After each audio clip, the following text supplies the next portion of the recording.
never set. I only set them, I never set.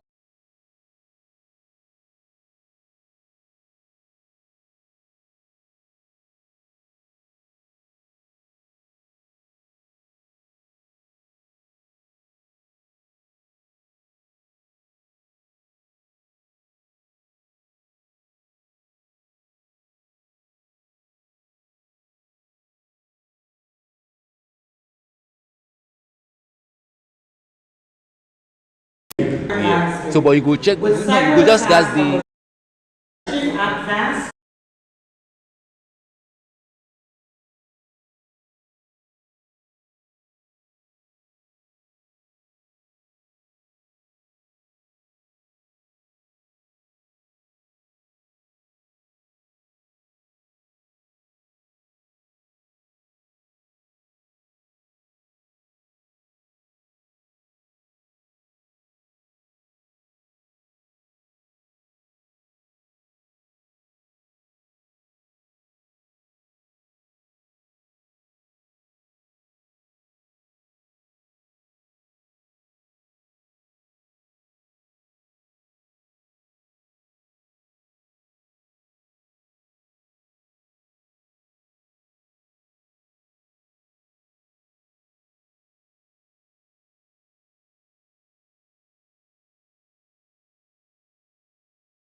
That's like two, no, 1 hour and 60 minutes. Like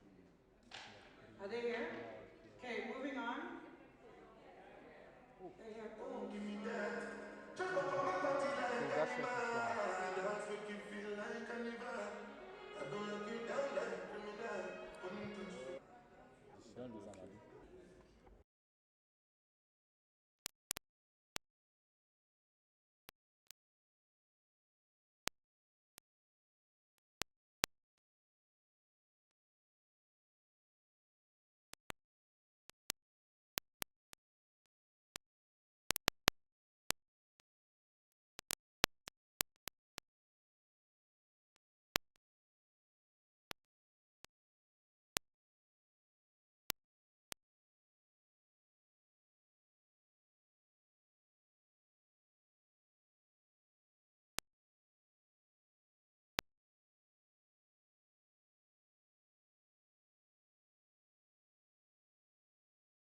means I'll talk for like 15 minutes.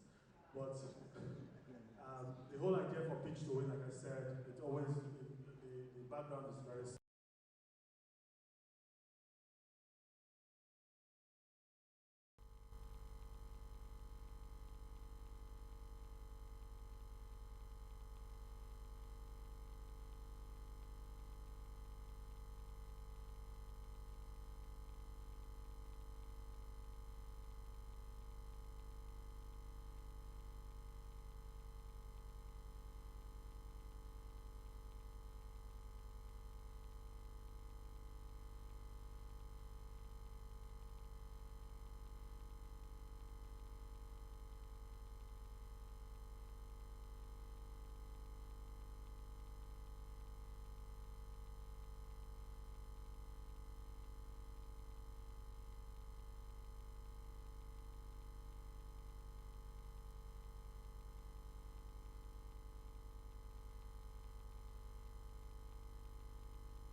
So thank you very much. And as this, although I'm like the hosting this event will not happen without Hiro Mashita of SG Group. And it's important for us to understand. We have to know, we'll talk much more about it, but Hiro, please come up, just say a few words, that why somebody from Japan, right, is still bullish on the continent. Of course, on Twitter, Nigeria is the worst place ever. But in practice, we keep giving our all. And when we see people that want and believe in us, we should always see what we can do to support what they're doing. So he will just say a few words, and we'll get started.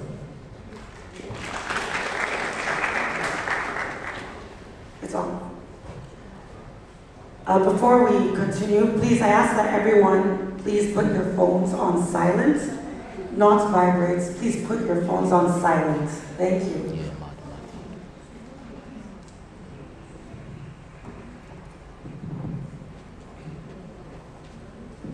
Thank you so much, Owo, for introduction, and then thank you so much, everybody who comes to this great event. And I'm back again in Nigeria. Thank you so much. And also, I'd like to show my special thanks to my sincere friend Shola PITCH2WIN. Thank you. Without you, I cannot be here.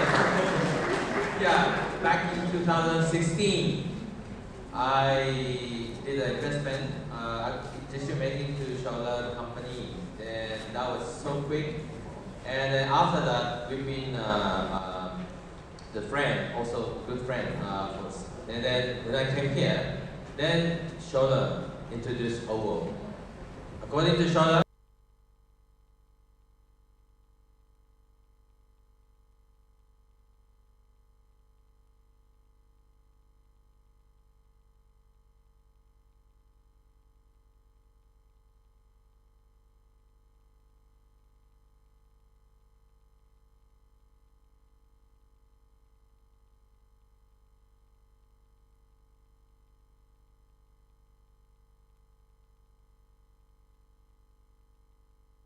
But this year, Ovo said, hero, the same pattern is not required. Same pattern he doesn't like. So, hey Ovo, this time, unfortunately, there's not so many Japanese people here in this country, so hey, let's go to Japan together. So this is another theme this year, right? So later on, my colleague, partner, and other people explain how to go to Japan. But this year, I really appreciate more than 1,000 company apply for this PITCH event, and then I strongly feel that more attention come from more Nigerian companies. And then next year, hopefully, we'd like to get more people from Japan, because now Japan is more aggressive to go abroad. So I think that this is a good timing for us to invite more Japanese people, financial institution investors, and individuals, and corporates to come to Nigeria. And then face-to-face is quite important. So that's why you come here, and then Japanese people come here, and then some of you go to Japan and see more people over there. Then seeing is believing. So that's our way of thinking. So okay, so hopefully we like to have every year bigger, more improved event organized by TechCircle, and we like to provide more support from Japan. Okay, thank you so much once again, and then I'm so glad to be here. Thank you. And then companies who are doing the presentation, good luck. Thank you. Somebody keep the access Thank you very much for that introduction. So while the stage is set for the next segment here, I would like to let you all know something that we don't commonly find in public spaces in Nigeria is actually available here today. Can anyone guess what that might be? Has anyone noticed it yet? Wi-Fi. Anyone? No? What? Yes, Wi-Fi. Thank you very much. This gentleman, please give him a round of applause. So today we do have free Wi-Fi here in the auditorium, and it is being provided to you by a company called Connect Broadband. So if you go onto your devices, your phones, your tablets, you can see connect.me or Connect, any of those, no password, just tap it and you're connected. Sounds good?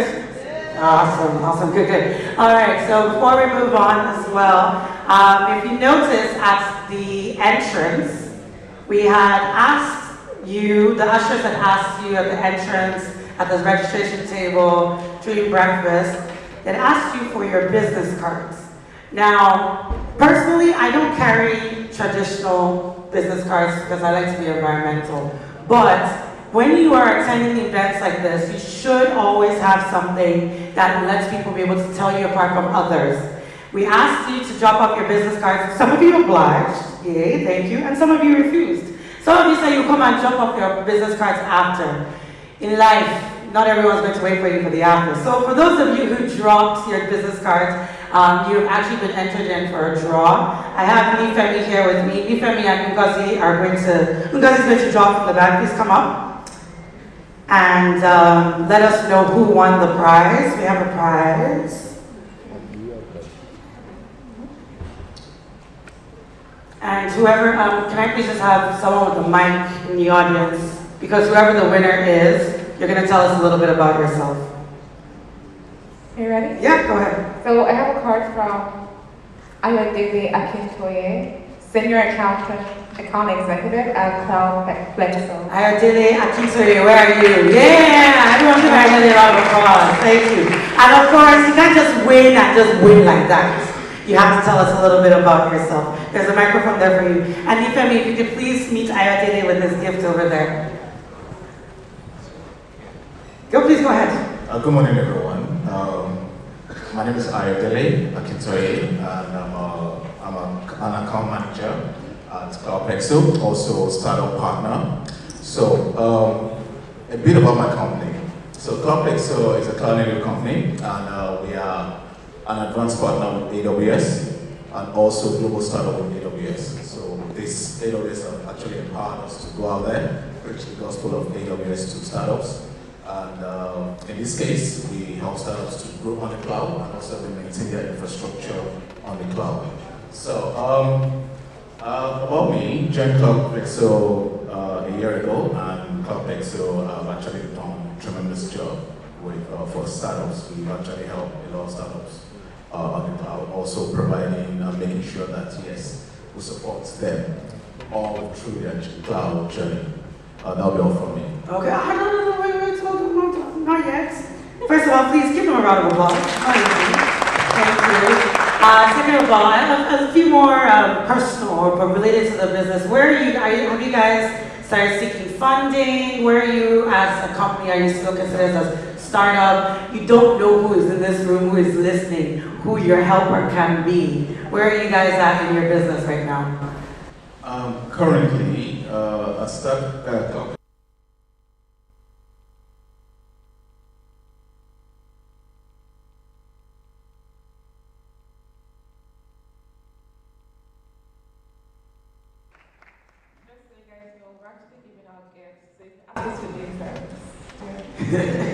I think what we'll do is by lunchtime we'll gather some more business cards and see how many of you. And if you don't have a business card, you have notebooks, write your name, your company, your number, your email address on there, and pop it in the bag. Ask any of the ushers during lunchtime, and they'll collect them from you. All right? Great. So next up is a fireside chat between OO and a really interesting investor. His name is Olumide Shiroko. I'm going to tell you a bit about him, and then we'll welcome him with a round of applause. And look how eager you guys are. So Olumide Shiroko is a key stakeholder in the African technology and startup space with nearly 2 decades of experience building and managing successful businesses and investing in high-impact projects and startups. He is widely known for his expertise in strategic partnerships between tech innovators, tech entrepreneurship, and private capital. As co-founder at Blue Chip Technologies, Olumide leads strategy, implementation, and projects, working to build the company into a tech industry leader. His vision and leadership have been instrumental in driving the company's success and for long-term growth and profitability. Today, Blue Chip generates over $65 million in annual revenue, with offices across 9 major European and African cities. In addition to his work at Blue Chip, Olumide is the founder of Voltron Capital, one of Africa's most prolific venture capital firms. Please clap as he and others come up to the stage for this time.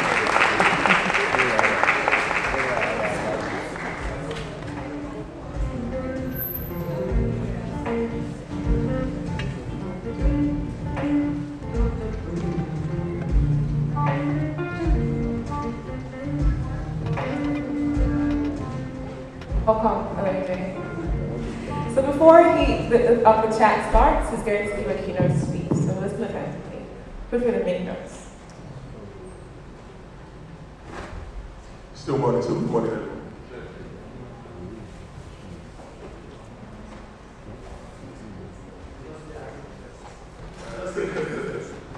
Sometimes, like Owo said, when they start talking about you, you're like, is it the same? Is it me they're still referring? Is it me they're still referring to? It's a pleasure to be here, preaching the gospel. I know there's a lot of gloom and doom in the ecosystem, but hopefully I can share some key highlights and some key reasons to be optimistic, right? I think as a venture capitalist or as a founder, you have to be an incurable optimist. Like, why would you decide to build if you're not an optimist? So today I'll share lessons from my experience in business, to starting up a company and being a founder. Sometimes people forget that I'm also a founder, actually sitting here too. And then my lessons from also investing.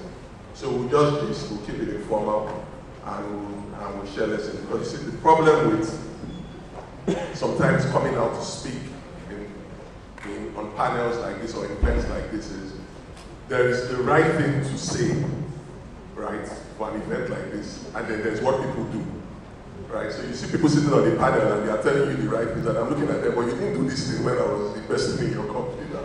So there's the right thing people say, and then there's the right thing to do. Okay. So again, good morning, and I'll talk to you about my lessons from business and early stage startup investing. It will be 3 parts, a little about me, and you'll see why. The bull case for investing and building in Africa, and then how to get started in building and investing in Africa. Some quick rules. There will be no prescriptive nonsense, because we all don't know what we are doing, right? We won't lie to ourselves. And there will be no aspire to perspire to Maguire nonsense.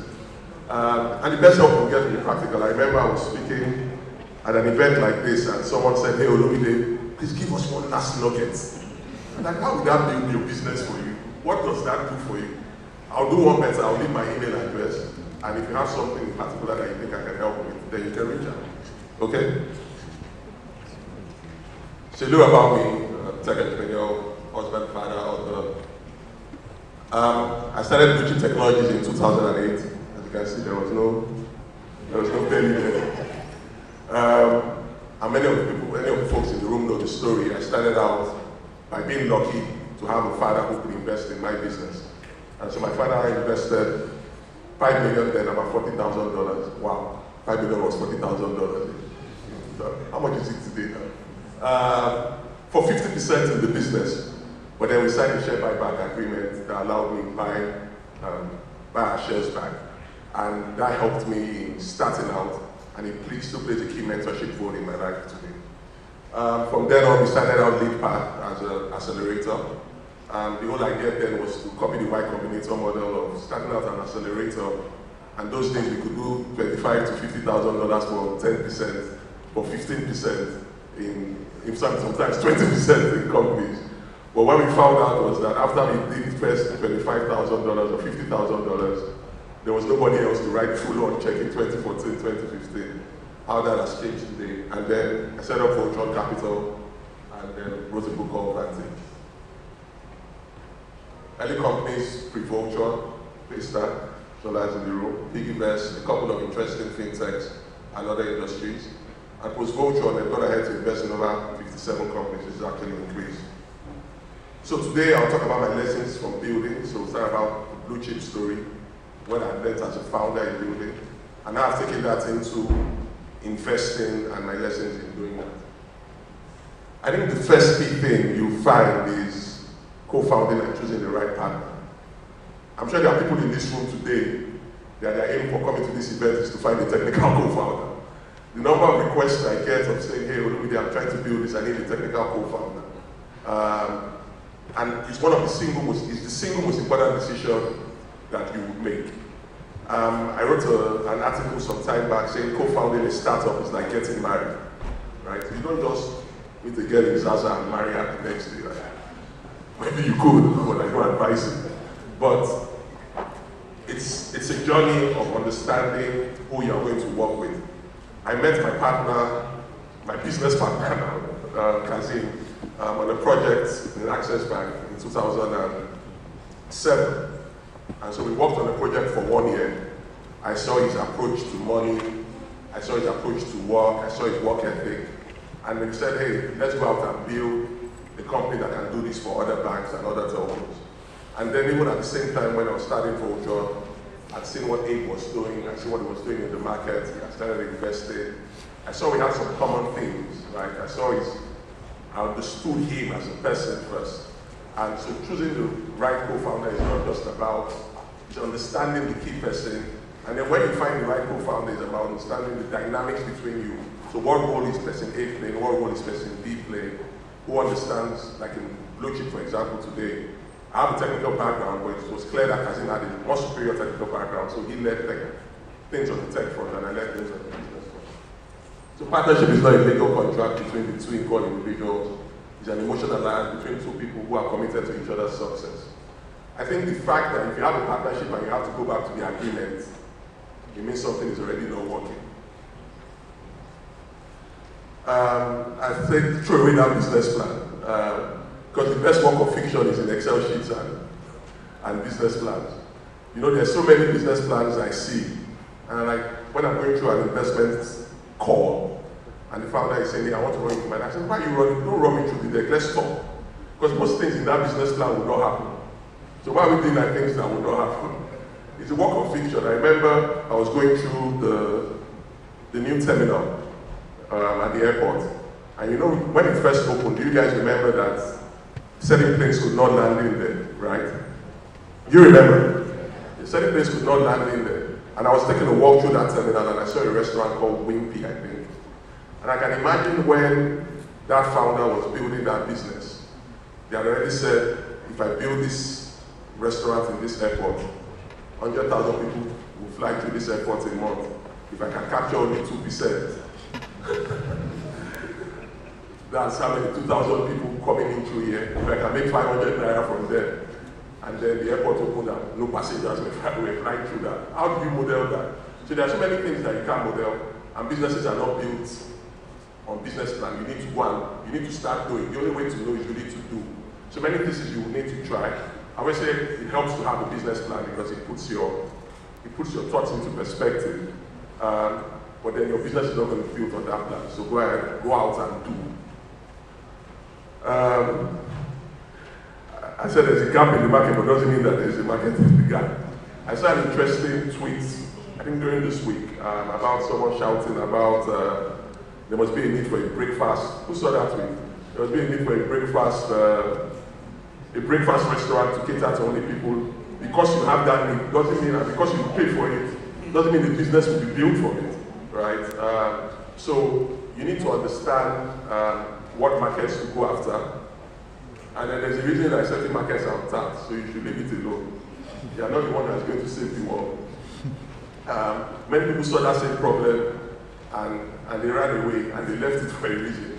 It might be right, it might be wrong time, it doesn't mean we shouldn't do difficult things, but you shouldn't try to not try to save the world yet, anyway. The key things I've understood from creating markets is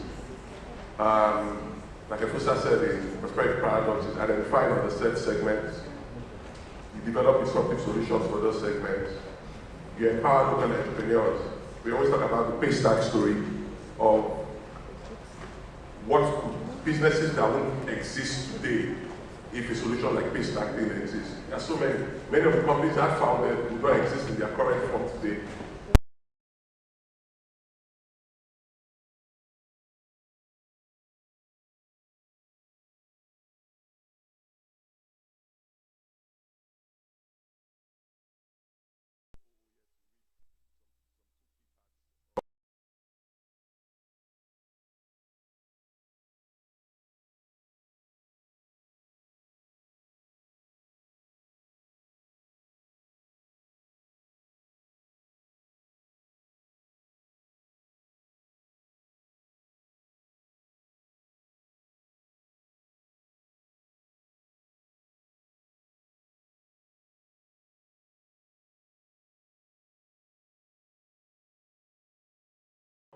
Invested in that have not done well have been from founders who found themselves unteachable.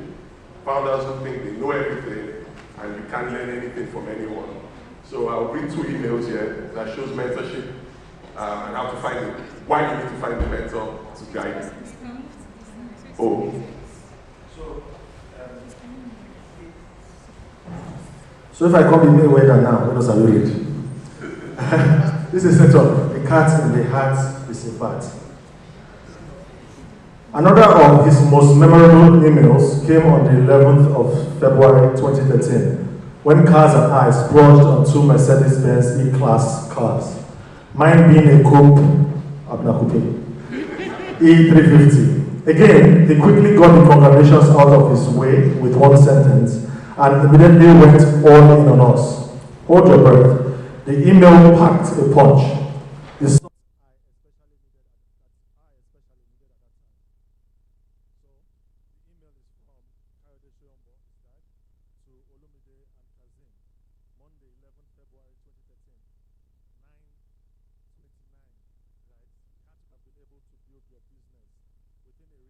Period.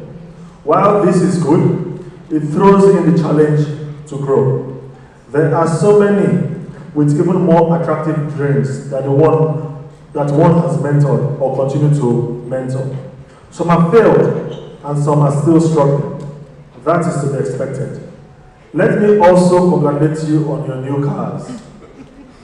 Coming from a different school of thought, I have my reservations.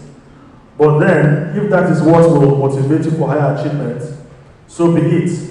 It is also important to know that one of the reasons I supported this risk was that I believe Kazim is from a more conservative background, and no doubt older and more experienced, and so will guide what may be youthful exuberance in Olumide, while he, Olumide, will put in the dynamism that is required.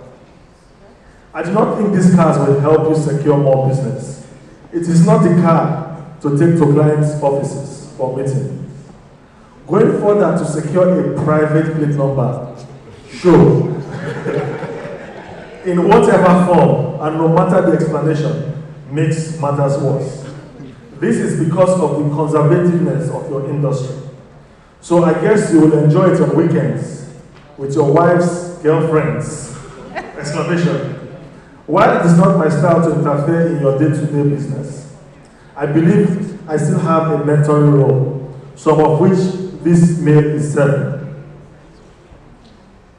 Please, let me also start receiving your quarterly management account. Meanwhile, as a first step, please send me immediately your last audited and management accounts and the capital. This is not an indictment or inference, but like I said, a responsibility. And in any case, if there is reason to indict, I will. Once more, I congratulate you both, and more grace to your elbows. I await documents. Guys. I think, no, don't go yet, there's still reading one more. I mean, I started making money, I was feeling on top of the world, and somebody had to bring me down. So today, I invested with seed in one company. I enter business class, I see my founder beside me in business class. There's a problem. How much did I invest? How much did this business class get? So sometimes somebody needs to bring you back to that. Interestingly, I sent an email to the PiggyVest founders when they were building PITCH2WIN, transitioning to PiggyVest, and if all read that email, it would almost sound like it was my dad sending that email to them. Oh, please, page 17. You can read the email. I just noticed the dates. Okay, date, what do you call it? Yes, 50K spending for the month of July. Yes. I received the breakdown, okay, from Olumide Soyombo to Ibukum, IBK, Sisi Somto, Joshua, Ayo, Ojo, Terry, Nonso, Dr. etc. Yes. I received the breakdown on spending on the last $50K. I agreed that some of the spending was necessary and required, so no hassles there. However, I have a big issue with the wage bill and the lack of further sacrifice, delayed gratification. The funds came in end of June, and you guys went on to still pay yourselves for June. What would have happened if you didn't get the funds? If we didn't get the funds to you till mid-July, would you have died? I don't get how you guys go ahead and spend to zero when sacrifices could have been made till you have a buffer. For example, why couldn't every founder take 50% of their salaries till extra funds are raised? Instead, you went ahead to still pay yourselves for June and fully for July, and now you're at zero without any working capital. This is very irresponsible and gives me concerns that some more financial discipline will be required going forward. So for example, how do you guys now fund the test ads you want to do on LinkedIn for your new approach to employment, or even promotion for push CV mock interviews? If you hadn't paid yourself fully, you would have had money to do that. So maybe each founder should now refund 50% of salaries to the company to fund these initiatives before other funds come in. This is the sacrifice expected of founders. You do not see that you're approaching the zero balance and continue business as usual. You just don't. I think you guys have had it easy and feel once you need funds will come. I'm disappointed. Best regards. It's I said best speaker. I think what I try to capture here is the essence of mentorship and what's happening even in the ecosystem today. People need to have people that can talk to them, can call them to order, and you'll be better for it. Okay? So one of the lessons from building, find a mentor, and most important, listen to your mentor.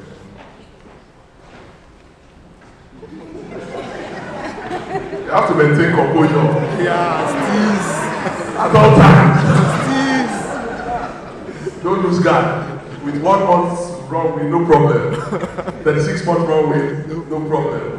I think there are many businesses, like you even seen with the Push TV interview, where pretty much down to zero. And then they found the composure to build and pivot to something else that became the givers. So maintain composure at always, because non-composure is not going to solve the problem anyway.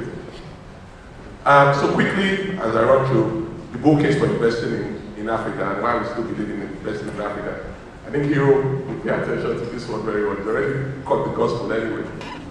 Africa will define the future, Jack Dorsey, and I think so. Some quick things: GDP growth 3.8% or higher than global average. 400 is the number of companies with revenues over $500 million. Africa is home to them of the 21 fastest growing economies. This is a very interesting slide: explosive population growth. In 2050, Nigeria will be the third most populous country in the world, right? Median age of 20. Think about that for a second, right? I was speaking at a church program, and I asked in the room, and probably I should do it here. How many people here developed a website before 2016? An e-commerce website that needed to receive payments. How many people here in the room? 1, 2, 3, 4. And if you remember, so only 4 people here experienced that in those days you have to pay 150,000 naira to InterSuite for WebPay and work with them for over 3 weeks, right? and the API came in PDF. And the API came in PDF for you to be able to get online and build a website to receive payments online. So it's so crazy that 95% of this room never even experienced that. But that was just 8 years ago, right? So imagine 8 years from now, 10 years from now, what are we doing today that we're going to look back? Like I'm sure someone started developing a website 2 years ago, use Paystack to develop a website, to collect payments online. Be like, well, 8 years ago you had to do that. So think about what you are doing today, and then 10 years from now we are going to say, oh, we had to do that in Nigeria. And that's really what's going to really happen. We're going to have a lot of people living in cities. I used the internet for the first time when I was 13. The average bank MD in Nigeria probably didn't use the internet. The average CEO of a bank in Nigeria today probably didn't use the internet till they were 35, right? But people today who are 21 and 22 and are building were born with the internet. Think about the kind of things they will build. Think about how they are digital first. I was telling my wife once that when I'm hungry, the first thing I do is think about, if I'm not eating at home and I want to eat something else, I say, hey, Wasi, you go and get it. I'll send my driver to go and get it. But many people in this room will go on Chowdeck or go on Google to do that. It's just the mindset and how they were built and what they've experienced. And those are the people that are going to be living in cities, and those are the people that you're all building for. And those are the people and that's the opportunity we are investing in. There's a lot of talent. Google estimates about Africa has 700K developers. That's zero. We have not even scratched the surface. We are going to be the workforce generation and the workforce of the world. How do we scale up our people? And that's why what the Honorable Minister is doing with the KMTT program is laudable. How do we scale up people and become that Bangalore and working capital or working city for the rest of the world? I wish I was speaking in 2022 because this has dropped. But then it's still sizable compared to other markets, right? In terms of percentages. There's still the bull case for investing in Africa despite the downturn. And I always tell people that to invest in Africa or to invest in Nigeria too, you have to forget Nigeria of today. If you think of Nigeria of today, there's no reason to invest. There's no even reason to build. Let's all be going home. There's no even reason for this TechCircle event. If you want to think about today and building today, if you think about exchange rates today, you wouldn't invest in Africa.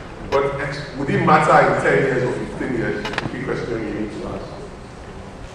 And unicorns are emerging. I'll quickly skip this. And there are potential returns. I won't call out some names.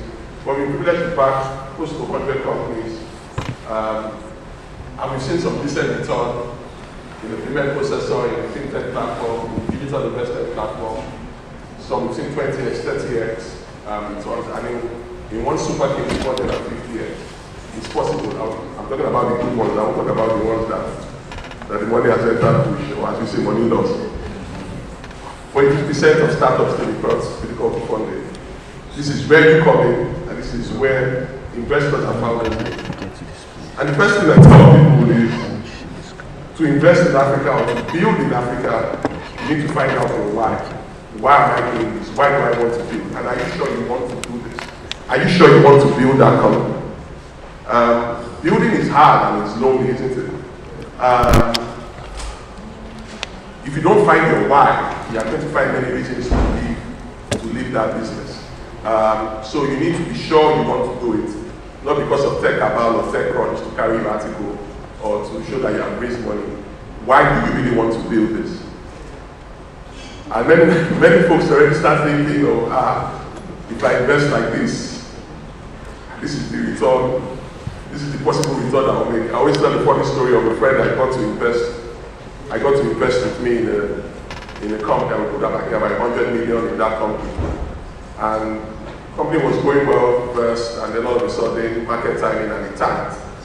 And we lost about 100 million for Euro's sake. Maybe that's about, how much is that in dollars now? About $60K. And then the guy came to me and said, hey, what we have? And I want to know what we have now. Money don't lose now. We move on. So sometimes people think about the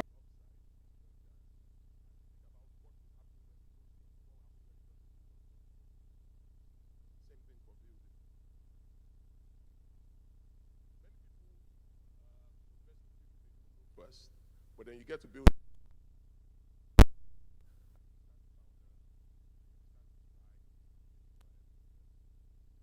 But the key thing is what an investor is looking for is you're betting on the founder. If Portable and Skepta came in here, I don't know how many people would bet on Portable. Maybe some people would. But when an investor is looking at the company and when you're deciding to pitch to an investor, because it's a two-way street, the investor is betting on the founder. Why should I invest in you? What risk have you taken on yourself before you ask me to take a risk on you? You can't be working in GTB and any salary and say, I'm building this thing on the side, come and invest in me. When I get the money, I'll leave. It doesn't work like that. Or you treat your business as a side hustle and then you expect me to put my full money into it when you are not even taking that full risk to do that. If you believe in it so much, I think one of the first things I see, right, is if I see a super team or 3x paystack engineers left paystack to decide to build something, their why must be very, very strong to leave paystack. So whatever they are doing, I want to give them money. Just go and go and figure it out because they've shown that they can take a risk on themselves. So an investor is betting on the founder because it's the founder that's going to drive that business, it's the founder that's going to build that product. Yeah? An investor is also looking at the product. It's still an Apple Watch, isn't it? It's an Apple Watch. What does this product do? What need does it address? We spoke about the push CBT earlier on. What they started out with as a product was not even what they ended up with, right? So most times what you even start up with is not what you would end up with, but how are you thinking about the iterative process of product building? And how are you describing this product? It's like Uber for Suya. Then when Uber was hot, everybody had to describe their company as Uber for something, isn't it? Today is like, and what's the size of that market, right? Naira Valley market, people with 100 Naira, but there are millions of them. Or they are the Shama.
And you are raising $1 million. That's outside what I invested, so you can get a loan. So you need to pitch the right product or the stage of your product and your business to where the investor will typically invest in. And the first thing I say is to talk to other founders. So you want to, you're approaching ventures platform, or you're approaching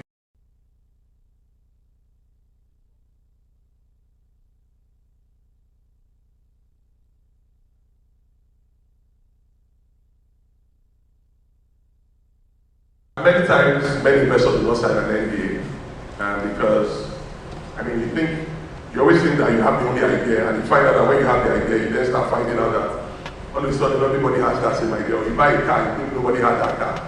All of a sudden you start seeing the car on every street that you have. Ideas are done because execution is what differentiates you. So most investors do not sign an NDA. I think you have to have the right legal representation, not Mr. Lawyer here. Because I've seen many companies we wanted to invest in, and we had to recap that business because they had given an almost 75% of the business, and now the business has started to grow, and we wanted to invest. But if you invest in a company where you found out almost 25% at the early stage, what's really going to happen down the line? If that founder had the right legal representation and right advice, that would have happened. Invest in the founder that knows their business, not this guy. I should be able to wake you up at any time of the day. I should be able to tell you the key things in your business about unit economics, about what you are building, about how you are building, and about how you are going to market.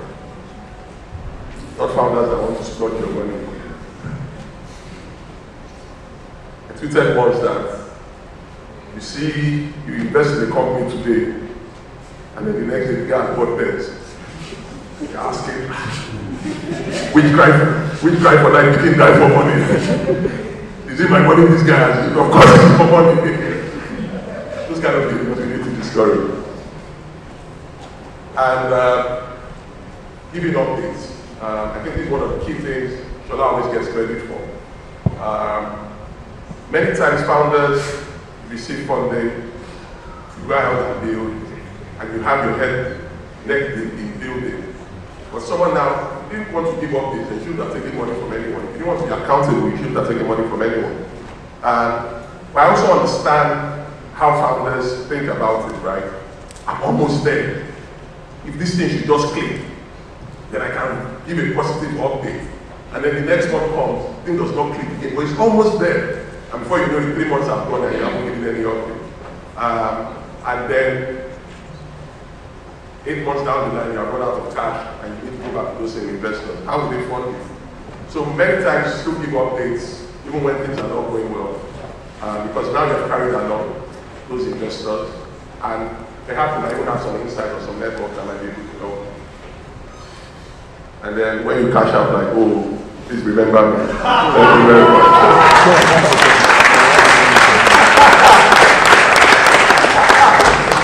That's one line. Amen. What do I say? I don't want to say I thank God that Shola, give the right one. Let's have a conversation.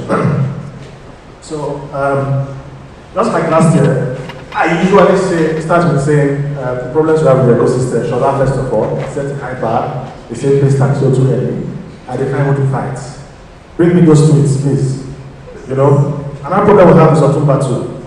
It makes it too easy for 50K extra in 2015, right? So that's the kind of person he is.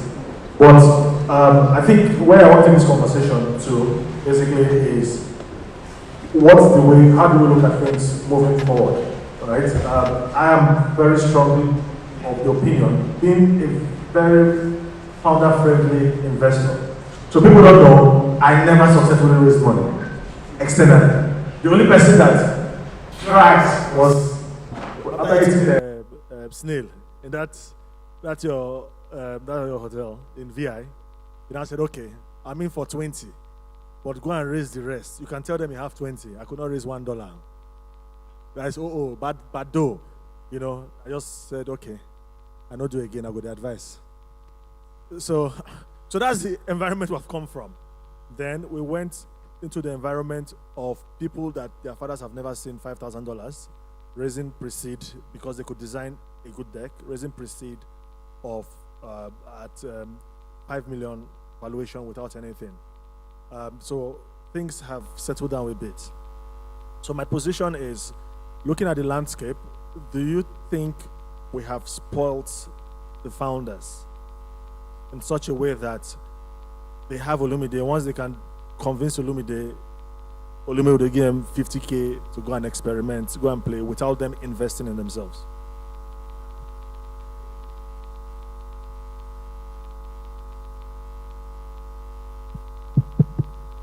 I think we got excited for sure, and we took many things from outside that we didn't localize enough. What do I mean? There is no way on earth, right? A company building, like I say, a credit decisioning startup building for the US market or Latin American market goes to YC and raise post YC at 15 million or 25 million. And you are building the same company in the African market, and you're building and you're raising at the same VAR. It's not the same market. The outcomes would most likely be different in those different markets, but we just imported all those things. But I always say that a super founder is a super founder in a bear market or in a bull market. Shola is still Shola in 2016, was still Shola in 2021, is still Shola today. So I still back those entrepreneurs regardless of the market timing. But I think this bear run that we're on has given people the chance to reflect.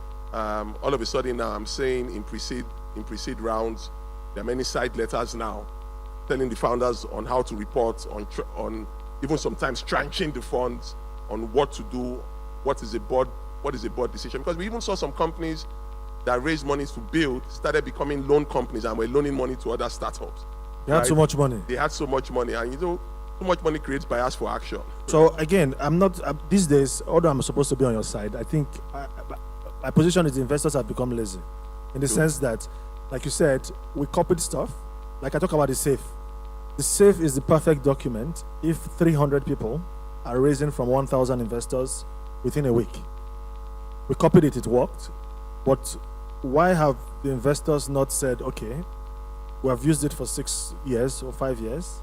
There are faults, like these side letters. Why has it not been updated? So what obligations do the investors, like you, why I say you is that so many people have told me, Olumide will just give them money, right? You tell his founder, go and do this, go and do this, go and do this. They talk to Olumide. Olumide doesn't have time. Olumide will just give them money. Then they'll use that confidence and move. I'm not blaming you, but you are the most, just imagine trying to turn somebody to devil in front of everybody here. But what I'm saying is, what responsibilities do investors now have to inculcate? Well, Graham, you see they used to speak English. What Let's delve into that. What responsibility do you have to inculcate good discipline and habits through systems? Because I really do not, again, thank God, thank Shola, but a guy has bread enter person hand. Somebody didn't know what to do next, right? So you take someone that's suffering in Unilag, just living in a hostel, then all of a sudden the person has $1 million. What did you really expect? So what responsibilities do you now have, and are you guys actively looking at putting things in place? No, I think it's a very valid point. And I said the excitement got into everybody's head, both on the founder side and even someone's, in a way, in the investors' head. And people didn't want to do the hard work. There was a lot of FOMO and folks throwing money at people just because Olumide is on the cap table or Kola is on the cap table, and then people just throw money in the same vein. I think what's the current beer situation has made everybody sit down.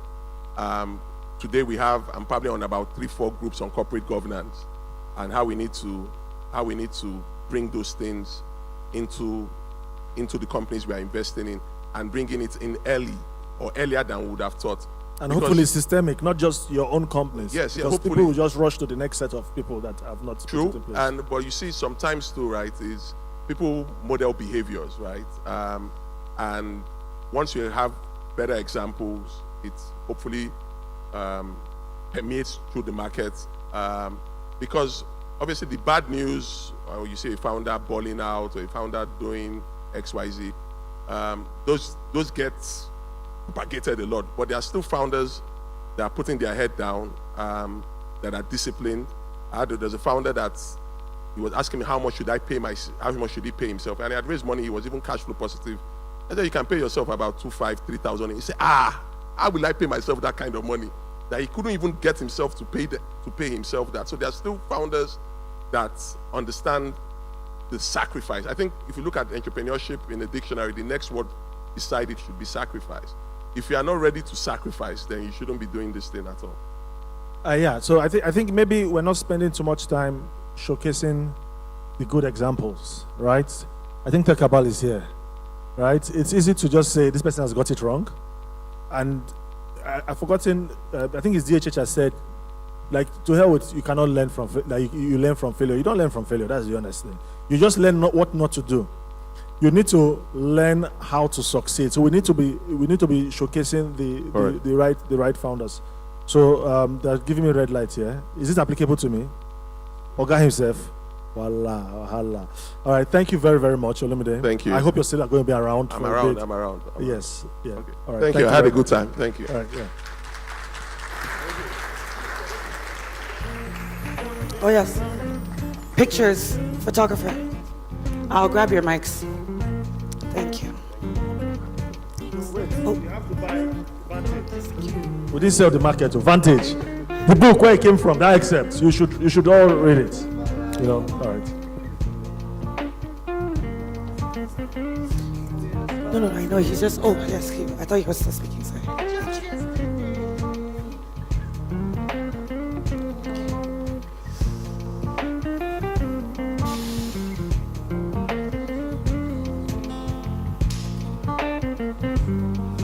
Ladies and gentlemen, please give them a round of applause. Thank you very much. All right, so before we move on to our next segment, the main segment, the main reason why we're all here, I'm going to pick another lucky member of the audience. Who doesn't want to be picked? Anyone who doesn't want to be picked? Raise up your hand if you don't want to be picked.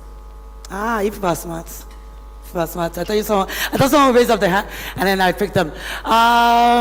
There's a lady yes, gentlemen, that you're looking at me, the lady beside you over there. Hi, yes. Were you here when we were doing the mixer? We're doing the icebreaker? Yes. She knows who I'm talking to. Please, could you give her a mic? Could you tell us about one of the people who you spoke with earlier on? Tell us about no, come down lower. Reddish hair? She's looking down at her phone, yes. Yeah, right there, in your row, yes. Hi, yes, you. I'm looking at you. Right there. No, the row above. Yes, hi, yes. Yes, you've been making eye contact with me thinking it wasn't you, yes. Please stand up and let us know about one of the people who you met, what company that they work with, what they do, and why they love their job so much. And also tell us a little bit about you. Hi. This is very Do you mind interesting. standing, please? I'll try. You're shy. It's okay. You have to learn how to speak up in front of people. That's okay. Okay. So I kind of spoke with my state partner here, and he has a sports tech startup. I don't know too much about sports, but then my partner here was really raised about it, and it's about FPL things, and I know that the sports market is like a lot, right? It's huge right now, so there's definitely a lot of opportunities there. Absolutely. And yeah, I'm Tominson, and I work in marketing. Thank you very much. So you're in marketing. Where do you work, please? I'm currently with the Grafton. So do we know? Awesome. Thank you. Thank you very much, Tominson. Please give her a round of applause. All right, so we're going to move on to the next segment here, which is the main part, the pitching. Before we go on, I'm going to introduce you to our 5 judges who will be asking questions and also, grading the pitches. We will also be having 15, I want to confirm, 15 different startups up here on stage. So the rules are very simple. Each startup has 3 minutes to come up here and give their pitch. Once they give their pitch, there's a timer here. Once they give their pitch, the judges have 2 minutes to ask them any questions. If you as an audience member have a question for any of the startups, any of the speakers, we ask that you please hold your questions till the end. You can go and meet them one-on-one privately, but there will be no room or opportunity for questions during the pitches themselves. All right, so we're going to get started. These are our finalists. Please give them a round of applause because out of 1,000, it's not easy, but we have them here. All right, and just to mention their names here, we have 10MG Pharma, Edusco, Full Gap, Pave HQ, BZOP, API Sentry, Register, Trade Lender, Pregify, Accede, Senstack, Sync, Ace Medical, and Mita, and then Bunce. I'd like to welcome our judges onto the stage. I'm going to give a little bit of information about them, read out their bios, and then welcome them to the stage. So please make sure you welcome them and let them feel excited about what's going to happen next. Starting off, I'm going to welcome Mr. Hirokazu Mashita to the stage. Hiro is based in Singapore and has supported about 170 Web 2 and Web 3 startups by investing and helping cross-border businesses in China, India, the US, Southeast Asia, Nigeria. Please have a seat, yes. Thank you, please welcome him on stage. Please have a seat. Sorry, judges, please feel free to sit down while I'm reading your bio just so that we can move on as best as possible. And Japan, sorry. So the countries that he has basically helped cross-border businesses are China, India, the US, Southeast Asia, Nigeria, and Japan. He also likes to contribute to society via token ecosystem and has invested in marketplaces such as OpenSea and Bitcoin Africa and has heavily gotten involved in a GameFi project. Previously, he worked in structured finance at Nomura Securities in New York and at Hikari Tsushin, where he served as New York branch lead, CFO, head of business development, head of CVC, and head of internet businesses. He holds an MBA from Duke University and a Bachelor in Economics from Keio University. Ladies and gentlemen, Hiro Mashita. Thank you. Just to make things easier, I'll read your bio. If you can when you hear your name, you can be ready to step on the stage. I'll read your bio, and then you can walk on stage so that everyone can welcome you properly. Thank you. Next up, we have Ms. Tosin Faniro Dada.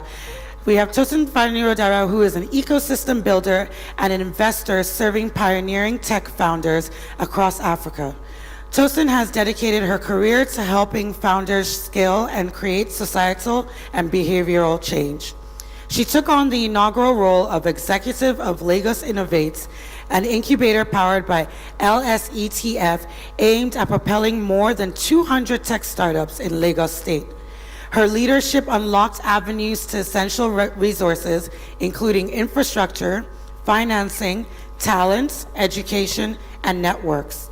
Her journey continued as she took on the managing director and CEO role at Endeavor Nigeria, contributing to the growth of Nigeria's most prominent tech scale-ups. Now, a partner at Briga, one of the fastest growing early-stage VC funds in Europe and Africa, Tosin deploys capital and scaling opportunities to help tech founders, solve significant economic and social challenges. Ladies and gentlemen, Tosin Faniro Dada.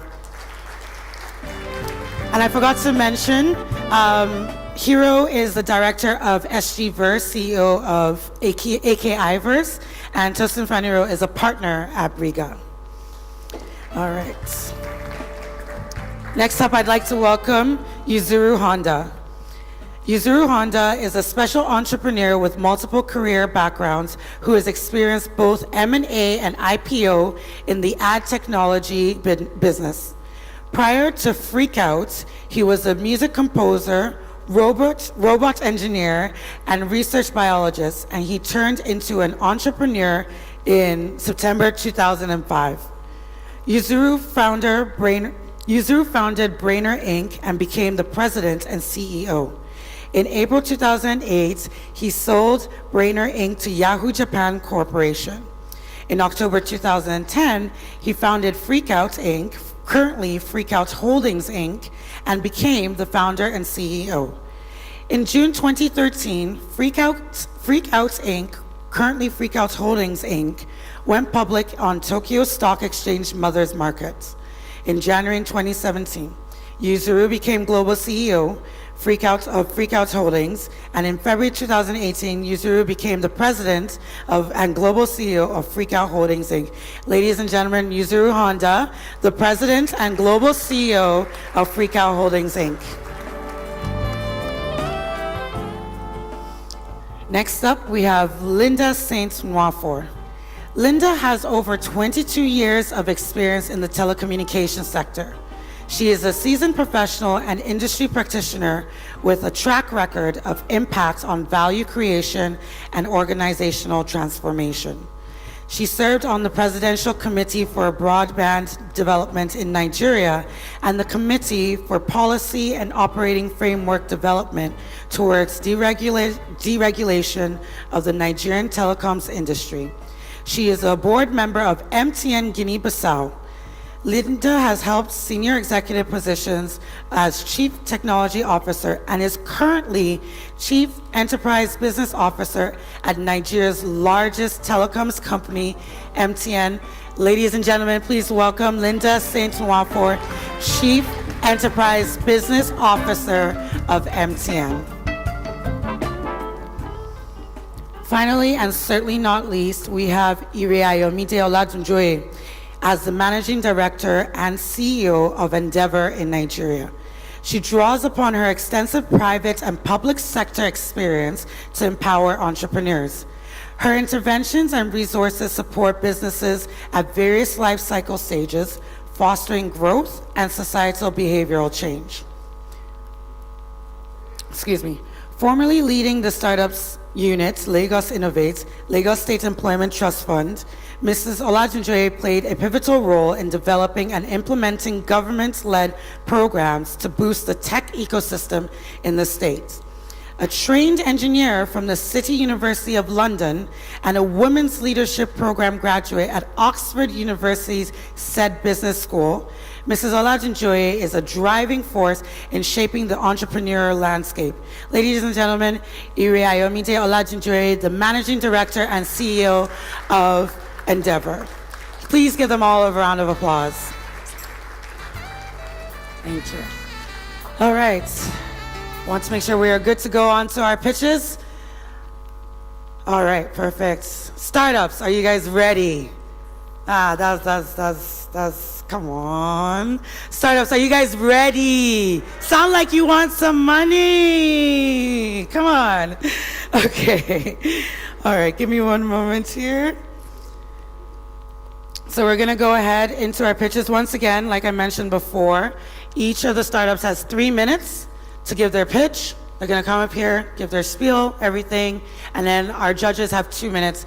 I and another person who is the timekeeper will let you know. Once the time is up, we will say time, and at that moment, you say thank you, and you exit the stage, or you wait for your questions, and then once we're done, we'll let the judges know as well once the 2 minutes are over. Everyone has their pen, everything that they need? Perfect, wonderful. So, without further ado, we'll be starting with our first startup. It's not easy to come up here and give your speech, but ladies and gentlemen, please remember to show them as much support and as much respect as possible. Please cease side conversations and make sure that your phones aren't silent so as to give them as much respect. First up on the stage, we have 10mg Pharma. 10mg Pharma uses AI to foster a chronic pain-free Africa, offering discounted meds and a data-driven KYC system that allows healthcare providers to access collateral-free, low-interest loans reaching underserved communities. Ladies and gentlemen, please welcome onto the stage Idiano Senjoy Peter.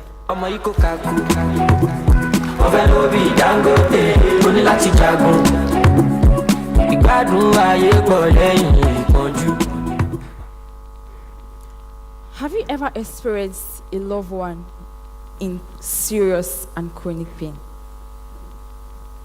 Have you had that thought? What becomes of me if this person dies today? How do I move on? Like every one of us seated here in this audience, we've had such kind of experience or close experience. This was the case for my aunt Aisha.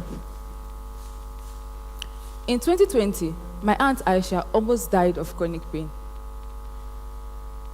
1 day passed, 1 week, 1 month. We couldn't get this medication. Due to high cost of this medication and unavailability, it wasn't available in the pharmacy, neither in the hospitals. This led me and my team to find solutions to chronic pain in Africa. In Africa, we provide medication financing to hospitals and pharmacies through our AI-driven KYC and credit scoring system. So these medications never go out of stock and are affordable. So this is how it works. Pharmacists and hospitals register on our platform and get access to these loans, but in form of medication, as we have partners from the UK who do the funding for hospitals and pharmacies in Africa. So these are market size. African market worth $4 billion for chronic pain medication in 2022. And in 5 years' time, we hope to generate $85 million from this market as we are moving fast, and we've got support from Bill and Melinda Gates Foundation, and we've also have support from Startup Bootcamp Africa. So this is the proof of our work. We've been able to generate a $492,000 revenue in the last 15 months, and we've been able to reach 3,600 healthcare providers in Africa, including Senegal, because we are expanding our market. Also, we've been able to reach 169 patients and patients monthly, and we've disbursed $65,000 loans in the last 15 months. So this is how we make money. We earn an 11% interest from transaction on medications, and we earn 2% on loans we give to healthcare providers. Again, we don't give them money, but we give them loans in form of medication according to what they award. And then in future, we tend to use our APIs for other pharmacies and generate more revenue as we're able to secure a robust database for chronic pain and hospitals and pharmacies in Africa. So this is how we make, this is what distinguishes us from our competitors, our AI-driven verification system, our significant discounts on payments, and the low interest loans we are offering to pharmacies and hospitals in Africa. So our go-to-market strategy is our signed partnership, like I said, with Senegal, and then we are expanding into Ghana and Ivory Coast, and also our AI credit scoring software. So this is the team. I myself am the COO with 5 years of experience in business management and operations, and my founder, Kristen, is a pharmacist of over 10 years and also experience in chronic pain medication. So we are asking for a $600,000 raise to enhance our AI software optimization, expand into new markets, and increase our team. Thank you.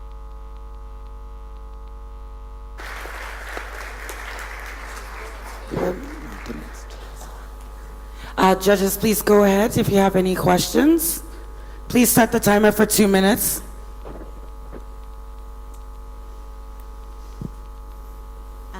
Thank you, Odianosin. I don't think I'm pronouncing it. Joyce. Odianosin. Okay, thank you. Just a few questions from me. Your over 400K of revenue, what's the split between the percentage on medication and the loans? 11% on transaction for medication, yeah, and 2% for loans. Yes, but where's most of the revenue coming from? Both of them.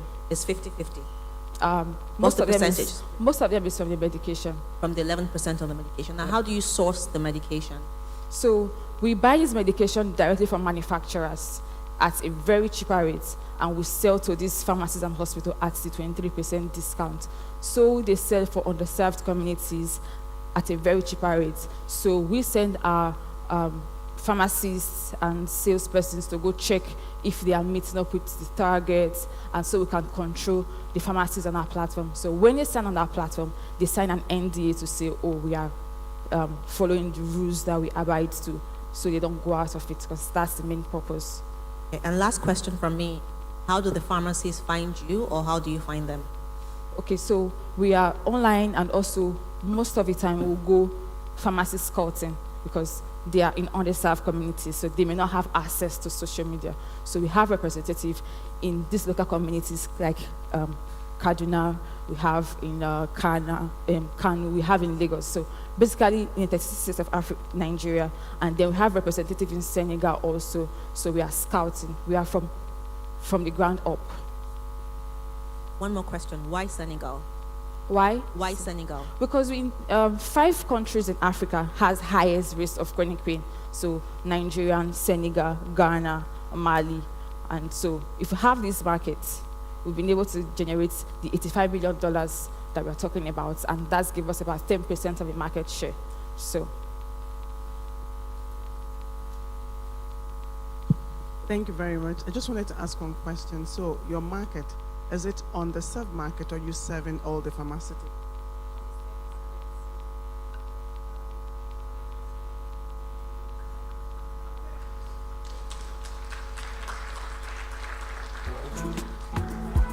Sun's gonna shine on everything you do. I would just like some clarity. If a judge is in the middle of a question, are we good to? We cut off. Apologies. So just to, no, you had a really good question. So just to make it clear, if the question that you start is within the 2 minutes, we will end it at the 2 minutes point, just to make it fair for everybody. All right, moving on to number 2. Thank you very much. And moving on to number 2, we have EDUSCO. Majority of African parents cannot afford quality schools that can prepare children for the future workforce. EDUSCO is a one-stop solution that matches African students with the right K-12 private schools and helps finance their education affordably. Please welcome to the stage, Peace Oluwatade. TrendedBeats.com.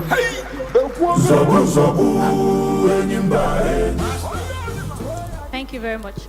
Good afternoon, everyone. My name is Peace Oluwatade, and I work with EDUSCO, where we match African children with the right schools. Why am I solving this problem with my team? This is because, interestingly, it is a known fact that the rest of the world will depend on Africa over the next 10 to 15 years for talent. And this is because the population is young and massive. Everywhere you turn to, there is a child. And the demand for quality education is on the increase. Unfortunately, many African parents cannot afford to give their children quality education that will prepare them for the future workforce. How are we solving this problem? EDUSCO is a one-stop solution that matches African students with the right K-12 private schools and finance their education affordably.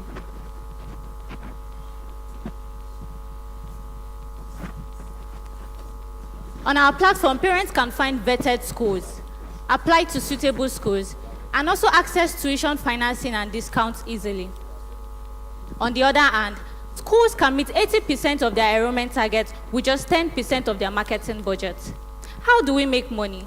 We charge the schools $100 monthly for visibility. We also earn 12% commission on tuition whenever we successfully place a child in these schools, and also lend to parents at schools at 6% interest. In the last 2 years, we've successfully listed over 8,000 top-rated schools. Last year, we placed over 2,500 children in those schools, and we're looking forward to placing 7,000 children in the schools this year. And we've doubled our revenue by 100% year on year in the last 2 years. We are a profitable business with 80% profit margin. The 8,000 schools that we successfully listed on our platform provide education for 2 million kids. And lending to just 20% presents us with a market opportunity that is worth more than $400 million. Interestingly, the tuition financing gap in Nigeria amounts to $13 billion, and that represents 21% of the sub-Saharan Africa market. But I am happy to tell you that we have successfully signed 4 commercial lenders that will be providing us with a credit line of $20 million. And by this, we'll be lending to over 5,000 students 1,000 schools, and generate more than $500,000 in ARR from this income stream in the next 12 months. The team of experts driving this force is our amazing CEO, Jide Igbusi, with 12 years experience in edtech, marketing and sales, Peace Oluwatade, with 4 years experience in edtech, finance and ops, and Ademola Babatunde, with 8 years experience in building amazing software solutions.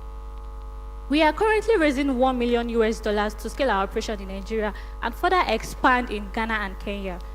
If it is your desire to see that every African child have access to quality education, we ask that you join us on this journey. Thank you.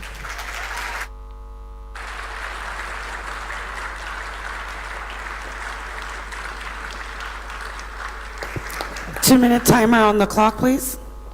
Thank you. And please forgive me for that interruption, the last one. I will make sure you complete your question, please. Apologies. Thank you. Thank you very much. I just wanted to ask, give others opportunity to ask the question. Just one question. You said you match children to schools. How do you do that? What are you looking for? What do you look for in a child to identify the right school for the child?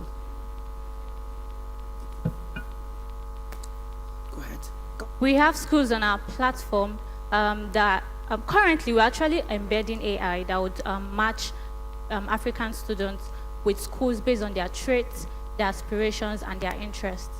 And so we have schools listed on our platform where parents can actually access these schools based on the curriculum they seem right that fits their child, quality of facilities, quality of alumni, quality of teachers as well.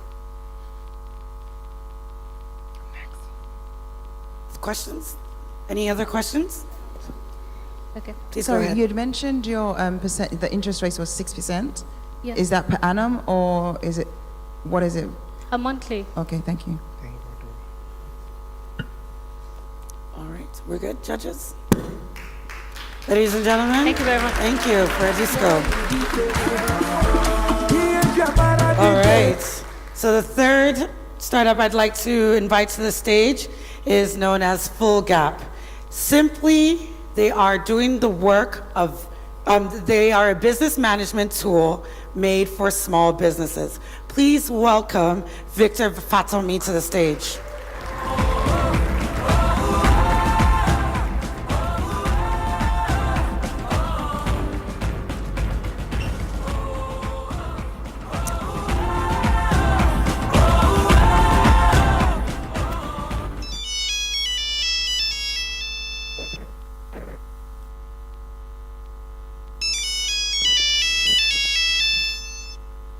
That was me in 2012, one of the best graphic designers on campus, but I never picked your calls because I was drowned in work. I was drowned, literally. I had the skill, but I lacked the business structure. Luckily, I met Bolaji. Bolaji had tried unsuccessfully to join the Nigerian military, and now it naturally came with a sense for structure. Bolaji's structure combined with my talent, and together we built what would go ahead to become Nigeria's #1 design agency. The story remains the same today for service providers. They have a hang of the work itself, but they struggle with business structure side of things. And we know that without structure, scale is impossible. And so we thought, how can we build a product that makes all of this effortless? And we come up with Full Gap. With Full Gap, you enter basic information about a project, and first, we generate for you a legal contract and an invoice that goes straight to your clients under 5 minutes. But that's not the best part. We extract pieces of this information every time you do that, such that over time, you see in one place your client's history, how much they owe you. With the click of a button, you can send reminders. You see in one place projects that you have to do, your tasks to do, what is coming next. You see in one place a graph that shows your income, how your income is growing over time. Our users have confirmed that apart from the speed and efficiency, Full Gap has helped them to increase their reputation with their clients, and now they are able to charge more from their clients. So far in beta, service providers have managed over 2,000 projects with Full Gap and invoiced close to $1 million. Now that's some encouraging signs, but the market paints an even bigger picture. Because economies like ours, developing countries like Nigeria, Ghana, Kenya, sits on the shoulders of service providers, your everyday fashion designer, cake maker, auto mechanic, events planner, handiwork, small scale, but high volume and recurring. Because these economies sit on this this section of work, we're looking at a huge obtainable market. Nigeria alone has about 40 million SMEs. In 5 years, we're looking to acquire about 250,000 of them. When you look at our team structure, you're looking at about 1 million individual users. At $6 per user per month, we could be doing $6 million monthly by 2029 April. Bolaji, Shegun, and I have lived and worked together for over 10 years, and we believe we have what it takes to seize this opportunity. Let me make it clear at this point that we will not be going with the typical subscription model, which struggles to work in this part of the world. We are going with a pay-as-you-go, where we're giving you daily access, weekly access, that aligns better with the nature of their cash flow. Ladies and gentlemen, this is the best time to join us to scale this. Thank you.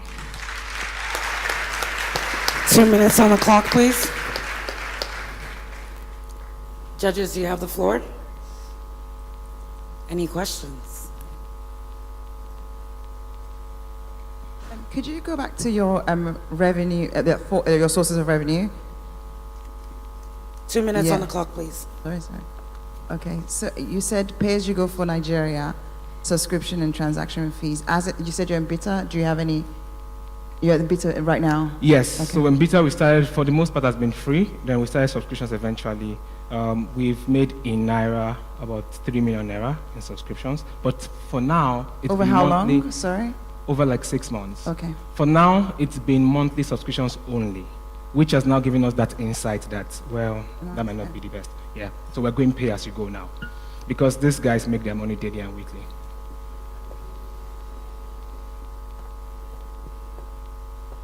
Any additional questions? No? All right, well, thank you very much, Victor.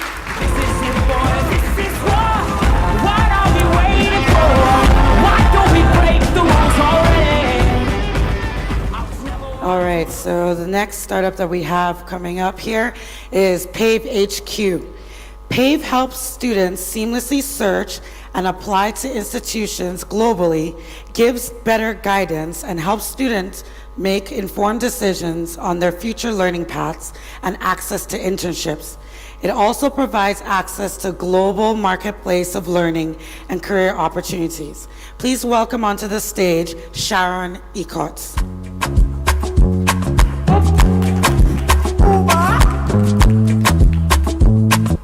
Hi, I am Sharon Ecots, the Chief Product Officer at PAVE HQ.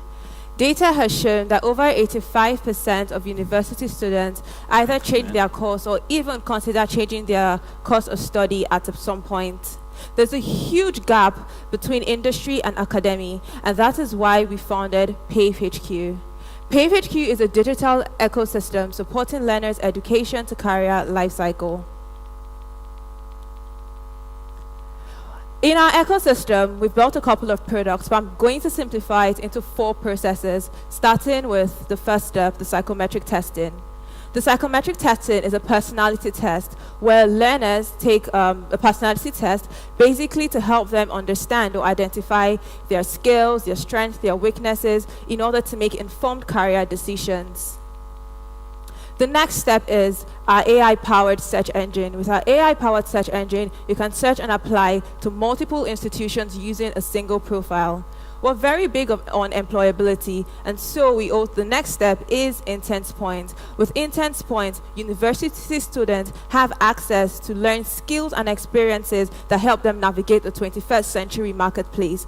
And the last step is PAVE Academy. PAVE Academy is our LMS platform for lifelong learning. We also have additional products such as study loans, tuition payments, and the agent portal where you and I can be student recruiters. The market. The market currently sits at $506 billion with an estimated projection to reach $860 billion by 2030. PAVE has started tapping into our market share because currently we have generated over $587,000 in revenue, over 30,000 sign-ups, over 648 successful applications with about 12,500 MRR. Our unique or our main competitive advantage lies solely in the fact that we're an ecosystem. Our competitors mostly just focus on student recruitment and not the entire life cycle of a learner. How we make money. Our main source of revenue is from commissions from universities, where we make between 15 to 25% of tuition fees per learner. We also make $100 per service charge from our AI-powered search engine. Our PAVE Academy, which usually ranges from $100 to $500 based on the course you're taking, and the psychometric testing, which is about $20.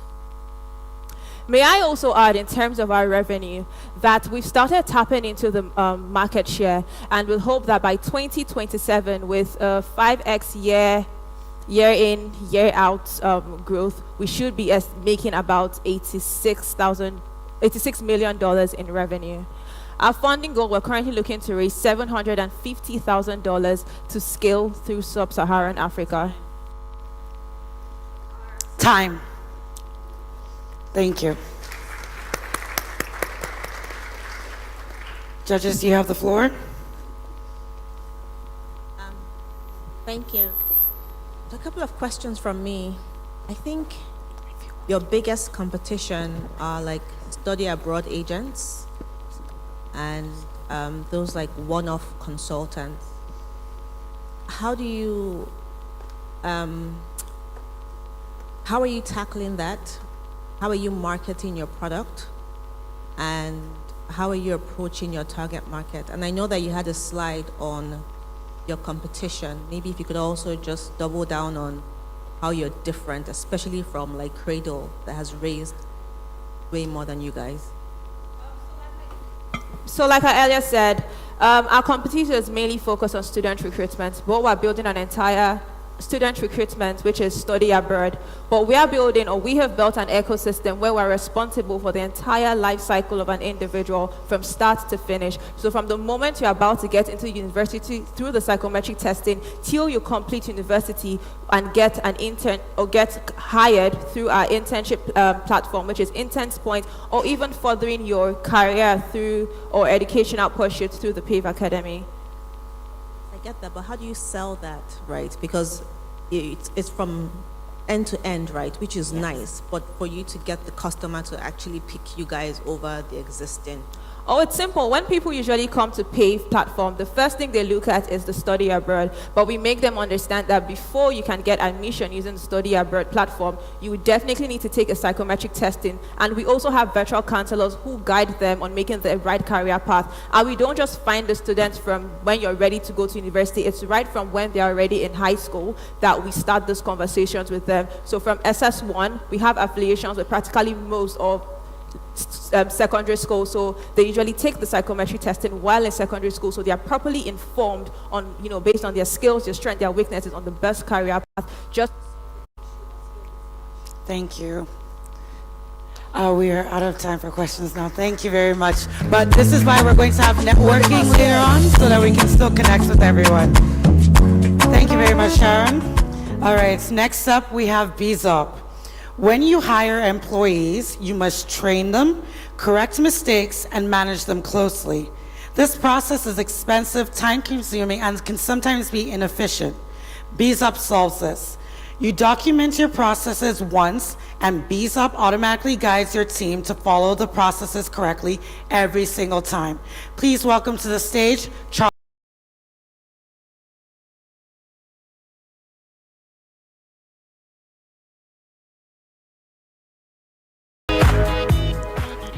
Good afternoon, Your Excellencies. My name is Charles, co-founder of BZOP. At BZOP, we're solving a problem faced by businesses globally. Picture this: you start a business, you're delivering fantastic service to your customers. Workload has become too much for you to handle, so you decide to hire people. But the problem, it takes too long to onboard them and get them fully productive. You have to train them, manage them closely, correct mistakes, while still trying to grow the business. This process is time-consuming, it's stressful, it's frustrating. I know, because I've been there. Yes. BZOP solves this problem. We automate the entire training process and get employees productive from day one. How does it work? With BZOP, you document your work processes once. BZOP then automatically guides your team to follow your processes correctly every time they are doing the work. BizUp keeps you informed as they are making progress and alerts you whenever there's a delay. Take a moment to think about how easy BizUp makes it to grow and scale a business. Team members get work done correctly and on time every time. Managers don't need to micromanage anyone. Quality of work is consistent. Clients or customers are satisfied. And most importantly, everyone can focus on doing work that matters. Isn't that fantastic? This is not a dream. Here's a quote from a BizUp customer where she talked about how BizUp has made it easy for her to delegate. She mentioned how she no longer needs to repeat herself. Everything is in BizUp. Her team members have clarity as to how work is to be done. She loves BizUp so much that they call her Madam BizUp. We focus on industries with high employee turnover rates. We charge a simple monthly or annual subscription. We've built our MVP. We have 85 active customer subscriptions from Nigeria and Tanzania with demo requests from 8 other countries. Our customers have built and tracked over 5,000 processes in BizUp so far, and we achieved all of this while being bootstrapped. BizUp is built by a team of experts. We have combined over 30 years of experience in product development, process management, and in building global B2B software. BizUp is going to be used by businesses globally. It's a no-brainer. We are taking businesses from chaos to consistency so that they can scale. And we welcome you to join us on this journey. Thank you. 2 minutes on the clock, please. Judges, do you have the floor? Where do you do the business right now? The demo is requested by the 8 countries right now, and right now, where do you They're supposed to business? put water here. Yes, so businesses can already just go into BizUp and to request for a demo. But right now, we've received demo requests from within Africa, South Africa, Kenya, Rwanda, and Tanzania. We have one customer already in Tanzania. Outside of Africa, we have the US, Canada, Australia. Those are the companies outside of Africa. Sorry, I might have missed it, but you didn't speak about competitors. Yes, we have, I can quickly touch on that. We have competition already, but none of them have our unique combination of ease of use, pricing, and functionality. There are different quadrants. There are some of them that are not effective, but are very affordable. We stand at the point where we are effective at what we're doing, and we're still affordable.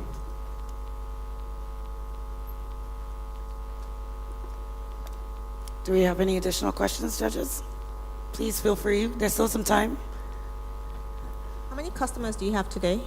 We have about 25 paying customer businesses, but a total of 75 subscriptions, because our business model is based on the number of people that they have on their teams. So help me understand that. Is Yes. that 85 companies or 85 individuals? 85 individuals.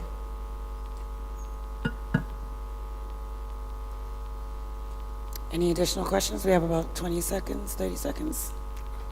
No? I think you've stumped the judges. Thank you very much, Charles.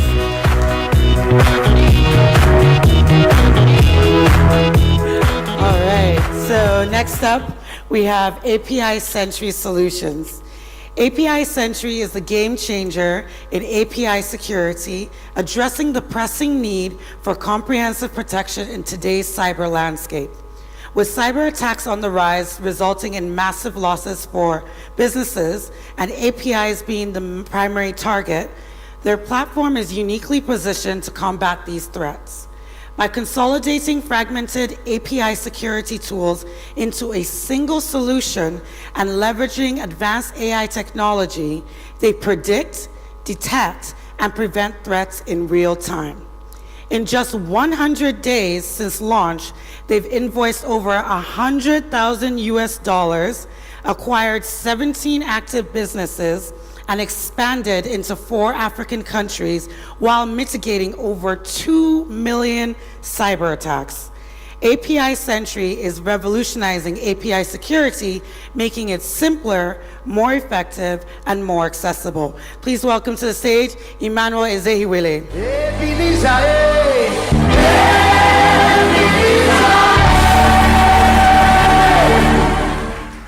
Good afternoon, everyone. Imagine your business getting hacked by cyber actors. You lose trust from investors and customers, you lose business data, and you also lose money. My name is Emmanuel Zerole. I'm CEO and co-founder at API Sentry. At API Sentry, we are on a mission to combat cyber attacks targeted towards APIs on the globe. Businesses in Africa, they are predicted to lose over $100 billion to cyber attackers. Globally, business globally are positioned to lose over $1 trillion to cyber attackers, and 85% of C-level executives say they prefer using AI-powered tools for their cybersecurity protocols. For us at API Sentry, we developed a solution that uses AI for threat detection, threat prevention, and to predict zero-day attacks. This is a game changer in the industry, unlike other solutions in the industry. We launched in September 2023, and just 200 days of product launch, we've closed 3 strategic partnerships, one with Cost Technology of Dr. Cosmas Maduka to resell the solution in Nigeria and Kenya, and also in Nigeria and Ghana, and also in Kenya.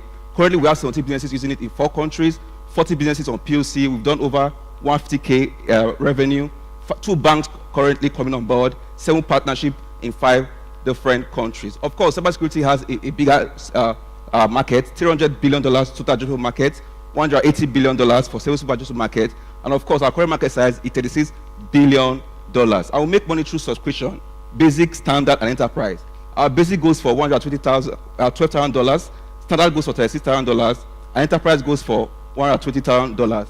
And in 3 years, we are able to make a revenue of over $50 million through 750 accounts. How are we going to be achieve this? We are going to achieve this through administrators, integrators, channel partners, and paying clients. So if you are here and you need 5 to 10x of your investment, you can speak with us. What makes us unique?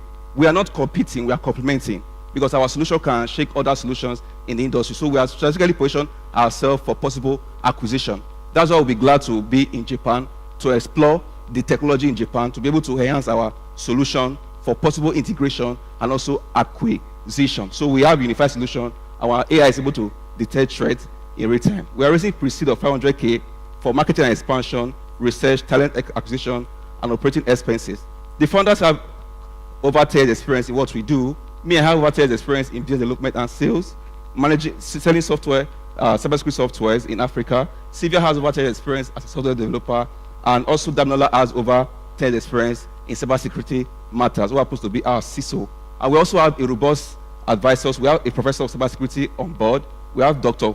Mukuru Emonime, who is also a doctor of sales, and we have a product master. So in 5 years' time, if you're here and you need 5 to 10x of your investment, and you are asked to say, what does it contribute to the globe?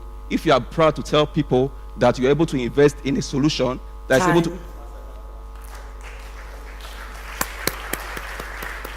2 minutes on the clock, please. Judges, you have the floor. Please go ahead.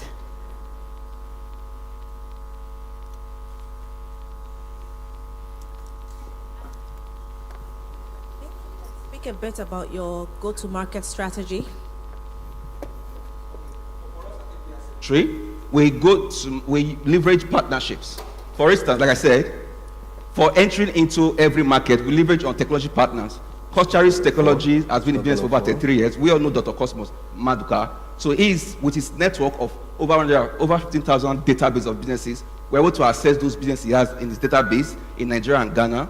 Technology partners have released software in Kenya as well. So currently we are discussing with technology resellers in Namibia, Ghana, Rwanda as well. So our go-to-market strategy is leveraging on partnership and also administrators and integrators, and even using our in-house sales team.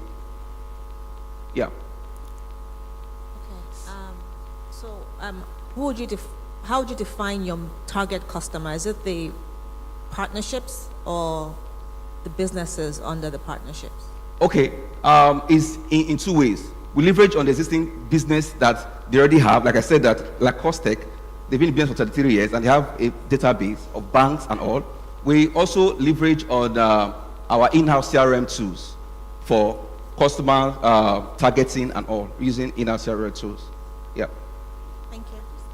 One question. Security is a very sensitive area for businesses. Yes. And I was just wondering, how do you compete? I mean, when you look at yourself and you look at established security companies, all right, or security solutions, how do you compete? Okay, this is a game changer. We use a non-signature based AI that was built in-house, not outsourced by us, though it was capital intensive. So if the malware is being developed in real time, our AI is able to detect it, quarantine it, and flag it, and give you a report on that in real time. Yes. And for us, we were not competing, we are complementing, because our solution is able to integrate and shake other solutions at the globe. Thank you. Thank you very much. Yeah. Thank you very much. All right, so next up I would like to introduce Register. Register is an inclusive digital platform that offers quick and easy access to financial services for unbanked individuals and micro businesses in rural and peri-urban communities across Africa. The platform provides instant underwriting and loan disbursement to those without a borrowing history. Users can also open accounts, save money, and generate financial records with the help of trained community agents. Please welcome to the stage, Bello Rukayat.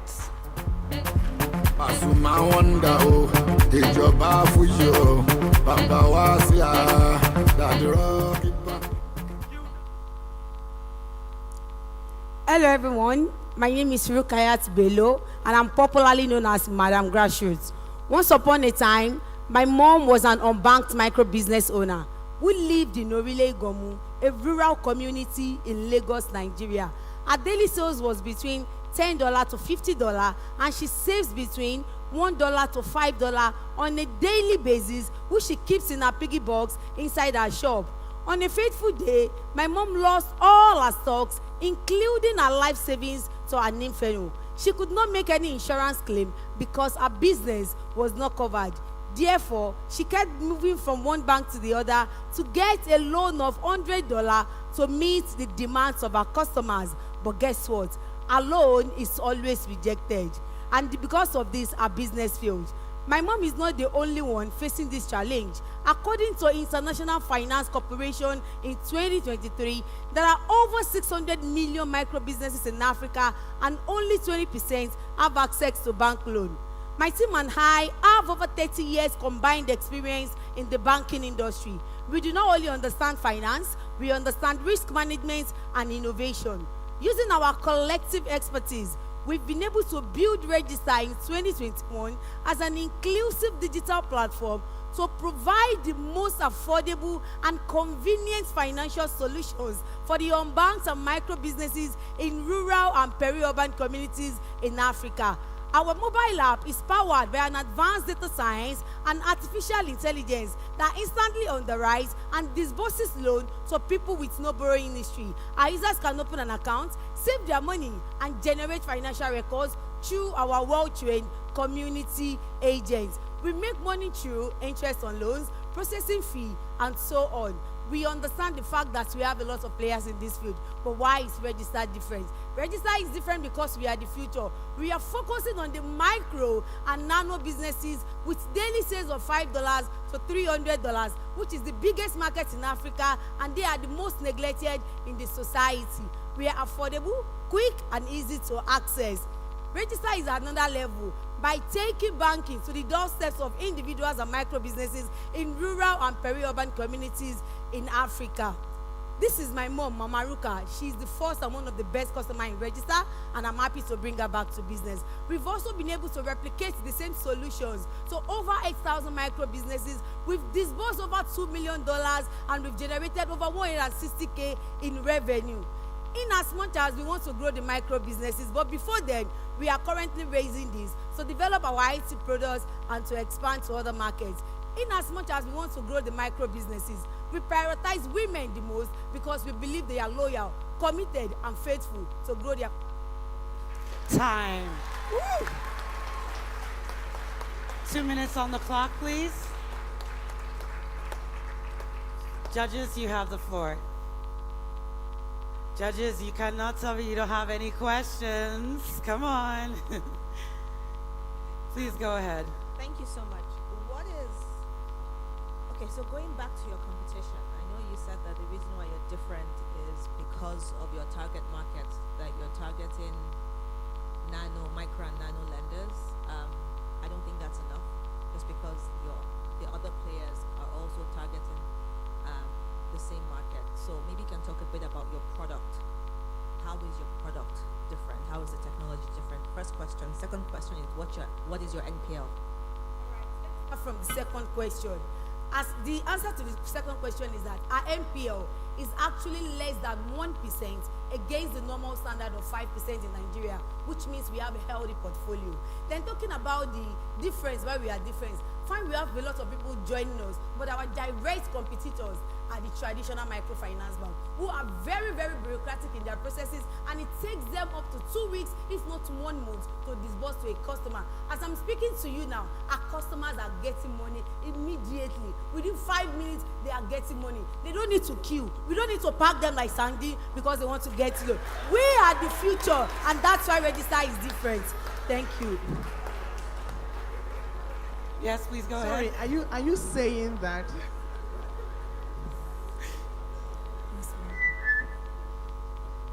I love the energy, honestly. But are you saying that there are no other tech-enabled competitors that you have outside of the microfinance organizations? We definitely have, but they are probably targeting like you and I, somebody who is already banked, somebody who is already exposed. How about the people who do not have access to the internet? How about the people who do not have smartphones? As I'm speaking to you now, we are buying phones for our customers, and that's because they don't have. How about those people? But the people in the fintech space are actually targeting somebody who already have BVN. We are targeting people with no credit history, and that's why we are different. How is your time? Thank you.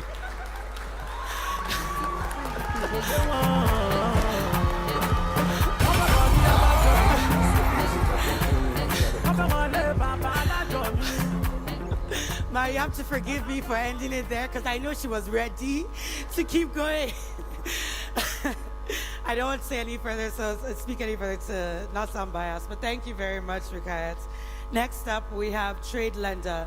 They are empowering SMEs with strategic financing to grow. Please welcome to the stage Adeshina Adewumi.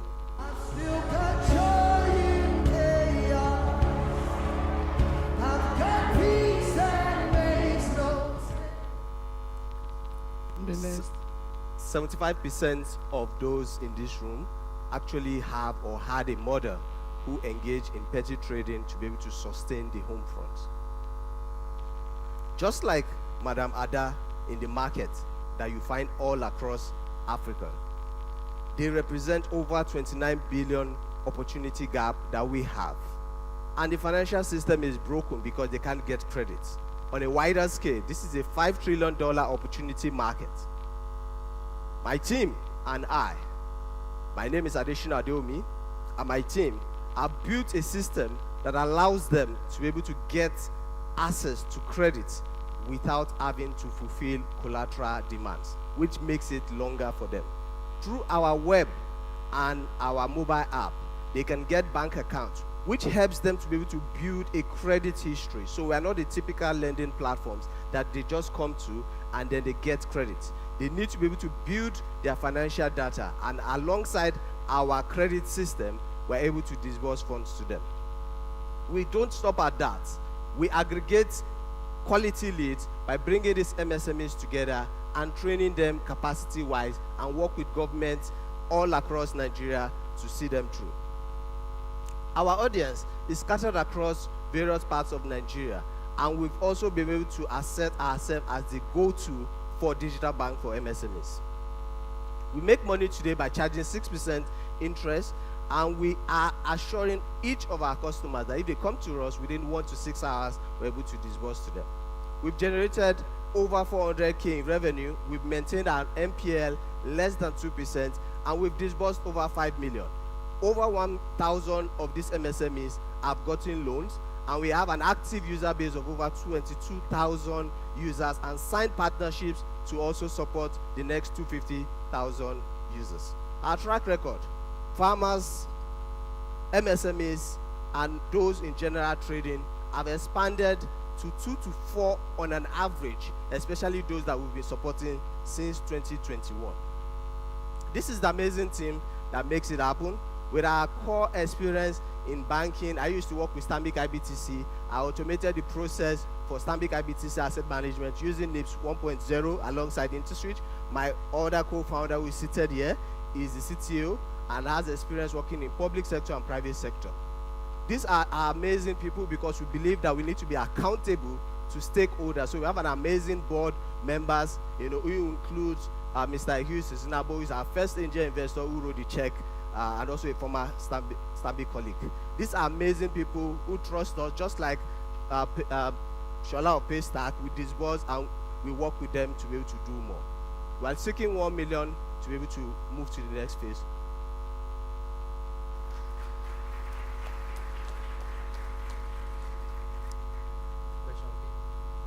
So two quick questions. One is the distribution strategy, how to expand the customer base. The other one is your assumption is default rate is less than 2%.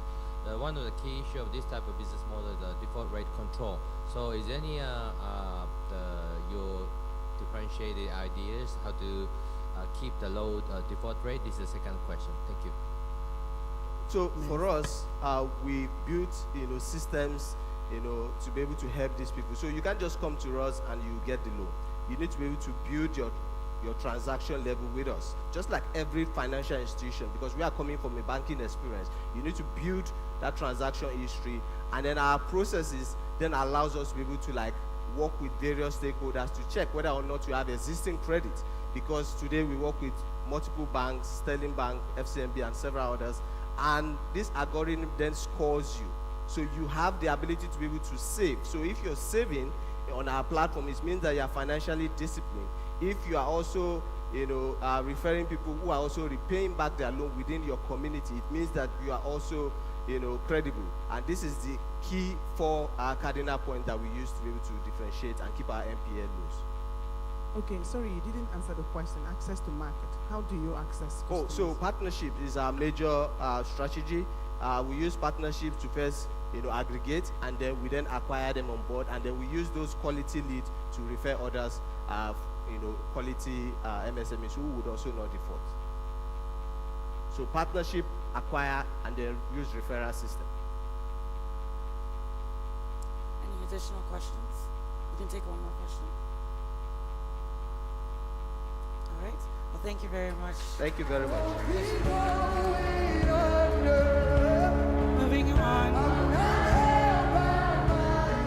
Moving on to our next startup, we have Pregify Limited.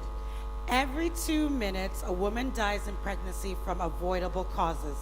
After losing her pregnancy, Dr. Ifunanya Lillian was inspired to solve the problem causing many maternal deaths in Africa: lack of easy access to care. Pregify offers timely community education and 24/7 access to doctors and midwives for timely help. Please welcome to the stage Dr. Ifunanya Lillian. Oh baby, oh baby, oh baby. When I wake up in the morning, I see your lovely face. The joy of every pregnant woman is to have a successful pregnancy and carry their baby. But for many, it's only a hope. Like Anu, a 30-year-old accountant who registered for pregnancy care in a Lagos State hospital. However, in between her 4 weekly appointments, there is no medical support to cater for her day-to-day pregnancy challenges. For every complaint, she missed work, battled traffic and bad road, and waited 3 to 6 hours to see a doctor. This delay led to the avoidable loss of her 36 weeks pregnancy. It hurts. I've been there too. According to World Health Organization, every 2 minutes, a woman dies in pregnancy. At the end of this speech, at least 2 women would die. And at the end of this event, 830 women would die from preventable complications. That's 4 times the population of this auditorium. In Nigeria, we have only 968 obstetricians to 40 million women of childbearing age. This leaves us with 41,000 women to one obstetrician.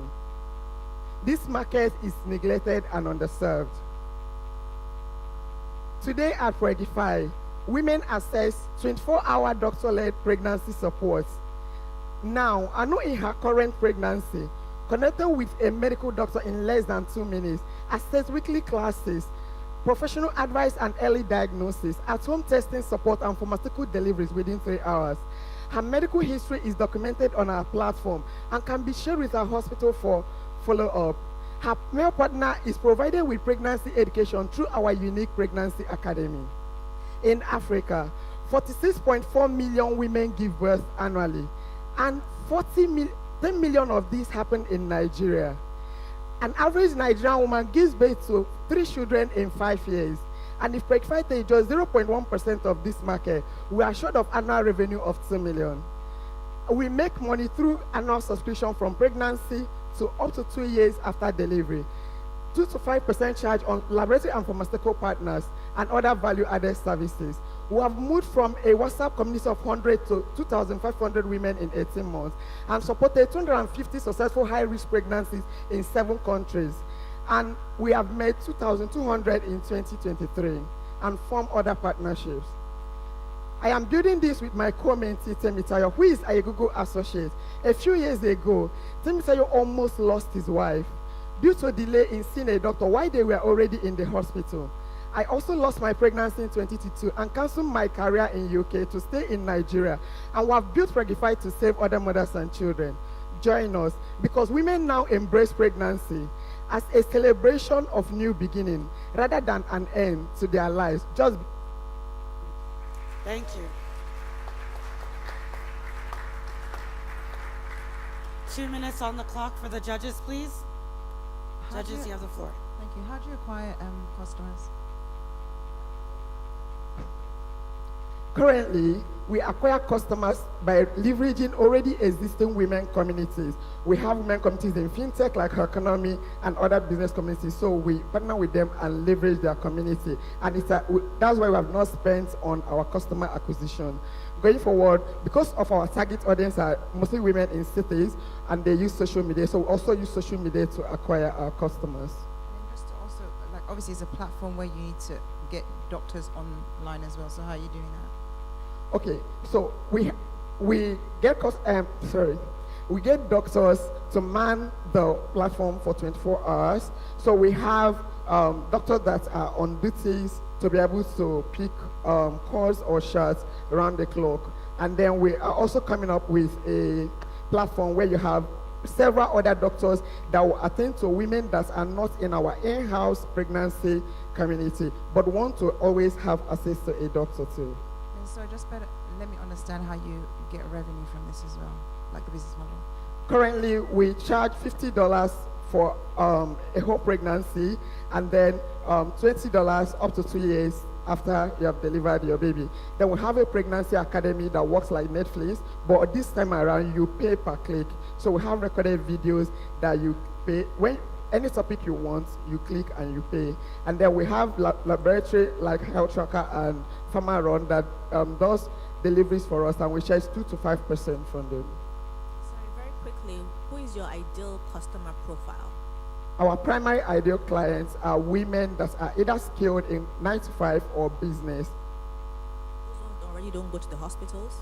All our clients are registered in the hospital. Because hospitals don't work around the clock and they don't give them the personalized care, women prefer us to run their day-to-day challenges, and they go to hospital when they have them. Thank you. Time. Your cheeks like butter, honey from a teacup. You take my breath away. Oh, let's go back and pick up the baby from the stage. Thank you very much, Dr. Lillian. Before we continue, we are just about halfway past our pitches. Thank you so much, everyone who is here, who has been here from the start. And I noticed that we have a whole new section of people who have joined us here today. So thank you for coming in. Before we continue, I need everybody to please move down except for the front 2 rows. So if you see a seat that is vacant in front of you, Please, I have been requested to ask all of you to move down. We need to keep at least 3 rows up top free. So please, ladies and gentlemen in the back, please move down and fill up the seats in front of you. I'm told to wait until it happens. So please move. Thank you.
Moving on to the next company, we have Exceed. Exceed provides credit profiling and payment collection services for schools, enabling them to pinpoint reliable payers, and ensure fee recovery. This increases schools' revenues by up to 30% while helping parents develop a suitable payment plan for the school of their choice. Please welcome to the stage Timileyin Adeoye. This is how we fight our battles. This is how we win our battles.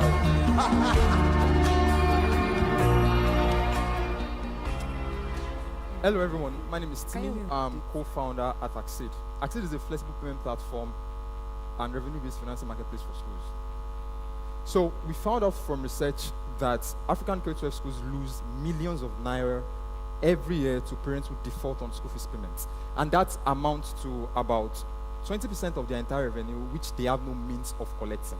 On the other hand, we found out from research that about 40% of middle-income salary earners said they would change their child's school to a better school if they can pay monthly. So Exceed provides credit profiling and payment collection services to schools, enabling them to determine parents who most likely will not default on flexible school fees payments, and we also automate collection for them. Schools see an increase of up to 30% in their revenue after implementing our solution.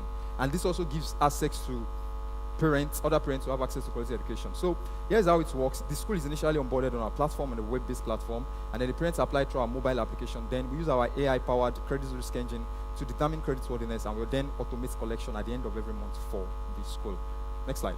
So key differentiators. First of all, we are not a loan company. We only provide the tools to school owners to determine who would not default, and that means we don't have to get a lending license. We're operating as a SaaS, and of course, we don't have to deal with non-performing loans. Then also, there's something called vertical scalability, because we can just slap our technology on different industry where flexible payments will give some sort of advantage. And in fact, 2 microfinance banks have reached out to us looking for us to help them with debt recovery because of our solution. Next slide. So according to the Nigerian Bureau of Statistics, Nigerians spent over $3 billion on education alone in 2019. It's almost $1 trillion market globally. Next slide. We make money by charging schools 7.5% of the total amount we process. Next slide. And we've been able to process over $16,000 for more than 20 schools, just in our beta stage.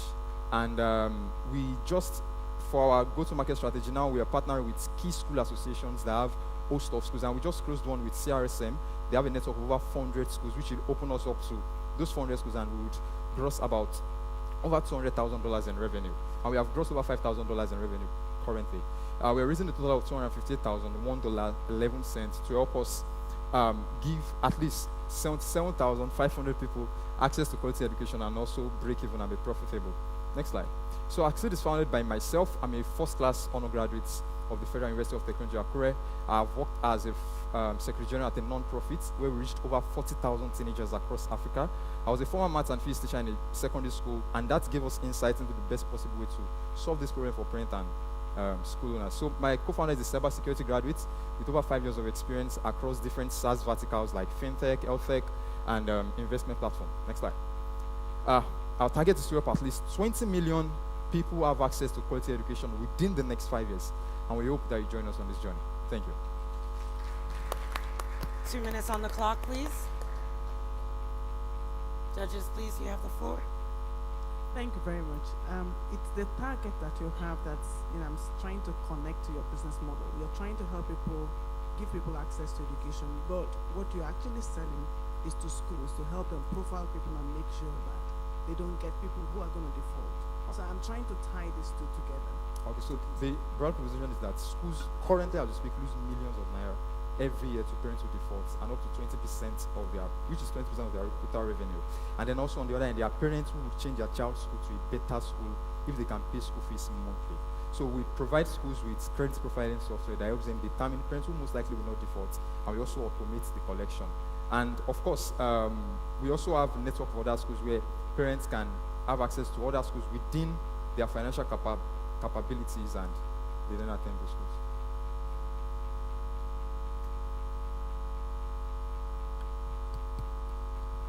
Hello. So help me understand. So you're getting clients through associations, and the associations then give you access to schools, and then the students. Okay. Yes.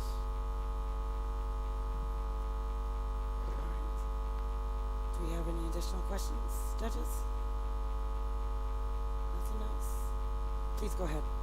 Do you have any plans to go outside of Nigeria? Because I'm assuming this is just Nigeria. Yes, definitely. We have plans to go outside Nigeria. Because, it's scalable, just the software. Who owns the relationship with the debt providers? Is it you or the school? We are not a loan company. I know you're not a loan company, but who owns that relationship? It's with The us. school. Yeah. It's you. We and the school. Or could you rephrase your question a bit so I really understand? You're processing, and then the school will give out the loans, right? Or who Yeah. is giving out the loans? So they are not giving out loans. They will just allow those parents to pay in monthly Oh, I installments. see. Yes. It's not okay. It's not a loan. So it's also applicable in other industries, like different industries. In fact, 2 microfinance banks have reached out to us for debt recovery, the technology basically. Time. Thank you.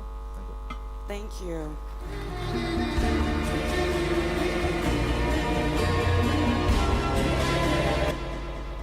Next up, we have Next up, we have SendStack. Logistics in Africa is very fragmented and inefficient, leading to the inability for lots of businesses to scale. SendStack provides businesses with digital tools that automate logistics workflows, manage multiple delivery partners, and optimize communication processes to fulfill a higher demand more efficiently. Please welcome to the stage Ifeoma Nwobu. Baby, what? Nípa who? Say what? Say what? Look around you. Every single object you see is here today because they were successfully transported from different points of production down to this very place. But despite how essential logistics is to our daily lives, the processes are still very complex, inefficient, and fragmented in Africa. Booking a delivery, tracking, sorting, assigning, trying to follow up with customer 1, customer 2, trying to reach the delivery partner, managing your operations team, all these processes are involved in just one delivery cycle. And as a result, people are not only overwhelmed, but the businesses are unable to scale and eventually are prone to failing. At least 50% of the 40 million businesses in Nigeria are currently affected by this very problem. SendStack is the solution. With SendStack, businesses can now automate their delivery workflows and access digital tools that simplify delivery fulfillment. We provide access to multiple delivery partners, automate end-to-end visibility, and auto-generate optimized routes for the delivery fulfillment. We've created a product that currently allows over 3,000 active businesses access and manage very complex processes with over 150 suppliers. We make money through SaaS fees and delivery fulfillment fees for every request that is fulfilled through our network, and we are perfectly set up for a marketplace model to distribute third-party services. We started out with optimizing our solution for last-mile logistics within Nigeria. And we've processed over 70,000 deliveries and generated over $150,000 in revenue. But that is barely scratching the surface. Our vision is to become the central processing unit, that is the bedrock for first to last mile logistics, providing and replicating in Africa what companies like Flexport have successfully done in America. Our team is led by my co-founder and I, who have over 6 years of experience in e-commerce, logistics, and finance. And we possess the diversity in putting this context to be solved like never before. But beyond the experience, we are also quite delusional. And it is our delusion that fuels the creativity we apply in solving this problem like never before. We not only want to leave here as winners of this competition, but we want to leave here with at least 30 scheduled meetings with investors who are not only passionate, but curious to understand our approach to this long-standing problem.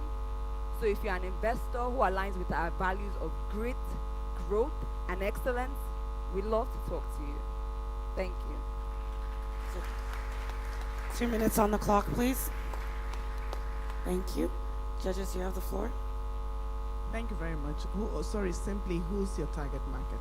Our target market is businesses in food. What kind of businesses? Businesses that deliver packages. If you need to deliver anything or you manage that small, process. Big businesses. Big businesses. No interest in small businesses. We have solutions for small businesses, but we do not go chasing after them. But our solution works perfectly for them.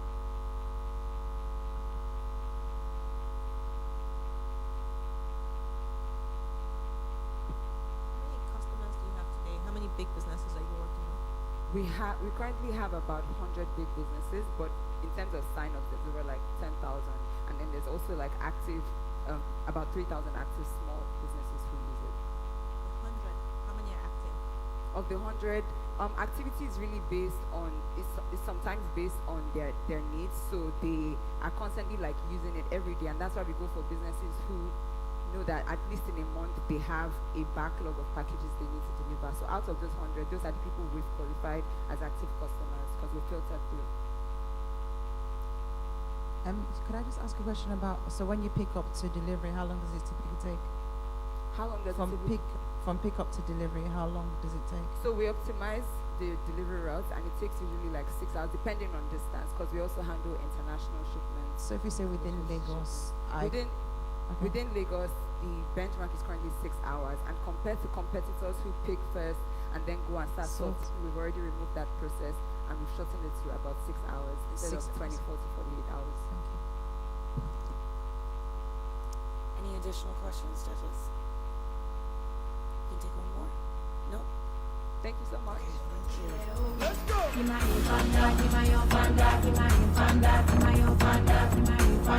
All right. Moving right on, we are going to Sync, and that's SYNC with an exclamation mark. Sync is designed to enable synergy, productivity, and then sustainable growth for companies, thereby creating viable employment opportunities for young people across the world who are most affected by surging unemployment. Sync equips companies with a platform for successfully coordinating distributed remote and on-site work through a workflow management and team collaboration tool that simplifies milestone tracking, task management, team communication, and work output measurement. Please welcome onto the stage Princess Edokwayi. Baby, don't whine when you see, come give me that. Chop up on my body like animal. Dance make you feel like. Hello everyone, my name is Princess. We all know that small businesses are the lifeline of any economy as they create jobs, they stimulate the economy, and also provide drive innovation. And we can also attest to the fact that a lot of these small businesses sort of fold up and cannot scale because they don't have the access to necessary and affordable tools for them to scale. Unfortunately, this is like the reality of a lot of businesses. Emerging markets lose over 500 billion annually due to low workforce productivity and company resource mismanagement. And according to the World Bank, there are over 120 million registered businesses that are struggling with productivity. Now, this is where Sync comes in. With over 400 million registered businesses in Africa, the demand for effective and affordable productivity tool is higher now more than ever, and Sync has the productivity of being the go-to platform on the continent. After working with various startups in Africa, Kristen, Aminat, and I discovered this pain point, which is the fact that these small businesses currently operate manual methods and use generic tools that do not meet their specific needs, leading to inefficiencies, missed deadlines, and lost opportunities for growth. And that's how we built Sync. Sync is a project management and collaboration platform that combines all the critical functions of task planning, milestone tracking, and payments while letting you collaborate and manage with your team effectively. How does it work? Sync provides you with an all-in-one platform that is customizable to your business, where you can track your project, track your milestone, and also assess critical insights that drive growth. What makes us different? Sync has been built to be intuitive in such a way that it's easy to navigate, and so that users with low technical expertise can access the tool. We also offer flexible payment options because small businesses have varying budgets and varying needs. Lastly, we offer all these at a price point that is affordable to small businesses without compromising on the quality. We make money through 3 different ways: tiered subscription, where businesses can go and pick from the different pricing plans based on their budget and their needs. And we also offer project boosts, where project owners can increase the visibility of their projects. And lastly, we earn 0.5 to 5% commission on linked products like payments and lending. So far, we have 680 partner subscriptions and have made over $60,000 in revenue from year to date and have 5,200 users. Our team is led by 3 amazing women, Kristen, Aminat, and Princess, and we are backed by seasoned advisors who have more than 3 decades of experience in various business areas, and they ensure that we have the knowledge and expertise to drive Sync forward. Thank you very much. Thank you. 2 minutes on the clock, please. Judges, you have the floor. Sorry, I was just trying to figure out what the market size for this is, especially as it's focused on small and medium businesses. And it seems like you are currently very much focused in Nigeria. So what, sorry? We're not focused on Okay. Nigeria. So what was the size of this market? So currently, we are trying to target the 400 registered business in Africa. And we are looking to just acquire even 40% of that market would be something we're willing to do. Because no matter your business, whatever it is you do, Sync scales with you.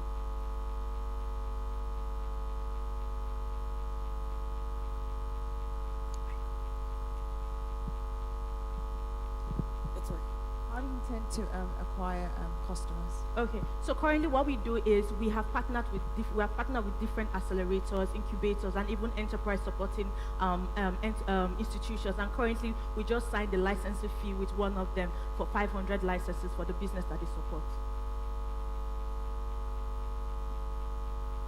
I'm still not clear on your target market. So if you're partnering with accelerators, then you're talking about startups.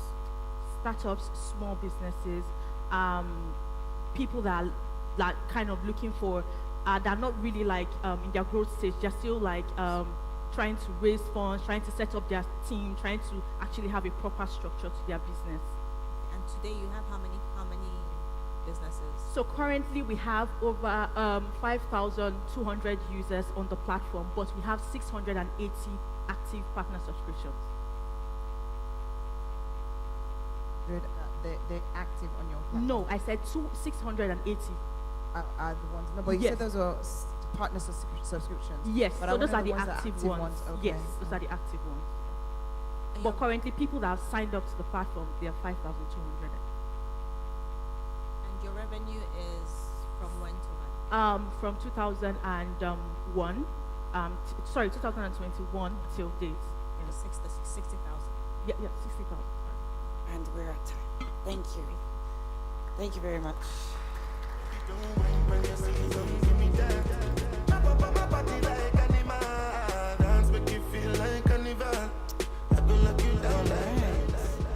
So next up, we have 8 Medical.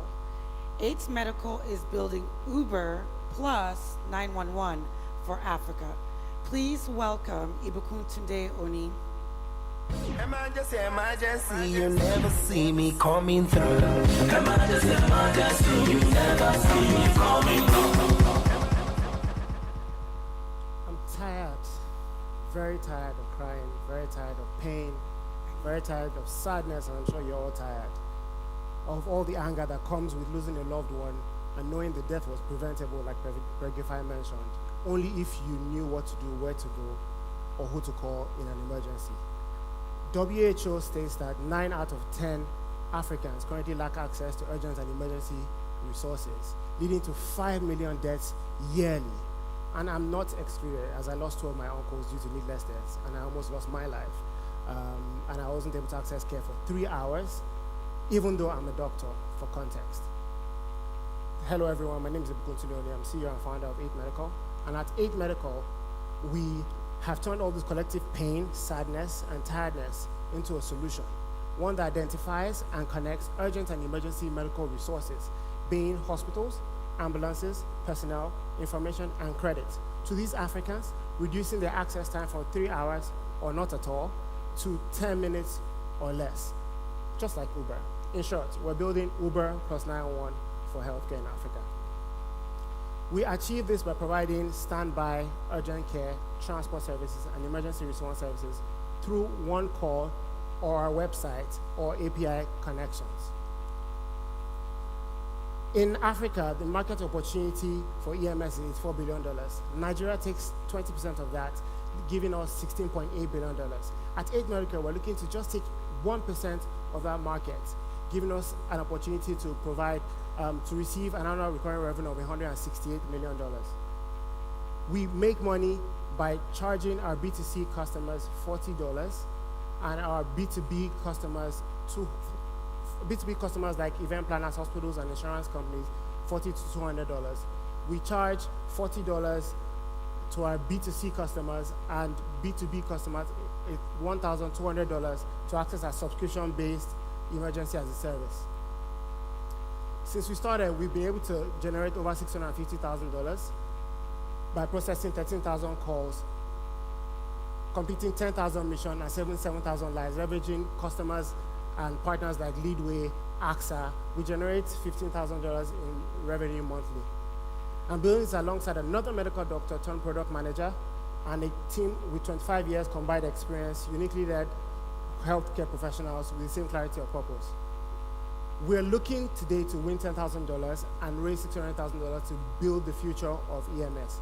If you are as tired as me, right, of losing lives and love to inefficient healthcare systems, please join us. Thank you very much. 2 minutes on the clock, please. Judges, you have the floor.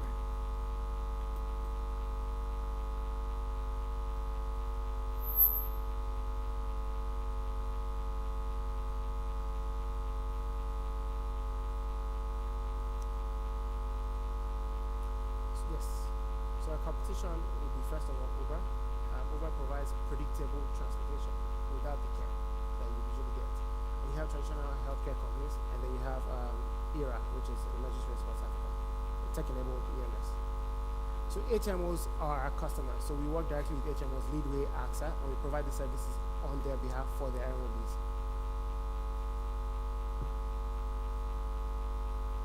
Just in terms of split between the B2B and B2C, what's most of the business today? Is it are you getting revenue from the B2B or B2C? So because our go-to-market, I started with standby, it's majorly B2B. So we have standbys, transport, urgent care, and emergency response. Emergency response is where everybody knows, broken leg, broken head, right? But to access that, we started through standbys, which is B2Bs. So planners of this event would use us, hospitals use us, insurance companies use us, and then we've gone through that way to B2C. So B2Bs majorly are customers. Okay, but in the future, where do you want to focus? Which segment do you want to grow more? Eventually, resources. Eventually B2C, because that's the success of emergency response, right? Globally, 911 is B2Cs, everybody being able to access. But the B2Bs are not left out. So we started with B2Bs because for every B2B, there are Cs, right? So to be able to access all people in this room, right, we go through event planners, right? Event planners plan today, but because of event planners and this event, you know about us. Do you have a subscription model for B2C? Yes, which is $40 a year. For B2B is $1,200 a year.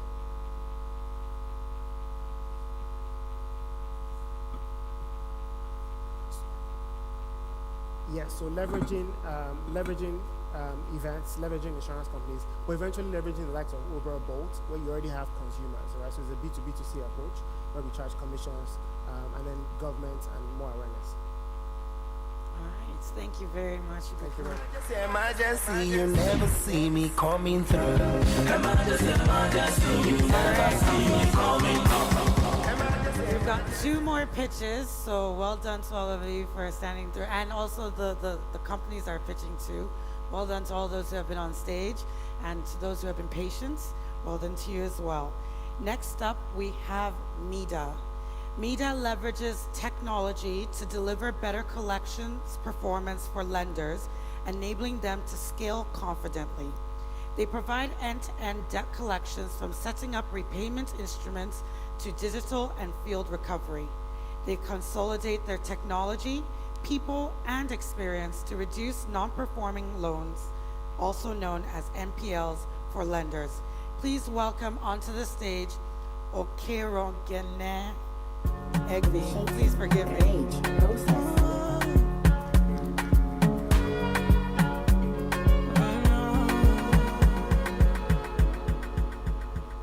Hello everyone.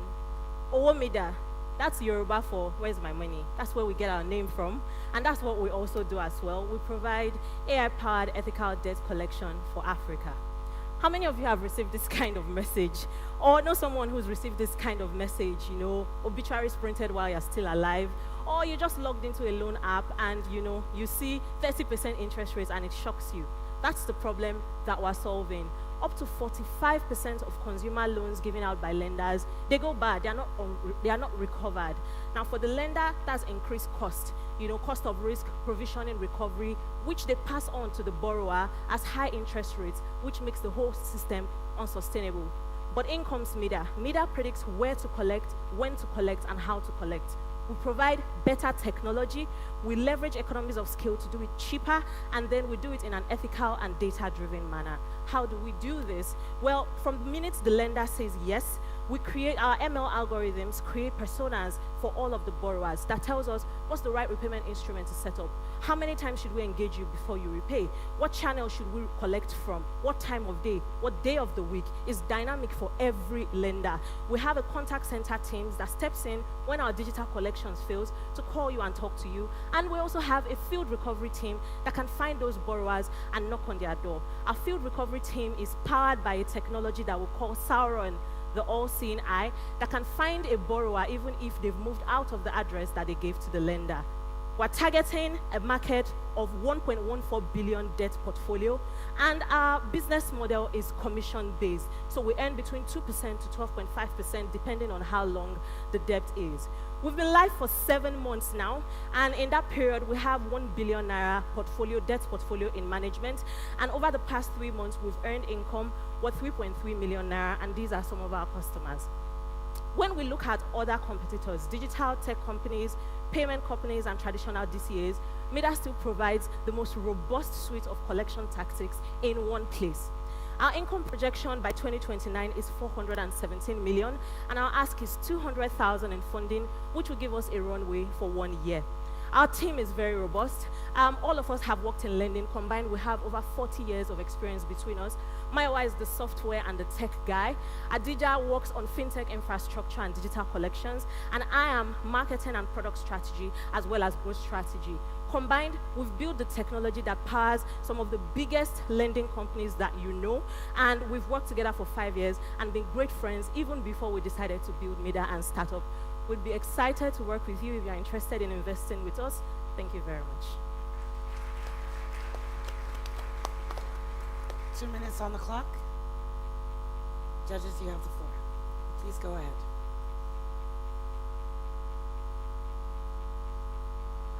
When you say you are ethical collections, what exactly does that mean?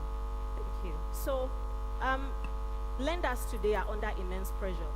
When the loans go bad, they are forced to do something called provisioning, which means if a customer has not paid by 90 days after they were supposed to pay, the company will pay the full amount. CBN requires you to provision for the full amount of the loan.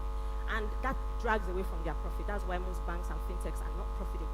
So what they do is they do things like this. They call your friends, they send your obituaries to your family, they threaten you, they come to your workplace. Now when we say ethical, there are two things we mean. First of all, we do everything before that loan is due to make sure that we are collecting from you in the right way, because person A might not repay like person B. So we make sure that the loan doesn't go bad. But even when it does go bad, our method of collections is not this. We don't fight you, we don't threaten you. We work with you to work out a better repayment strategy, a better repayment plan. We might increase the tenure for much longer than what you were supposed to pay, but you pay it without having to go through all of this. And you can see the FCCPC is actually cracking down a lot on these unethical collections practices right now by making digital lenders register with them. Thank you. Can you explain to me how it's AI powered? Yes. Because I'm hearing people, and that just means loads of Thank you very much. All right, so there's two places where we leverage AI. The first is on this repayment setup, where we are creating ML algorithms to classify you into a persona, and it's dynamic for each person. So for you, maybe you like a woman calling you on the phone. Somebody else likes a man that's threatening to them. I have to determine between both of you who is going to call you. Secondly, our contact center, we're trading a LLM, large language model, that can do contact center work without people. So there's no, for any time we have to scale, we're not hiring multiple people. Is our machine, our AI, that is actually dialing you and talking to you on the phone. Thank you. Yeah. Oh. Yep. I really wish we had more time to give, but we do have one more pitch. Thank you very much. Thank you.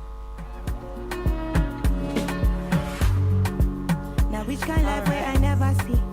I carry God so I feel. I've heard some stomachs grumbling in the audience. Somebody said yes. So don't worry, we're getting there. We're getting there. Thank you so much for your patience. Remember, everybody will probably be in this situation where you're pitching to someone. So thank you for giving them your attention. Moving on to the last, but not the least, of course, we have Buns. Buns is, oh, sorry, pardon me. Okay, yes, we have Buns. Businesses can struggle with personalizing engagement with customers, leading to churn and revenue loss. Buns solves this problem by providing businesses with the ability to engage with their customers across multiple channels based on local African payment data, which is something other companies do not do, and something that other companies do not do or do not do at all. Welcome to the stage, please, Paul Ayuk Njar from Buns. Thank you.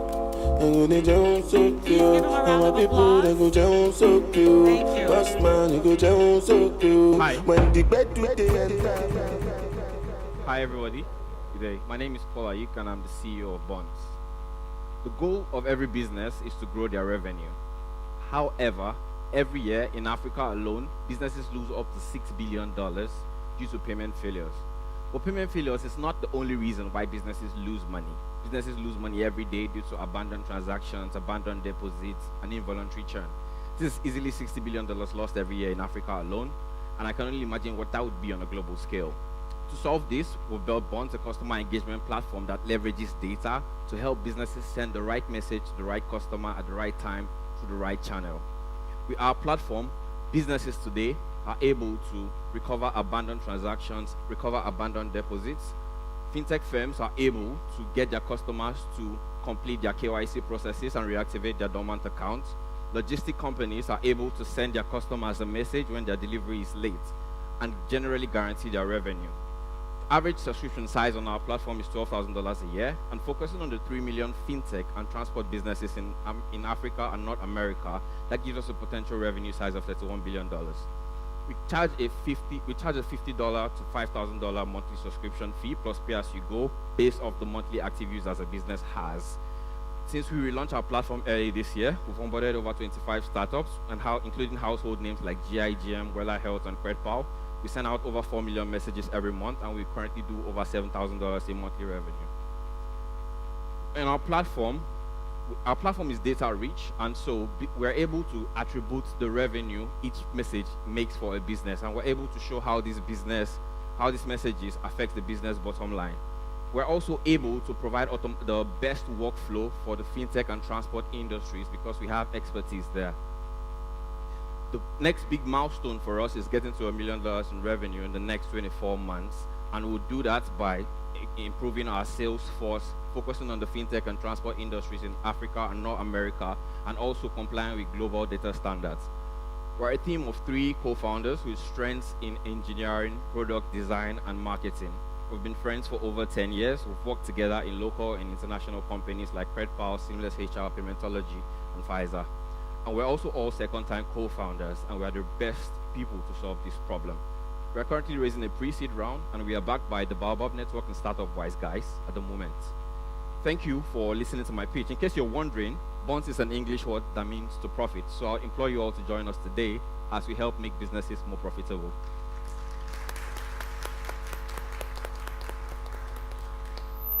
Judges, please go ahead. You have the floor. Quickly, you made mention of getting to $1 million in 6 months. No. In 24 months. Okay. Where are you now in terms of what's your revenue? $7,000 a month. Okay. $7,000 a month. When did you start? I'm trying to get the year figure. When did you start? The platform has been there since a year, but we relaunched this new version in January. Okay. Can you explain your go-to-market strategy for us? Great. So one of the things we do is that we focus on partnerships. So at the moment, we're partners with Paystack, Fincra, and KoraPay. These partnerships, because these are the biggest payment processors in Nigeria, West Africa, and even Africa, we're able to leverage their access to the businesses that already use them, because these are the businesses that have most data. Fintech businesses, transport businesses all use these payment processors to process their money. And so with partnerships with these payment processors, we're able to have the credibility and also meet these people. And also we do direct sales marketing to these businesses. So like I said, we have the best and the most simplified workflows for fintech and transport industries that doesn't exist anywhere. And so once we directly reach out to these people, they instantly see the value and see what they're lacking, so they're on board. How many companies have signed up to them? We have over 100. We have over 300 signups, but the active businesses are over 25. How many partnerships do you have with like Paystack? We have 3 partnerships at the moment with Paystack, Fincra, and KoraPay. Sorry, who are your competitions? Which other companies are providing these services currently? Globally, we have people like Netcore and CleverTap, MailChimp that provide these services. However, they are all general purpose solutions. We are focused on the financial services and transport sectors. Okay, so your target market is just financial services and transport. Yes. Okay, what channels do you use to communicate for this engagement platform? Through every channel, so SMS, push notifications, WhatsApp, and emails. All right, thank you. Enter body, on the girl them go shake their body. They go shake their body. Ladies and gentlemen, that brings us to the end of our pitch session. Please give the startups a round of applause. Like I said, it is not easy standing up here like asking people to give you money for work that you've been doing. So it is a very big deal. I hope that everybody here one day gets the opportunity to be able to do what they've done, whether directly or indirectly, and be successful at it. Before we move on to lunch, which I can see some people packing their bags, we're not done for the day, but before we move on to lunch, I would like to just take a moment here, give me a moment please, and ask that you once again recognize our guest judges who have given these startups a good run for their money in some senses. But we have Mr. Hiro Mashita, Ms. Tosin Faniro Dada, Yuzuru Honda, Linda Saint Nwafo, and Ire Ayomide Oladinjoye. Please give them all a round of applause. Thank you, judges. You can all return to your seats, but Mr. Hiro, I will ask that you please stay. Mr. Hiro would like to continue what he had started with this morning. he just didn't have everybody with him at that moment. So we want to give them the people who you wanted to recognize from the start. Are they here? Or do you want to do your present? Let's see. Oh. In the meantime, somebody has lost their bank cards, which, I mean, for me, if I knew the PIN, it'd be great. But unfortunately, I don't know the PIN. So if you're looking for, I'll tell you which company it is, but you must give me the last 4 digits and the CCV code on the back for you to be able to claim it, because it does not have a card. It does not have a name, or at least the validity date. So it's a Palm-Pay card. If you're looking for your Palm-Pay card, please come and see me or any of the ushers to find me, and I will give you the card. If not, I hope you are rich, and I'll find a way to get into this card. Thank you. One moment, please. Let me just see what we have going on here. Go ahead, TJ.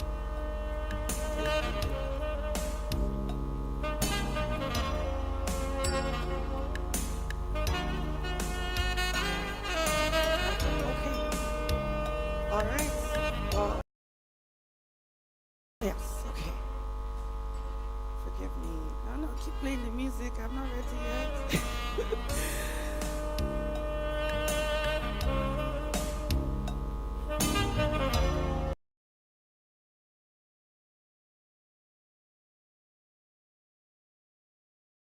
Take pictures, or do you want to do that now?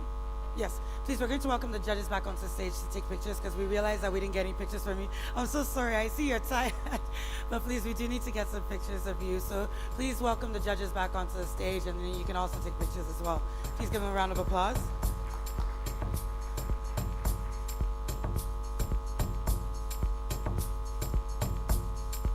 And if you would like to join the judges for the pictures, Mr. Udi as well. Yes, please. We want to take pictures.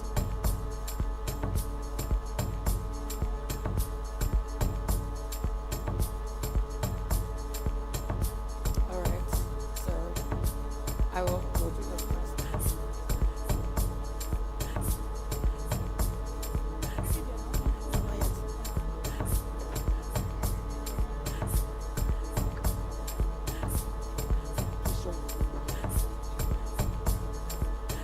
Yes, it's coming. He's coming down.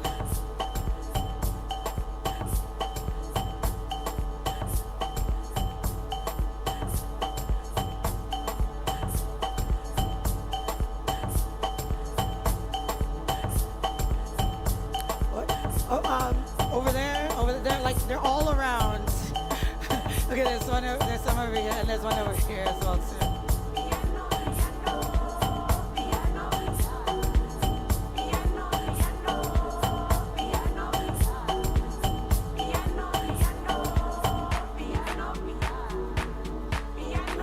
All good? We're good? All right, well, thank you very much. Thank you. All right. So I'd like to take this moment to recognize our sponsors for this event. I'm going to go through our sponsor list here. We have Graph, we have DOA Law, Bento Africa, Voltron Capital, Rainus, SG Verse, SG Grow, Freak Out, and IBS. So thank you very much for all your contributions that you've made to make this Pitch to Win event possible. All right. And now the part that some of you have been waiting for. There was somebody here that was hungry, that was saying that he was hungry. I won't point you out, don't worry. But it is now time for lunch. So for lunch, we have a bit of a split. I would ask for the judges, the sponsors, and their guests to please make their way to, sorry, the name of the hall. La Cena? Pardon me, sorry.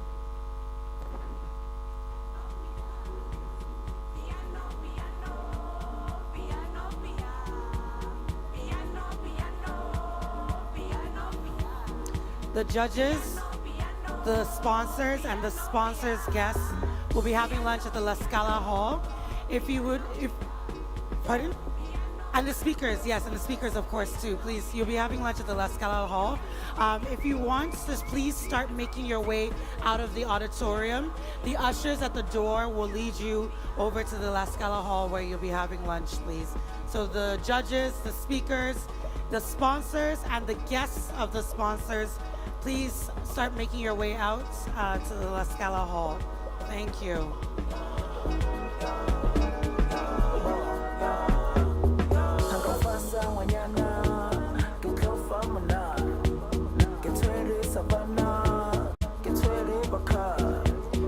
Everyone, please, just the judges, the sponsors, guests, and the speakers, please, not everyone.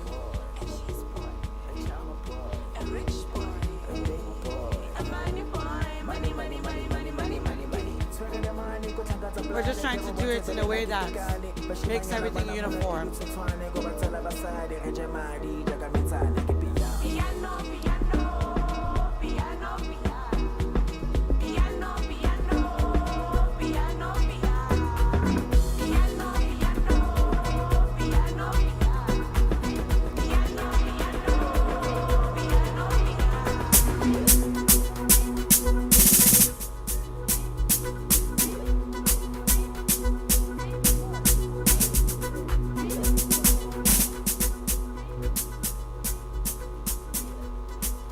So it does look like we're making our way through here. So the rest of the auditorium, well, we divided lunch just because of the space. So don't think that is anything crazy that's happening. It's just because of the space. So for everyone here in the auditorium, lunch is being set up. It has been set up downstairs. So what I'll ask is for you to please carefully, in an orderly fashion, make your way to the doors on the side, and the ushers will direct you to where you have lunch. When it is time for us to come back, we ask that you please return as quickly as possible.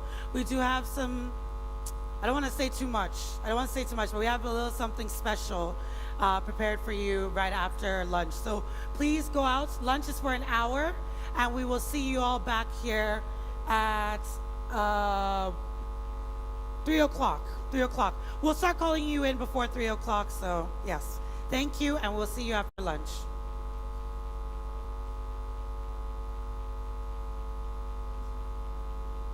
So this is not an accelerator program, we're not a VC firm. So think about discounts on offerings, whether it's software services.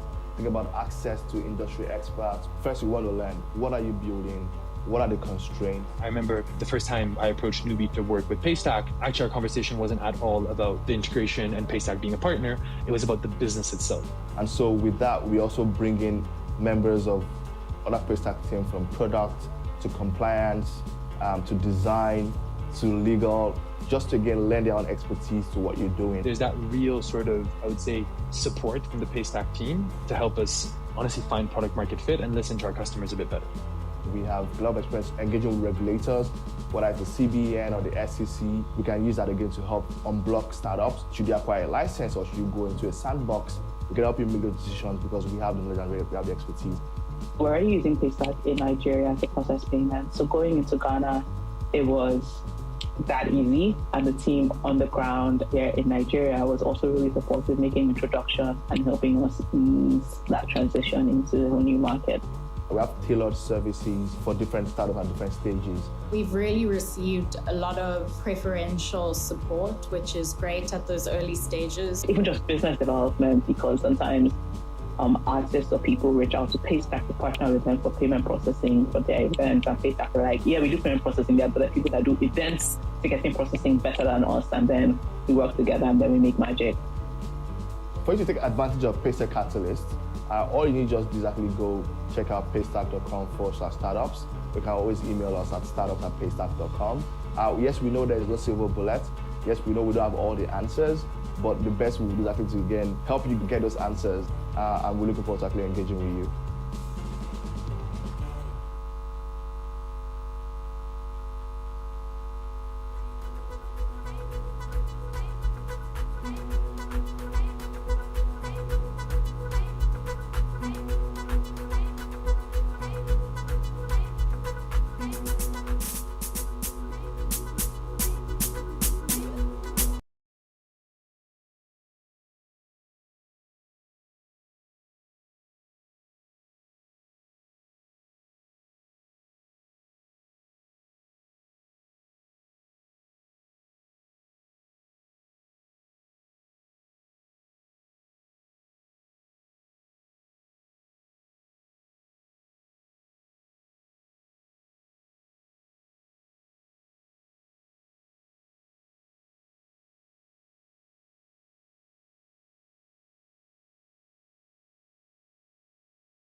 Since 1947, the matter never settle.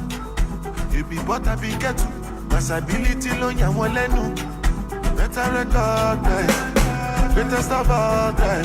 No one that name they go call mine. As I they shut it up no time. Monday, start now. Tuesday, start now.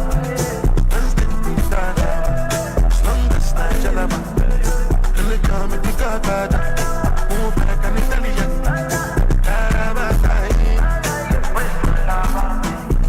Have you ever seen a nigga like one? Come on! Each and every lady wanna give me a mwah.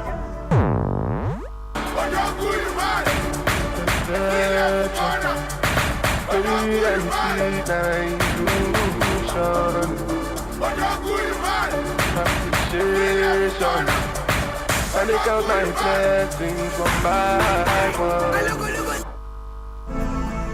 Every day I turn on one. I know two pass me solo. I get high actually. You don't like me, follow me. My guys is fun alone. Cause my guys don't follow no. But the sky start falling down. Don't leave my time. I'm still under you. Everything for you. TrendyBeats.com.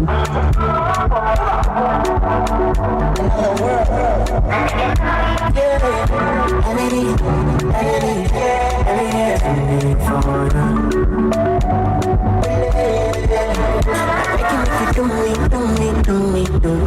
Make it on the possible and beat out. When all this out, can you lead out? Start to show me more. Make I see now. Me I no carry Japanese. So make it show me something. We could do me strong thing. No, make it do me things. We could make it bad and shout to me baby. You did do the things. We could make a lot of be like drifting. Oh girl, you do me things. We could make it me shout. She don't need the visa. Carry me by you. Everything for you. Enemies for you. Only me for you. Everything.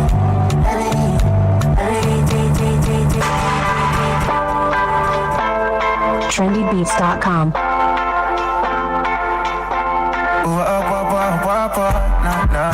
Yeah. Aje. Ooh, nah. Yeah. I just look your face, and I don't fit to understand how you making my heart it is. But it is with me, jelly for waiting, and I don't fit to concentrate, no. And if you play me, self I don't mind though, as long as we did something about to leave ya. It's deeper than Mariana, sweeter than my flowers. We cruising to Ottawa. I'm just a lovely mister, your company me I'm after. Don't laugh at ya, anybody we won't put us on. As I don't lost it for your mate, I be longing for your days. I give you information, I be loving you for days. Baba, you are back there, would you help me as I did? Make I give you information, I be loving you for days.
trendybeats.com. What am I saying? Me get money, money, me get money, me get money, me get money, me get money, me get money, me get money.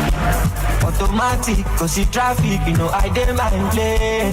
I'm classic, Joe. I'm classy. Oh, le Bugami, Iyami, me then give me space. I'm classy, Joe. I'm classy. Only me, go and do all the bills, only me.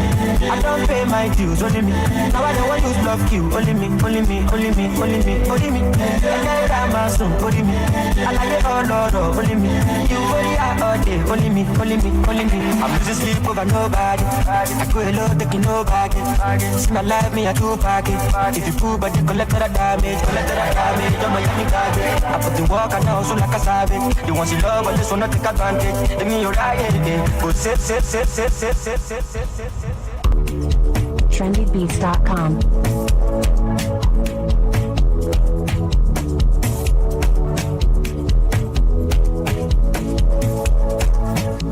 Modernization, chicken from one impression, street orientation. Modernization, from one impression.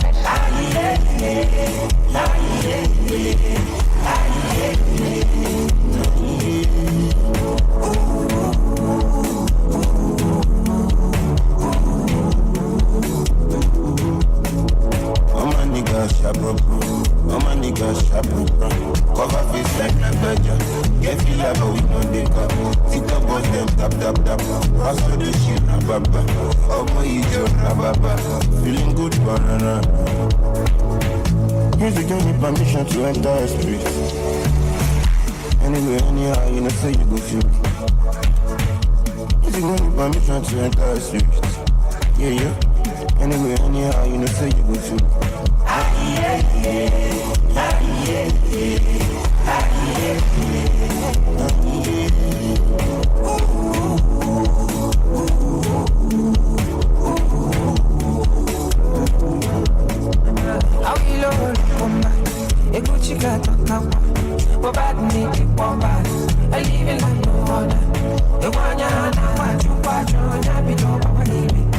I don't need talk and go no feeling paranoid.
What a performance.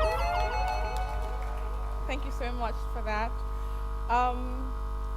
Now let's get right back into business. I would like to invite up to the stage, once again, Hiro Mashita, to give us a presentation about the lessons he has learned investing in emerging markets.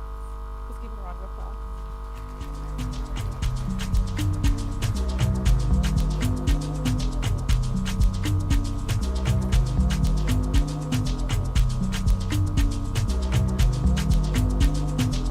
What's that to go? Lie on yourself.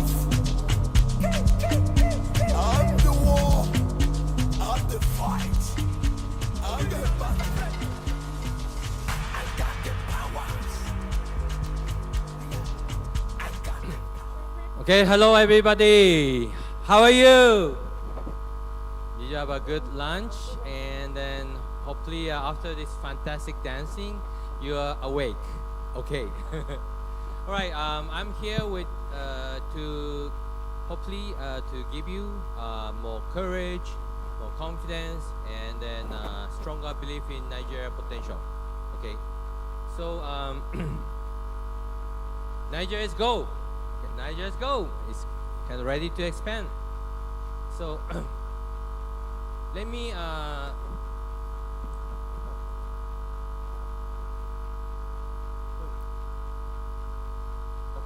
let me start my history, how to reach here. I've been doing a lot of startup investment. 1999 starting in US, and 2000 Japan, then 2007 China, and then 2013 Southeast Asia, then 2015 India. So each region, I've been only doing early stage investment in terms of investment, then many unicorns came up. Then finally 2016 came to Nigeria. Thanks to the good meeting with the PayStack. PayStack is our first investment, and then since then I'm really enthusiastic about the future of the Nigeria ecosystem. And here the some of the investment we already done more than 25 investment in Nigeria. The first one is the PayStack, and the Sabi, the Remedial Health, and the Fairs, Times, Suna, Flex Finance, Tappy, Relief, Farmeron, and more. And our first one, PayStack, was acquired by a U.S. company. Then why Nigeria? Actually, after the long journey of the many countries, we found the kind of similarities between big countries and Nigeria. I talked with some founders yesterday. Nigeria still, on the progress. Then he compared with the India market. India has huge potential and a huge market itself. And then how we can catch up with India. I just did a very good idea exchange last night, but actually there's a bunch of similarity. The India, for example, we invest in like early stage, like less than 10 million startup valuation at the moment. But now the Razorpay, my first investment in India, 7.5 billion, the size 1.5 billion. Ninja Card 815 million starter. 2016 I started investment here. Nigeria is open. They are payment solution, domestic and global. And then India population is 1.4 billion. And then our holding period 9 years, but still holding. PayStack, we invested in a company in 2016, and then the company was acquired a couple years ago at the 200 million US dollar. And then the target is now only domestic. Population here, country is 229 million, and our holding period before the exit was 5 years. So actually, a bunch of the implication from this comparison, right? PayStack is really great company here, and I really admire the CEO and also the management people. Also, I really respect their judgment of selling company to the U.S. giant. I think 4 years ago. So actually, even though the other conditions are totally different, please understand the huge opportunity in this country for the exit also. And from here, the quite simple explanation why Nigeria. There's a bunch of important points in Nigeria, but let me summarize simple way. First, of course, population, right? Population is quite important for scale the economy. Number two, 6th largest mobile internet users. 2018, the Nigeria became a 6th biggest population of internet. As you know, the mobile internet, especially like an app or other technology, did acceleration of the all internet services. So I think the internet population is also another important factors. Then also leapfrogging. You can use any advanced technology right now. Even though the other countries spend 10 years, 20 years to develop some technology, but you can use it right now. So this is a great benefit. And also, Nigeria is a US dollar ecosystem. So for example, most of the numbers about if your business can become bigger, you can easily go to USA IPO, or even a lot of US or European companies try to acquire your company here. It's easy for them to understand the company value because of USD ecosystem. Unfortunately, there's still challenges here. Many challenges I recognize, but some most important parts is number one, for example, equity market. India is a third or fourth or fifth biggest equity market, and also 3 or 4 years ago, tech giant starting IPO. Okay, here this country, you don't have a lot of good exchanges, but you still have a good access to US, so that's a huge opportunity for that. Also, any digitalization is also necessary. You already use a lot of app services, a lot of technology-oriented services already, but for example, many years ago, the India government said everything will be e-something. It took a while, but nowadays I saw a lot of e-something situation. There's strong leadership by a government, quite necessary, and also for example, like foreigner like us come to Nigeria and then have a long process of getting visa and something like that.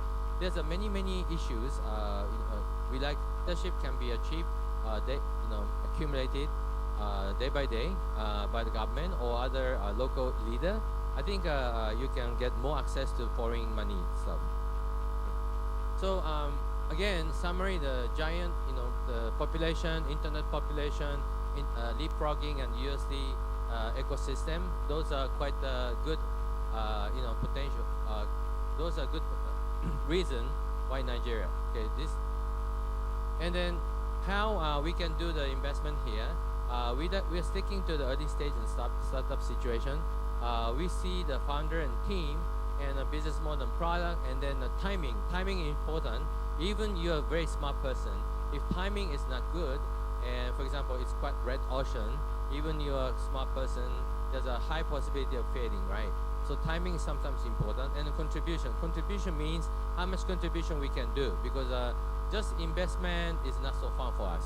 Okay, working together, struggling together, thinking together, and expanding together. That's a totally fun situation for us. Of course, we know a lot of struggling, a lot of stress, but even, the stressful situation, we like to work together with the startup, so that's exactly what we like to do, okay? Then after the 6 or 7 year experience here, we are now focusing on the fintech, healthcare, commerce, education, and agri-tech, communication, entertainment, SaaS, crypto. Those are really interesting area for us. Of course, we can add more in the area. We like to show interest. And what we can do is we can support the scaling growth and then finance and IPO and then management support and work closely with founders. So this is us. And also that we can do the advices about our experience. For example, there's a bunch of similarity, right, in China, with China or India. So we can sometimes tell the founders that, hey, in China, there's a new service like this, boom, boom, boom. And then in Nigeria, the population-wise, and then the suburb and local, the city area, urban area, and then the suburb and then cosmopolitan. The area difference, a totally similar situation like China or India. So there's a bunch of similarities. So we can discuss about how the smart founders in China and India did, and also you can get some implication or hints from those stories. And then we have global network. We don't mind introducing a lot of international people, like investors and the alliance partners. For example, the Y Combinator, the Razorpay and the Paystack, those guys were introduced by the Y Combinator, for example. And those other good people, network people are working so hard with us. Then also IPO process in Japan, even for last 3 or 4 years, we did a great IPO process, heavily get involved in Japan. For example, the virtual YouTuber company, Any Color, we only started supporting the valuation of the $5 million. Now it's IPO ready, and the maximum of the IPO market cap was $2 billion. And currently a little bit dropped down 1 point something billion US dollar. And Nestars is a fintech company. We supported their expansion and then funding, and then they went IPO in Japan. So we're very good at the IPO process support. And then we can, we love the face-to-face. Next month, IBS Kyoto, we decided to bring the the winner company of this competition, and also we invite some portfolio investor companies to go to Japan to see the more opportunities, to see the Japanese investors and corporates. And we're planning to have a tour, the Africa tour. Next year, we're planning maybe a 20, 30 very prominent corporate and investor to Africa. So seeing is believing. People, if you talk with them directly, face to face, and if you can establish a better relationship, you can get the funding, get maybe alliance partnership, and future exit opportunity as well, right? So we really love the face to face. Okay, so this last message: the next economic giant, actually on this planet, Nigeria is the last resort for me. Last resort. No other place cannot be achieved. So this is my belief. So hopefully you can believe in yourself and believe in the potential of Nigeria, and let's work together. Okay. So we are here to meet you. This time we're bringing very nice prominent people also. Let me introduce do an introduction. Mr. Honda, he's a global CEO of the Freakout, listed company in Japan. He did many global investment, also mergers, acquisitions. He acquired many companies, not only Japanese companies, but also US companies, other foreign companies. He expanded, I think, 20 or 30 offices all over the world. He's really international. So welcome, Honda-san. Thank you so much. So please, yes.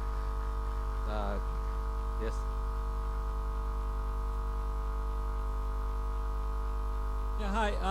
Okay, my name is Honda, and I've been running an advertising company called Freakout for 14 years, and we have now 40 group companies over the world, such as Japan, United States, China, and other Asian countries.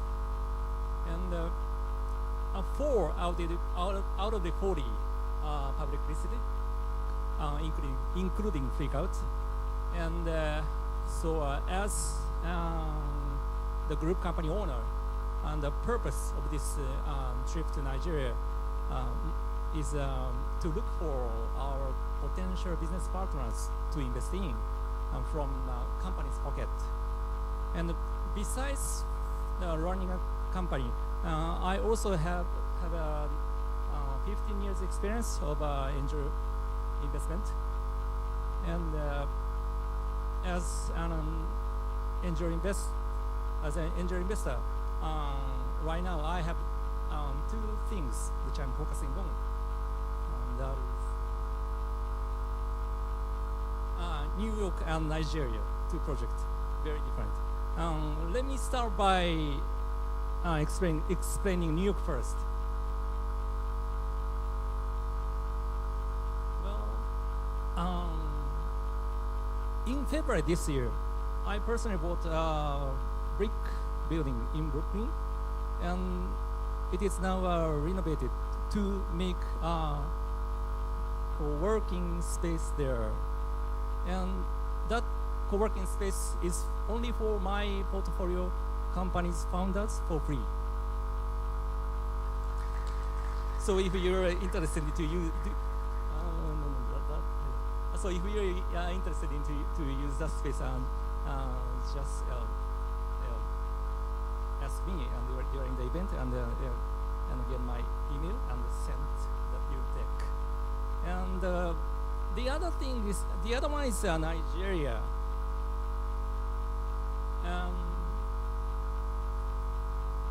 This is my third time to join this event, and the picture is the last year's one.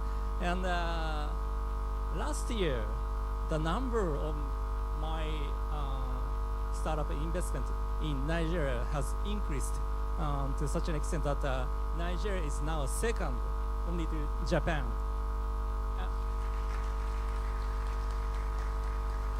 So I hope to invest more this year, more than last year, and more than Japan. Thank you very much. Thank you very much, Honda-san. Also, Tomoya.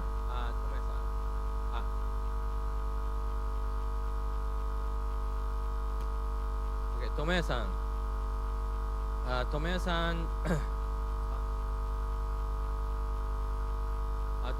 Tomoya came to Nigeria a couple times already, but he's also taking care of the Akira's project, IO and Ayo, you're here. Yeah. Okay, so we do some game and metaverse project here also, and then he's also taking care of the HR part and also BD part. So we not only are investing companies, but also are doing a business together. So please do some brief introduction by yourself. Hello, everyone. My name is Tomoya. I'm a partner of M&S partners, SC Growth, SGverse, SGO, many companies. I'm based in Singapore. I work together with Hiro for about 4 years. So as Hiro mentions, I have been doing a global expansion of some companies, as he mentioned, like NetOceans and fintech companies. And also I am quite active in Japan, Southeast Asia, India, and my main focus is Nigeria now. Yeah, thank you very much. And then one more person, Masa-san. Masa-san is right there, my backside. Okay, so this time we came here. Okay, so please find us during this event if you like to discuss something. Okay, so that's why I just wanted to do some introduction. Okay, thank you so much. Thank you so much.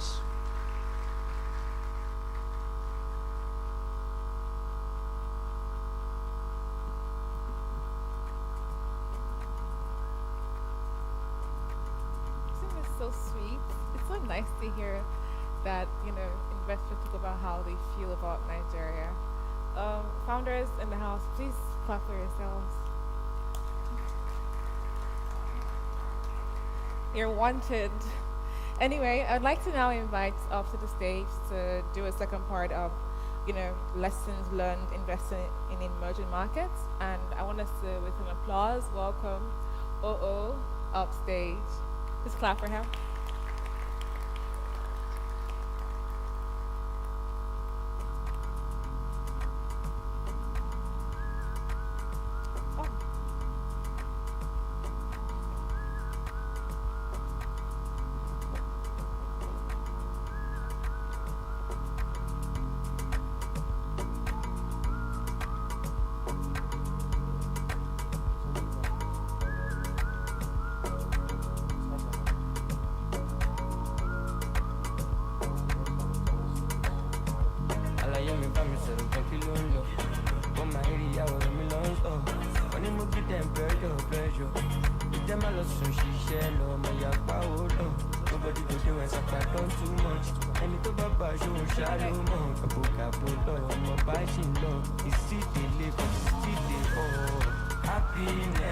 All right, great.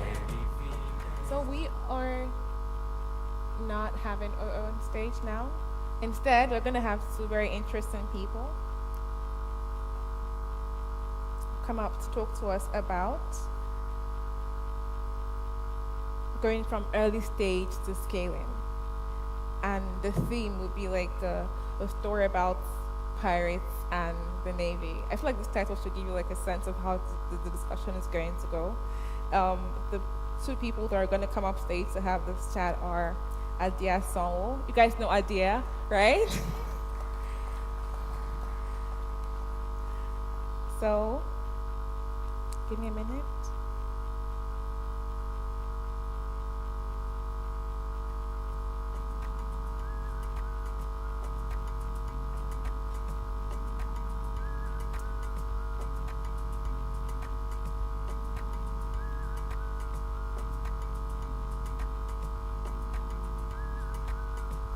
So yes, we're going to have Adia Sanwo, and also we're going to have with her Olumide Akinshola. Please clap your hands. I want to tell you a bit about these people. All right?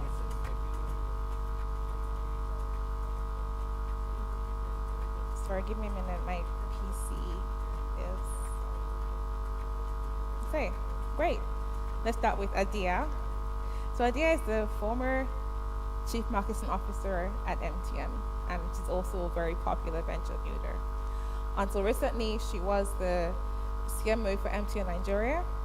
She has successfully designed, built, and scaled tech-driven platform companies in emerging markets, delivering over $100 million in revenue.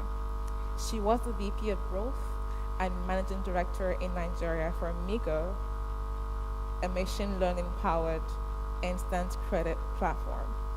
Prior to that, she was the Director of Digital Business at 9Mobile, formerly known as Etisalat, Nigeria, where she was responsible for partnering with startups to deliver mobile content, advertising, financial, and API services. Adia also sits on the boards of OAF and advises several tech startups or scale-ups in Nigeria. Please clap for her again. Great. So up with her is Olumide Akinshola. He is a super motivated tech enthusiast who is crazy about building and leading high-performing teams across strategy, operations, marketing, product, and business development, with over a decade of experience in innovation, including launching, building, pivoting, scaling products, and editing businesses within and without the ecosystem in Africa. He is a self-described accidental founder, and he has led the ideation set up in Nigeria, as well as the growth of QuickBus on the continent before it was acquired by BluePass, now the biggest ticketing and asset-embedded financial startup in African logistics space. Prior to this, he led customer acquisition and growth at Safe Border. Please clap for them as they both come on stage. Adia, Olumide, thank you. Keep clapping, please.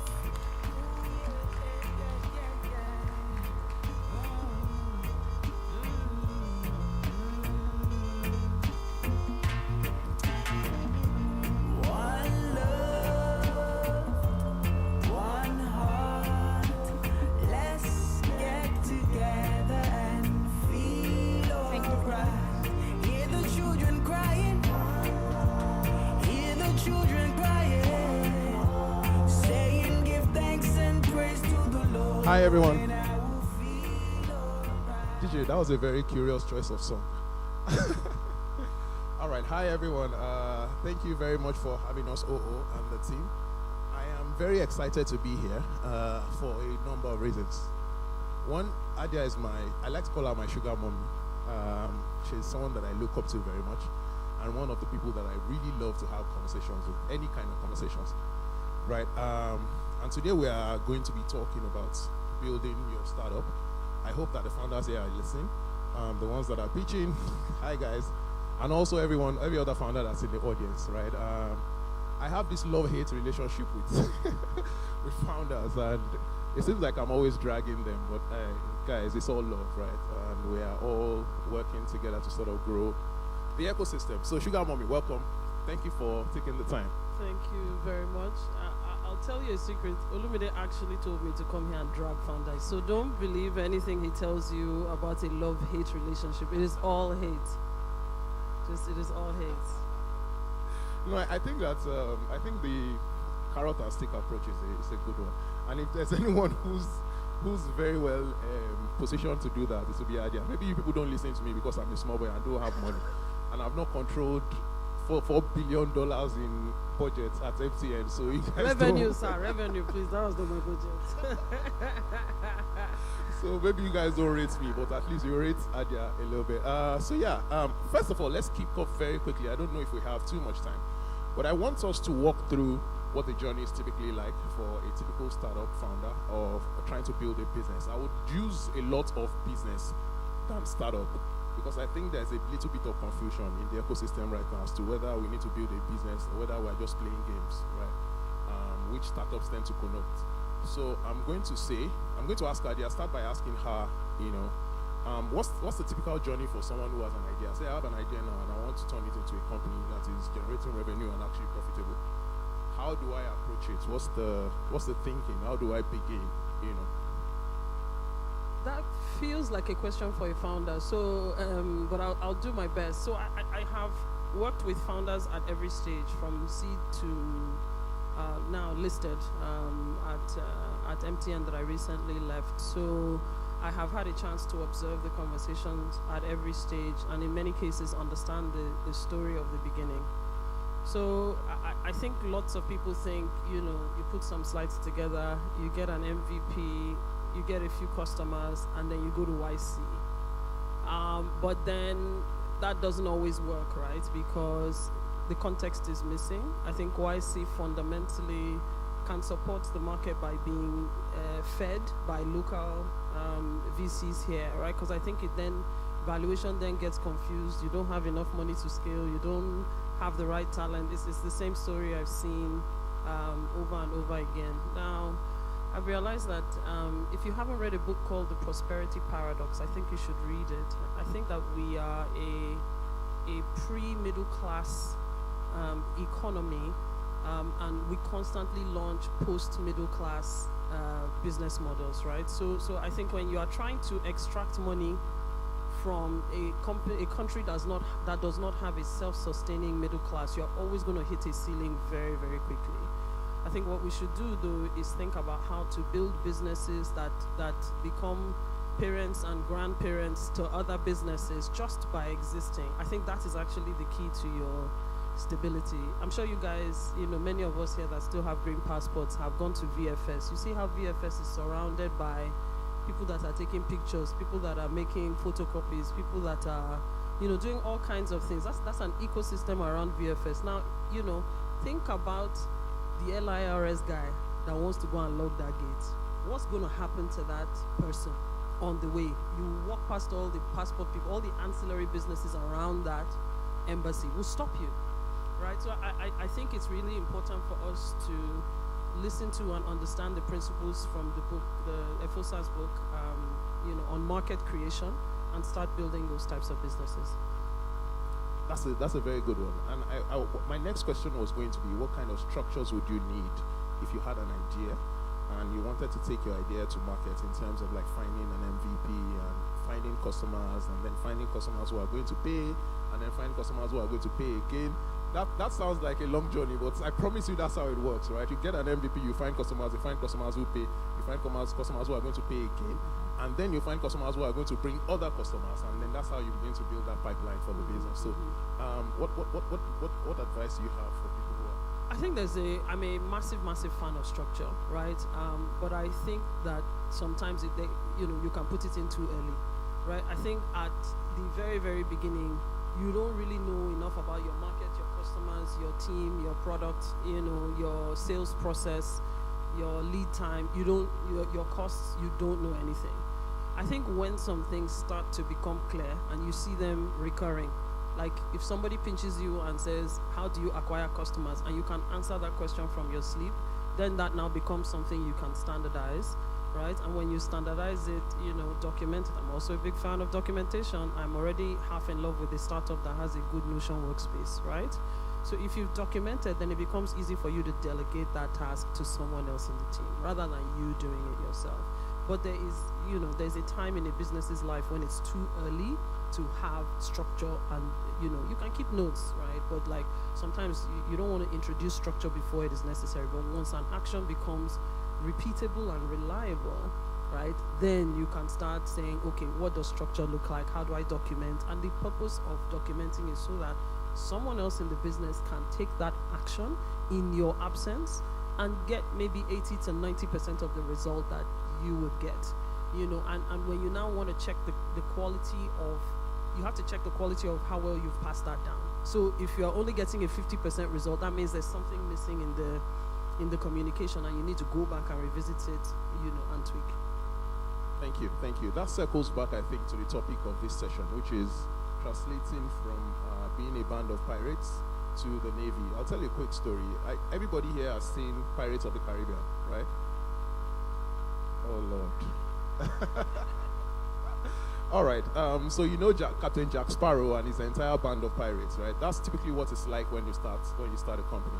You have a bunch of people who are just generalists who do a lot of things. There's not enough control. There's not enough structure. They have one goal. That goal is go and take over that ship, right? When they get on the ship or when they get close to the ship, everybody does what they need to do. There are no rules. There are no, just jump on it that you have tried over time that have worked. And then you begin to think about, okay, how do we institutionalize these processes and make them stuff that are recurring, so that you now know exactly what you need to do when something happens, or when you encounter another ship, you know that, okay, we need to approach from the rear or from the front, or we need to take the captain's room first, or we need to go and take the engine room first, or whatever, right? So it's it's basically transitioning from the parts where it's just generalists to the point where, at some point you have structure, and now you have generalists. So you need generalists to be able to do things better. And then you're taking stuff like compliance a lot more seriously, right? You're taking stuff like product development, the landscape or the trajectory of your product a lot more seriously.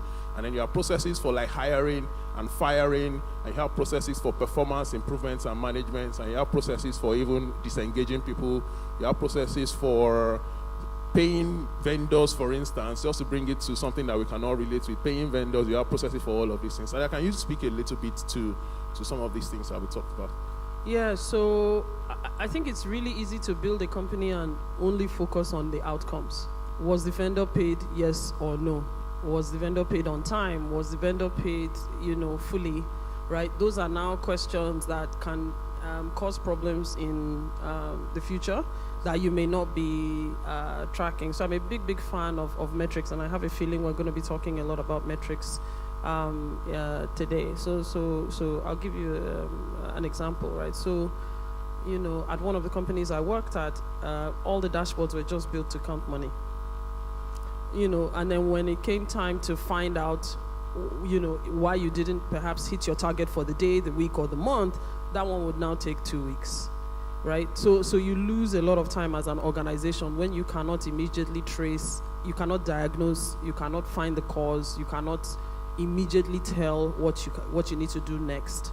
That also slows your team down because your team is not empowered with information. So by the time you've written a job description for somebody that runs social media campaigns or runs sales campaigns, if the person doesn't understand that the number of customers in the sales pipeline is too low, they don't know that they need to go and step up their work, right? Because you wait until the end of the month and you just see, okay, how much did we get in sales, right? So it's really important to start taking your view or the visibility in the numbers in your business from not just the final end result, and start stepping back 2, 3, 4, 5 steps, right? And then that now starts to line up with the job descriptions of the specialists that you've written, right? So it's not, honestly, for me, only me and like maybe the most senior people in my teams are responsible for revenue. Everybody else should be responsible for the activities that lead to revenue, right? But often I step into organizations and then I see that everybody has revenue as a KPI because they think that that's going to motivate people. It's really easy for an analyst to just like check out, what is revenue? How can you give them a target of 3 trillion? You want somebody that is 20 years old. What do they understand about that, right? So I think for me, it's really just about stepping back, and actually the more senior you are, the further back in the process you should be making sure it's available, right? And distributing that visibility across your team. I think that segues nicely to what I was going to talk about next, or ask you about next, which is how to build high-performing teams, right? I know that you start with high performance.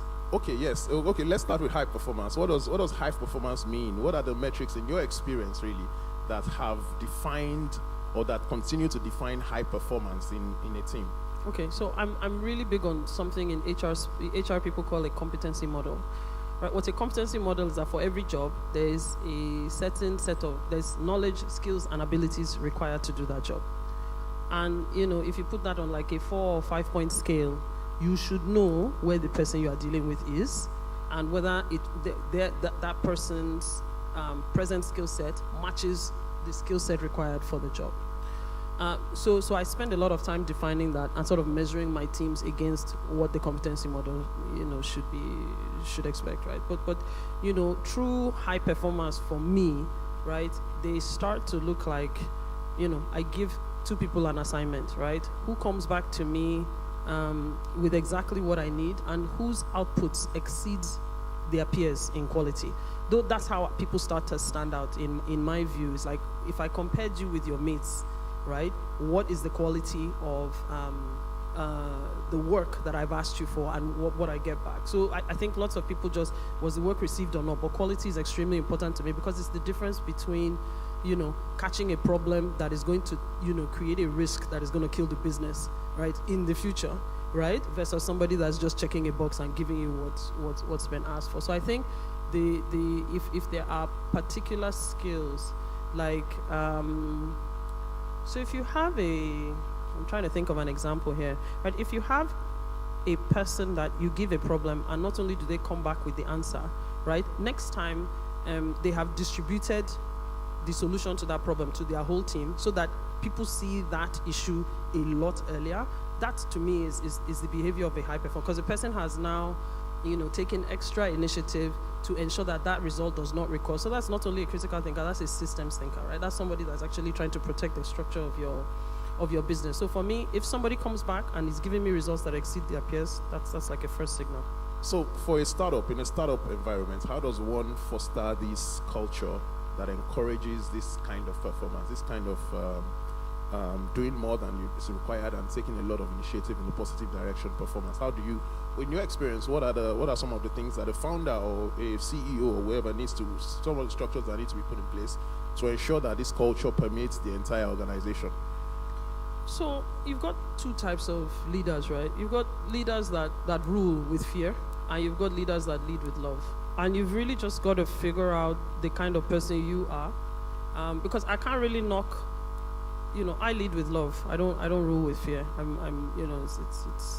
That's my own personal position. Yeah. But you can't knock the fact that there are some leaders who use fear, and it is very effective.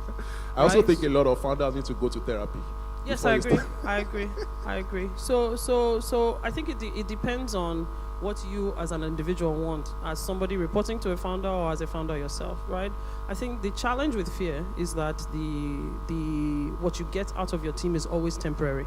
So you have to keep your foot on the pedal and keep pushing that fear lever all the time. And that can be that just means that all your results are temporary. That anything you are getting is short term, it's going to be tactical, right? And as soon as that person can escape the tension of that discussion, they're going to escape, right? However, when you lead with love, right, some people wake up in the morning and, you can go to sleep knowing that you have a different kind of commitment. Now, this may just be me justifying, the choices I've made, as a leader, right? Because there can be someone else that's going to get on this stage and tells you they prefer to be a terrorist and it gets them results. And it does, right? And you and I have heard of toxic CEOs, and they are doing very, very well, right? So, but nobody can lead independent of a team. So you have to just decide who you want to be, who you want to work for, and how you want your organization to function. Yes, thank you very much. Now, speaking about toxic CEOs, I think that even if the result justifies the method, I think that the result is key, right? So you cannot be a toxic CEO and your company is failing, and then you come to me and you say, "Oh, I need to do this thing," but you are a toxic CEO. So I'm like, "Hey, why don't you try something else?"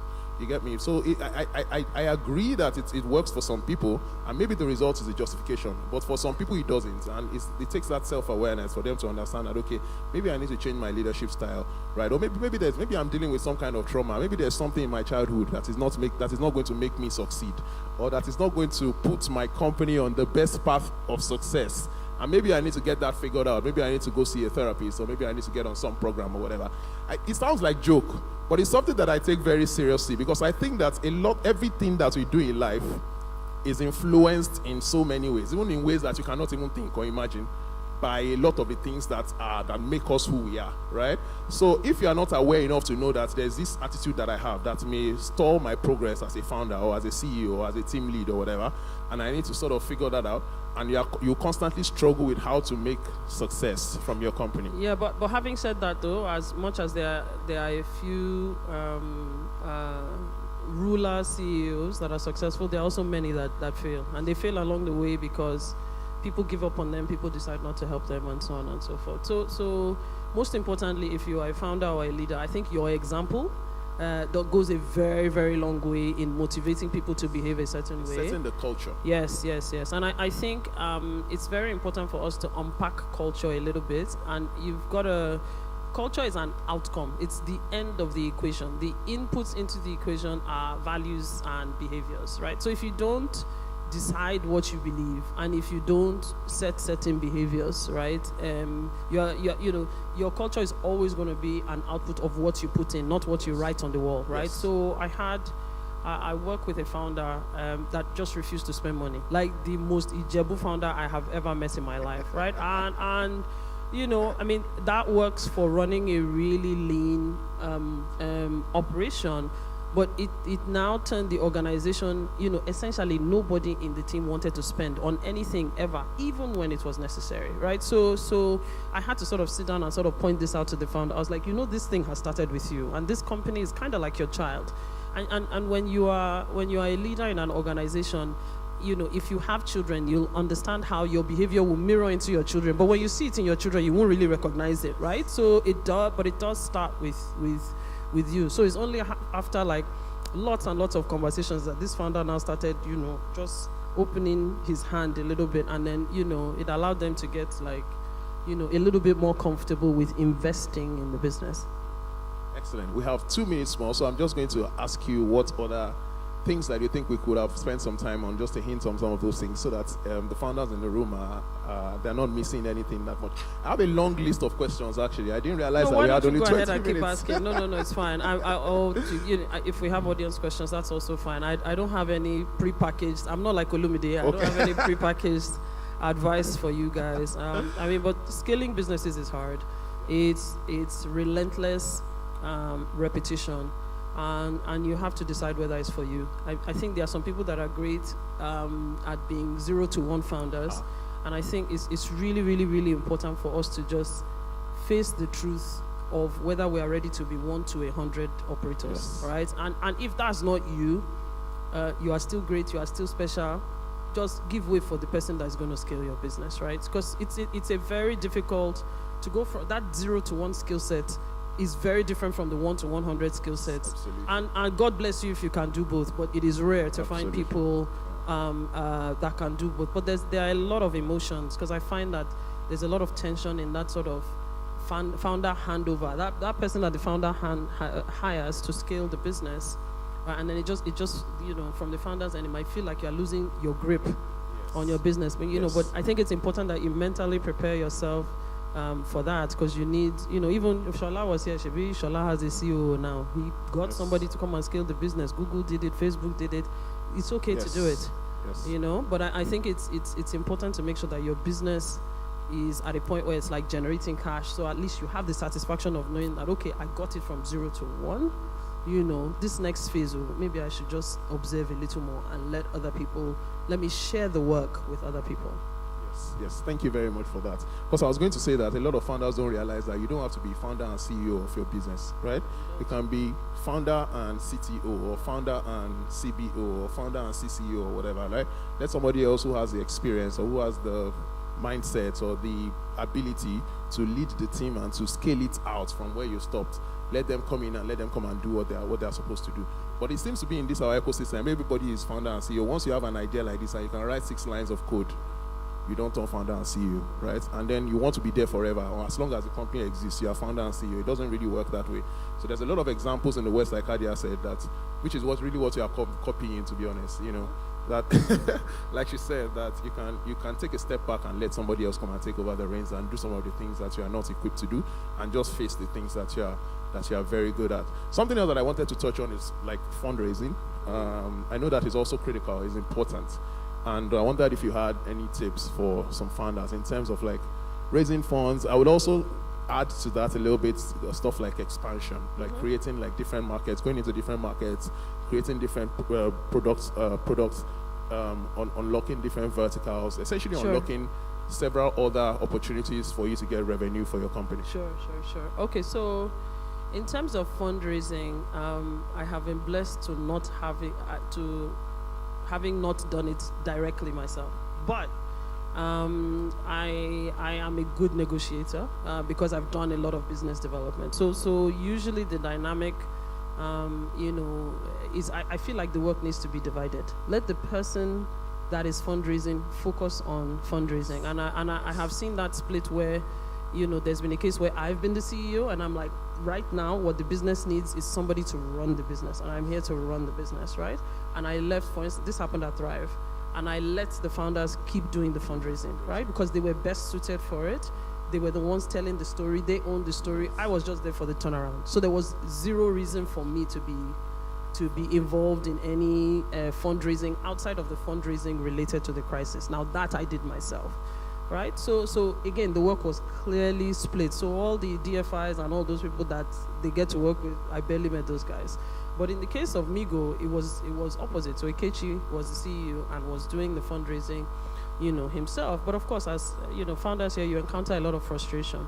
But because I've negotiated, he'd come back, play the conversation to me, and then we would game plan, right? But I was also in that case focused on running the business. I remained the operator. Expanding. Right. So the business continued to grow. The traction story was not interrupted, because when you are, a founder and you step away from your business and you're the one running the business, it will show in your revenue, right? So you want to make sure that first of all the work is split. Right, and then if you have, an operator that is good at negotiation, go back and sort of play back the conversations with them. It's like going back to go and refresh, and then, you go back and fight for more money again after that. So that would be my perspective. Yes. So talk about the new verticals, new markets, new commercial opportunities for revenue, all of that. Just touch on that a little bit. How does one approach that as a founder? So I take a product roadmap with like a different perspective, right? I look at risk in 2 ways, right? You look at market risk, right? Like demand risk. Are customers going to want this product, right? Because what I see a lot of companies do is you launch a product in January and expect to have 1 million users by February, right? Like they expect this immediate reaction from the market, right? And also sometimes you're trying to launch a product or feature that you've never launched before, and you set a timeline. You actually don't even know what the execution risk is. So you need to sort of look at your innovation and feature and roadmap pipeline, in two ways. Market risk, is it low, medium, or high? Versus execution risk. Have I launched this before? How long is it going to take me to figure out how to launch this? Do people in the team or the organization understand it yet? So for instance, if you look at, let me use a telco, something like, voice, is low market risk, low execution risk. The company has been doing it for 22 years, right? At least in MTN's case, right? So there's no question, you can pinch me at any point in time and I can tell you per hour how much, right, one is supposed to make in terms of voice revenue, okay? Now, data on the other hand is fast growing. That has, maybe low to medium risk. Okay, so that one is the one you are still plugging away, looking for scale, trying to increase yield, trying to get more users for that particular product, right? That's the growing product. And then far out, right, where execution risk is high, market demand risk is high, you put something like 5G, right? Because there are a lot of the market requires that you have a 5G phone, for instance, to consume 5G. We're still trying to convince customers, what's the difference between 3G, 4G, and 5G? Do you understand? That's still not 100% clear to everybody that's not in particular use cases like gaming or Nollywood, right? So somebody that just uses their primary data usage is WhatsApp is still asking, why should I bother with 5G, right?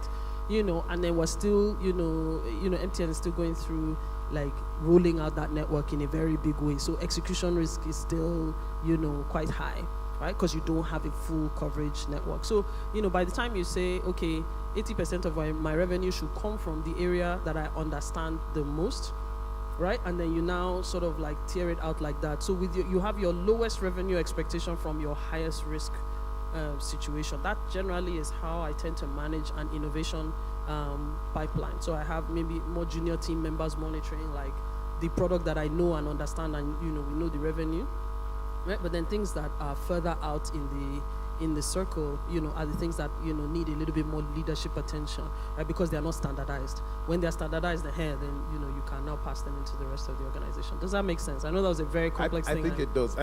Does it make sense? Excellent.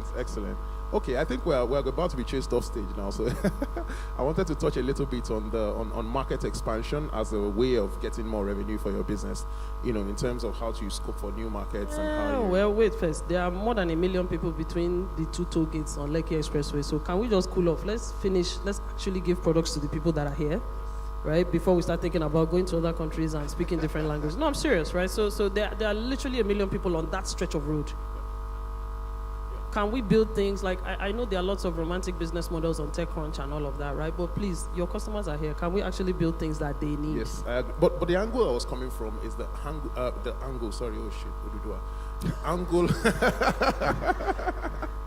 the angle of hedging your bets, right? Right. If you are functioning in an environment where there's a limit to how much you can scale your revenue and also profitability. Okay. And there are opportunities elsewhere that you think that might be the barrier of adoption or the barrier of entry might be much lower and might help you get some more revenue out. How do you think about that? Okay.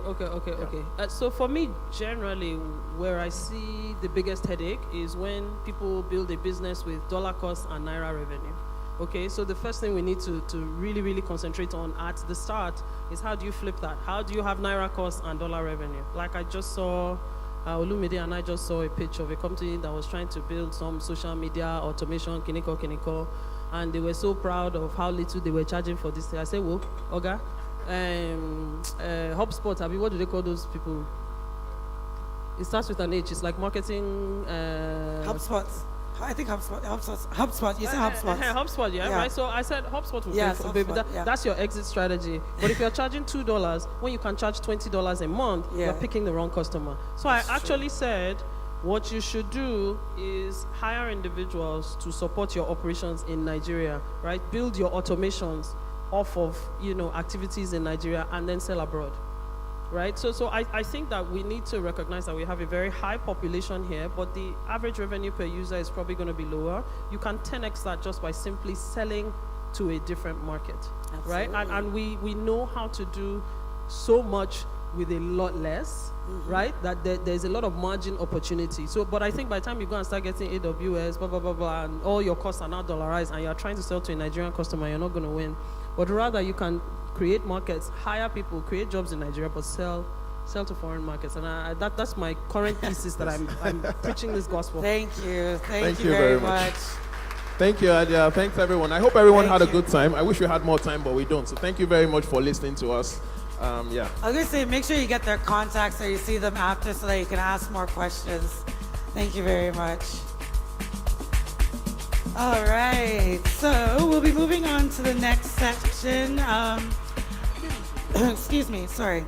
So the next section basically is called How Do Startups Work with the Government? Originally, we had Mr. Kashifu Nua here today, but he wasn't able to make it, so he has sent a representative in his stead. I will introduce him still, and then I'll invite the representative and Dr. Odiong up onto the stage. Kashifu Abdullahi Nua, who is the Director General of NITDA, CCIE, serves as Director General of NITDA and was appointed in August 2019 and reappointed in 2023. He has been pivotal in implementing transformative digital policies, fostering digital inclusion, and propelling Nigeria towards a digital economy.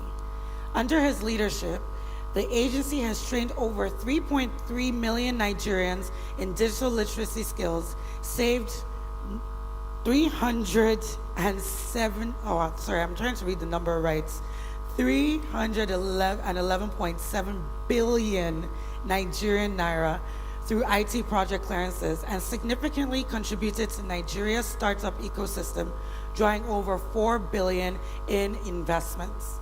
His work at CBN and Galaxy Backbone before NITDA showcases expertise in IT infrastructure and digital transformation. Kashifu's commitment to technology and innovation has earned him numerous awards and recognitions, positioning him as a strategic leader in Nigeria's journey towards digital empowerment.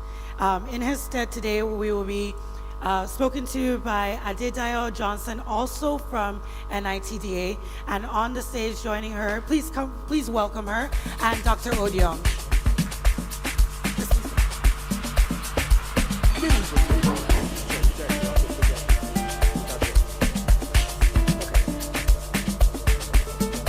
All right, photographers, please, I need you to be up front so that you are ready. Yes, once you see people who are walking off, you need to stop them so that they can take pictures.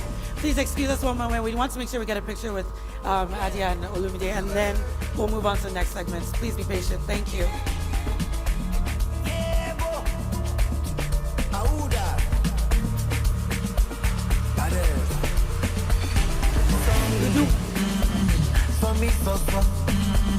I don't know, no.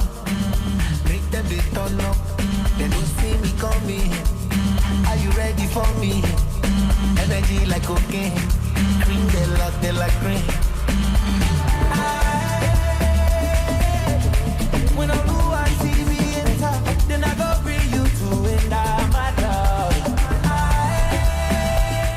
All right, thank you. Apologies. I've been saying NITDA. It's NITSDA. Apologies. I've been corrected. Please. Once again, I would like you to please welcome Adedayo Johnson and Dr. Odion Akpan. Please give them a round of applause.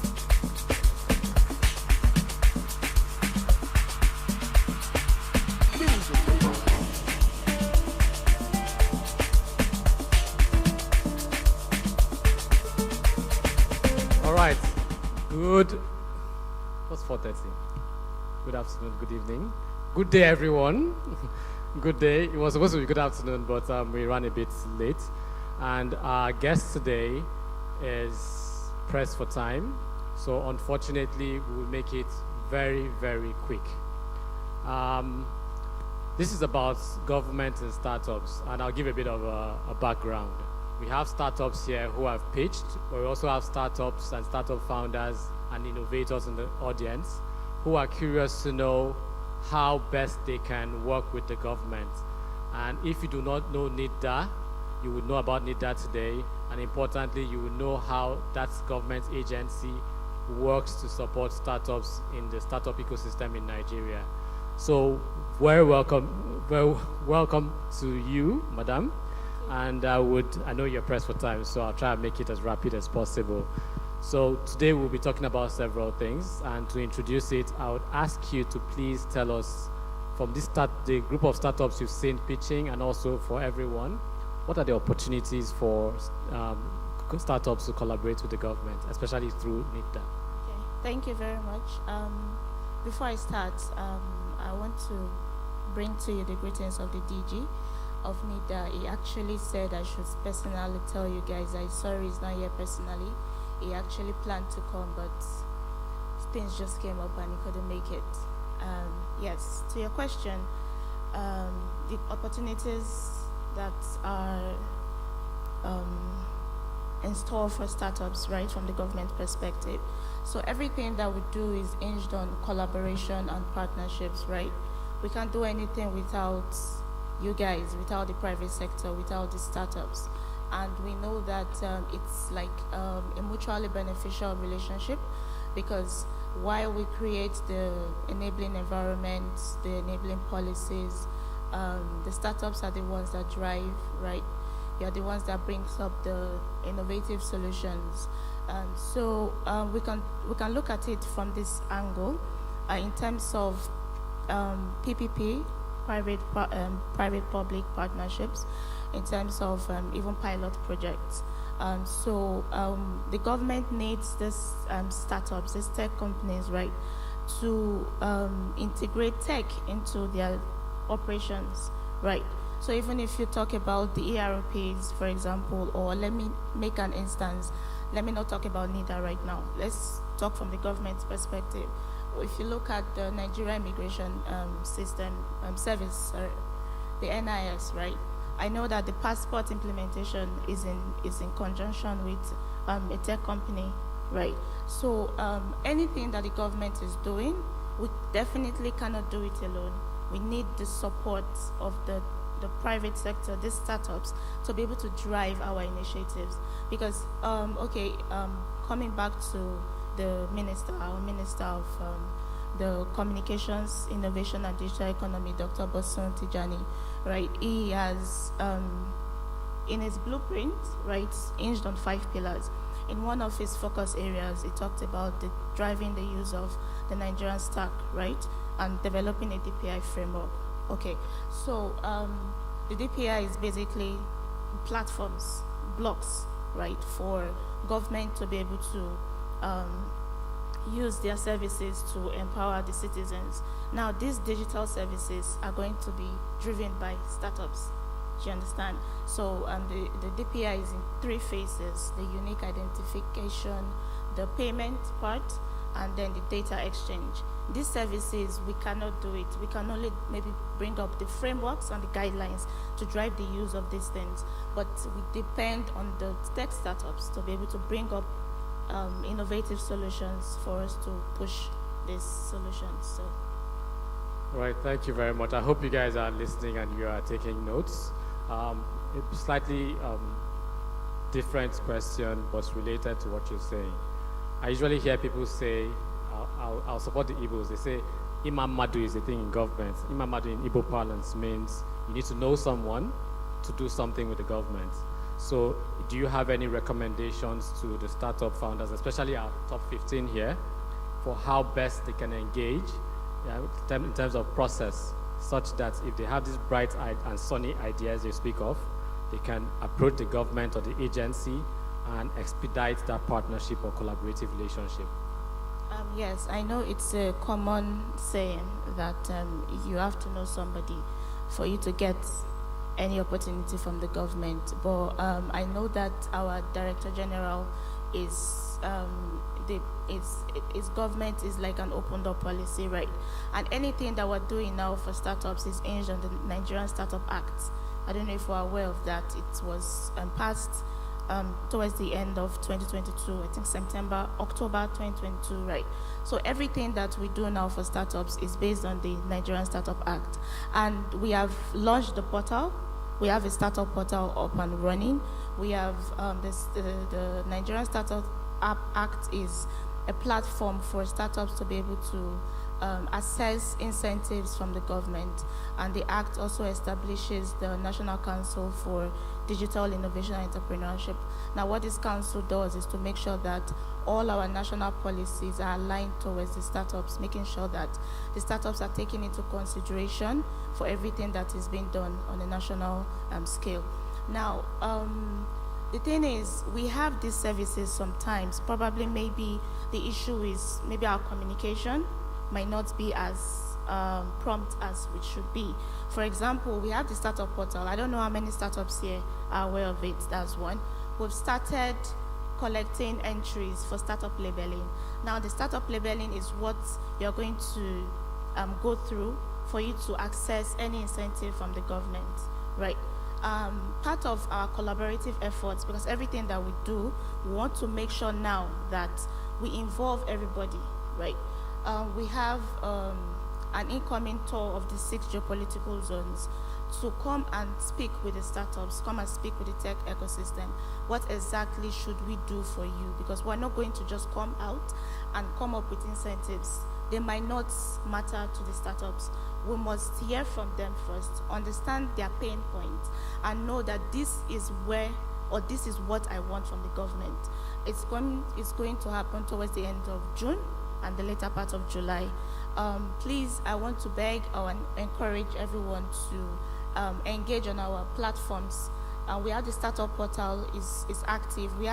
Right now we have about 15,000 users of the portal, and we are still encouraging people to sign up for the labeling, because it's until you are labeled as a startup that you'll be able to enjoy some of these incentives. So for example, if you see now on the media that, oh, this startup got this opportunity from the government, and then you start wondering that, oh, it's because this person knows. But right now, from sources, I know that we have just 30 startups that have applied for labeling.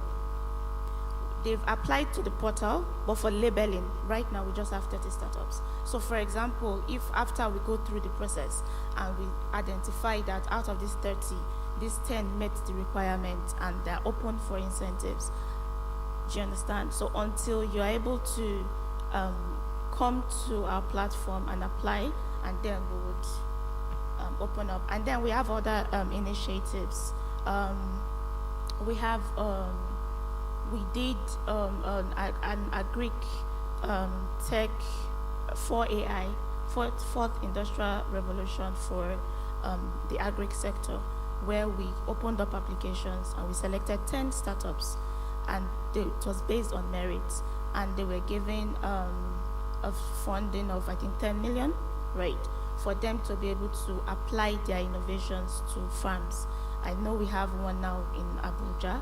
It's in collaboration with the ATV, the Abuja Technology Village, where they are applying these applications on the demo farm, and we're going to scale up from there. So if you don't engage on our platforms, you don't engage on our social media, you may not be privy to some of these informations that we're giving out to the startups. And I can assure you, I know it's a cliche saying, but it's not as it is, or it's not as it was before, especially with our current administration, the minister and the DG. They're ensuring that anything that is meant for Nigerians is given to Nigerians without favor or favoritism. Yeah. All right, thank you very much. I hope we are all taking notes. There are things around the Startup Act. She has given some pointers. I personally became very aware of the components of the Startup Act last year, whereas it was passed 2 years ago. And so, is there your website? Yes. That people can also go to? The website of NITA, perhaps also the Startup Portal? Yes, and we have a subsidiary that is focused on startups. We have the Office of the Nigerian Digital Innovation, and it is ONDI. If you just search ONDI, it's going to pop up. That is the office strictly for startups, for tech startups. If you have any information, you can drop them a message, or you can call. The lines are very active. Or if you don't even get to us, go through the NIDA website. Our info@nida.gov.ng is very, very active. If you call us, we're going to pick up. You can even, okay, this is a public holiday. If not, I would have put it to the test. Call them, working hours, 4:30 to 8:30 p.m., and you're going to get a response. And you can also send a direct message or mail to the, you can send a direct mail to the office of the DG, for example, and we would always take it up from there, or from the info@nida.gov.ng. And then you can also go through the Office of the Nigerian Digital Innovation. We also have a subsidiary that is focused on AI and robotics, and that's the National Center for AI and Robotics. It's also it's online. You can just Google it. For press of time, I can't go into so much details, but that's a lot, all our actually. services are actually online, and you can always call the help desk to get more information from us, and we'll always be open to assist. Thank you very much. Please, a round of applause for her, please. She's tried now, Abby. And myself, I've tried. I've tried to tease out all the information that's helpful for you to start. And I think we have time for one question or maybe two. One, let's see how long the one will go. Any interesting questions? I can't see you. This light is... Okay, the gentleman back. Can I get a mic to him? Is there a mic that could go quickly to him? Use my mic. Chop, chop, chop, chop, chop, chop. Please introduce yourself, make your questions very short and sweet, and let's take it on from there.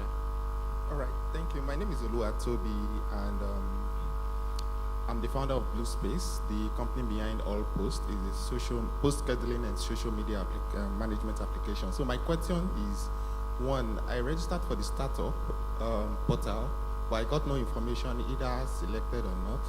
Secondly, can you touch more on how to apply for the labeling?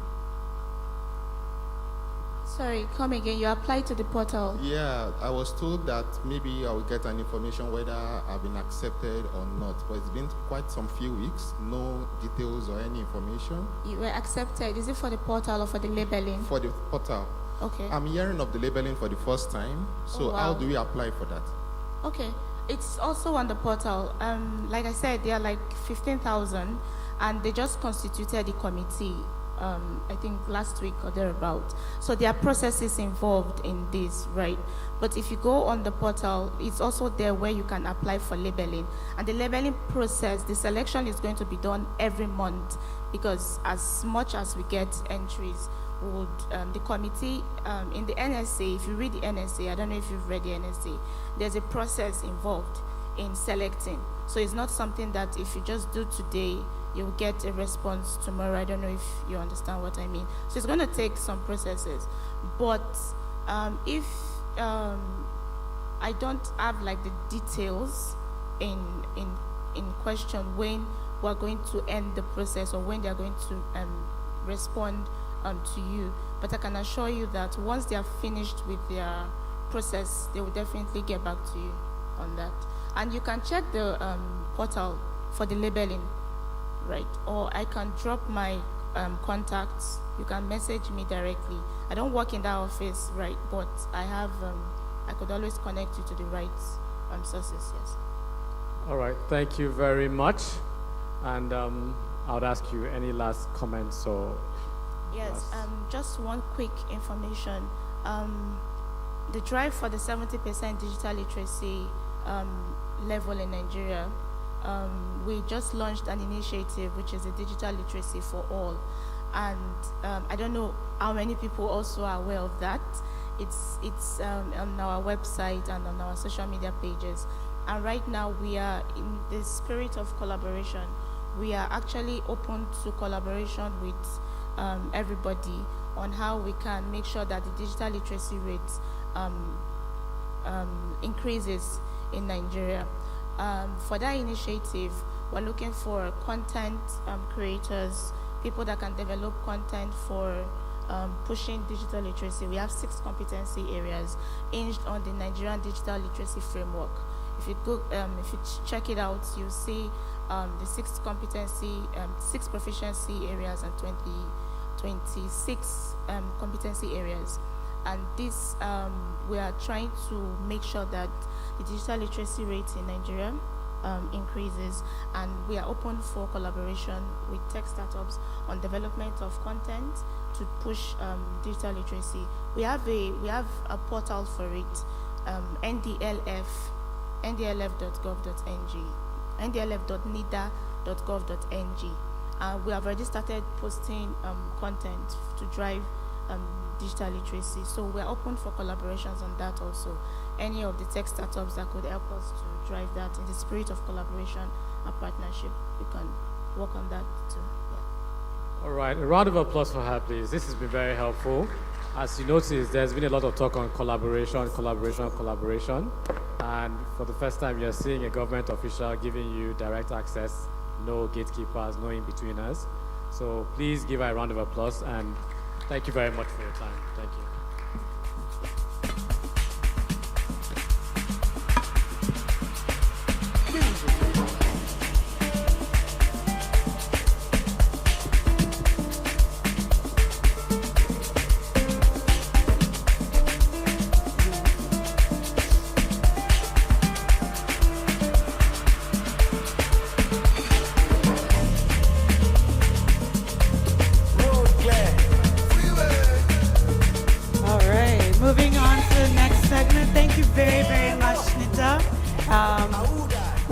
on to the next segment, which will be a presentation by John Adelana. I'll read his bio and then you can welcome him up. John Adelana is the Senior Startup Solutions Architect at AWS. Architect at AWS, Amazon Web Services. He primarily works with the startups in sub-Saharan Africa in designing, building, and maintaining scalable and reliable systems using AWS infrastructure. He has IT leadership experience in financial services and has been a startup CTO and founder. He is a fintech and Web3 expert. He's also a startup advisor and mentor. He has a first degree in computer engineering, first class division, that's impressive. And he also has an MBA in strategy from Heriot University, Edinburgh. He's an avid reader and he enjoys playing the piano. Ladies and gentlemen, please welcome to the stage John Adelana.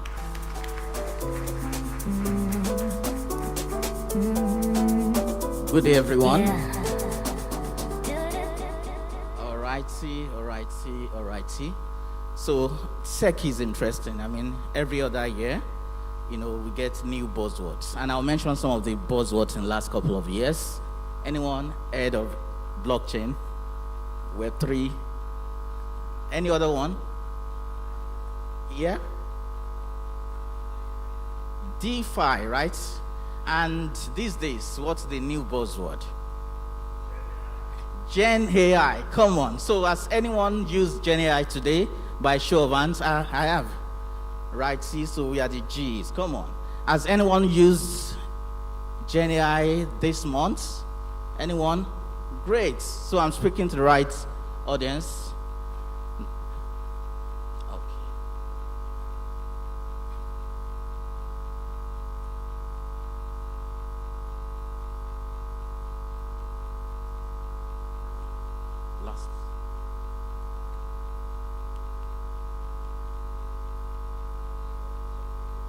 Okay, so very quickly we look at the innovation landscape and how your data can help, and we look at how AWS can also assist with all of this.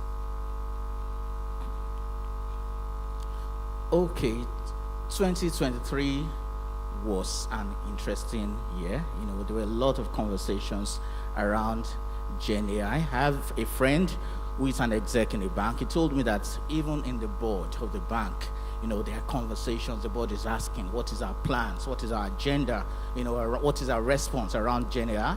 Gen AI is now is now featuring in executive mandates. Even VCs are asking their startups that, come on, any plans for Gen AI? And these days, I speak to an HR tech and they tell me that they're an AI company. I speak to a transport tech and they tell me that they are an AI company. In fact, everyone is becoming a Gen AI company. And I think it's instructive, because there were a lot of experiments in 2023. And I think I can say it confidently that 2023 is the year of POCs, because a lot of startups experimented with Gen AI. And in 2024, the conversation has moved further, for some startups. And I hope some of you will join the fray. Yes, a lot of startups are now pushing some of those experiments to production. And there are conversations like, how do I prioritize my project? How do I lower my costs?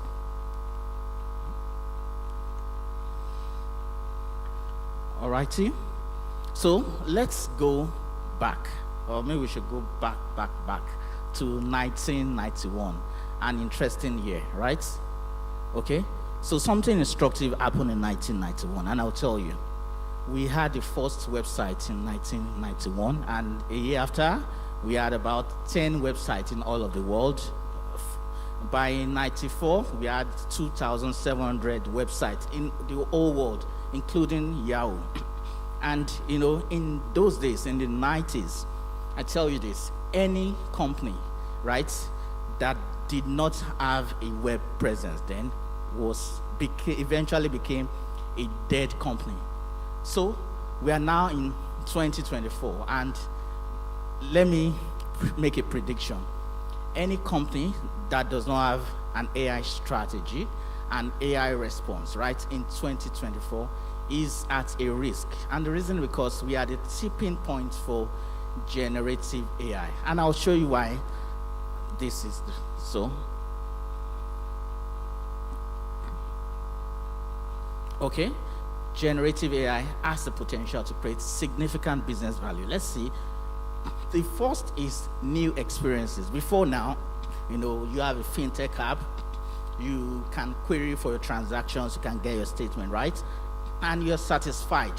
But in these days, the kind of users we have now are not satisfied with just getting their statement, a printout of their statement and their transactions. Do you know what they want now?